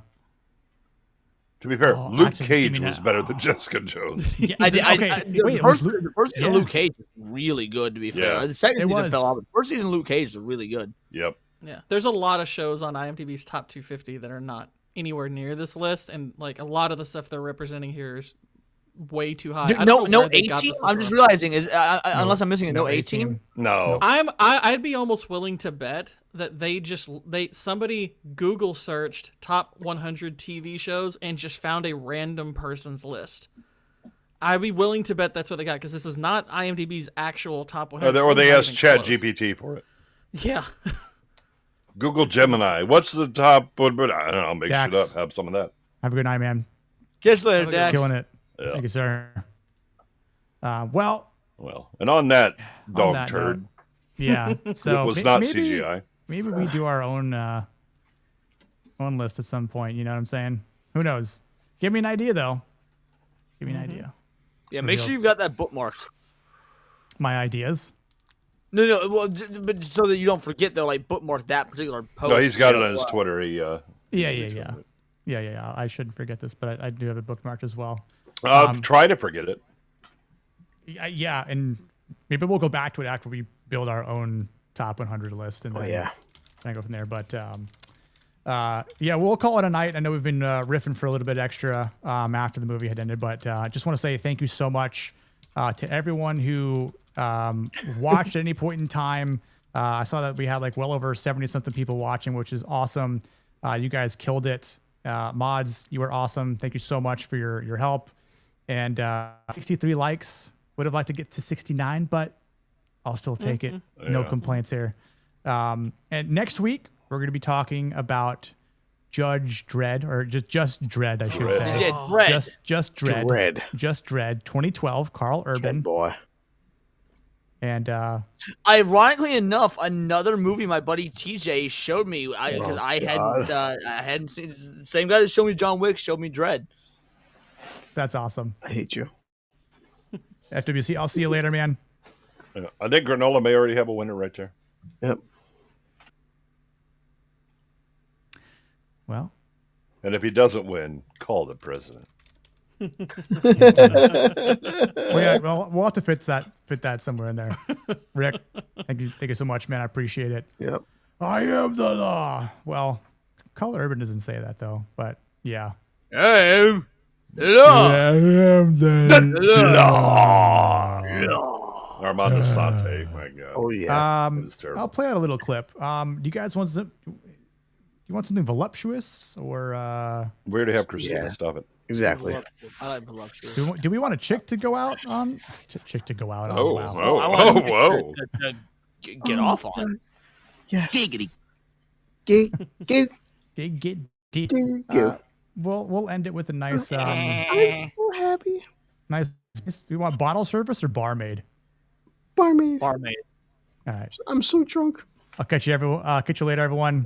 You guys rock. Cheers. I've never seen you like this. Like what? Vulnerable. I'm retired. Not if you're drinking here, you're not. Base.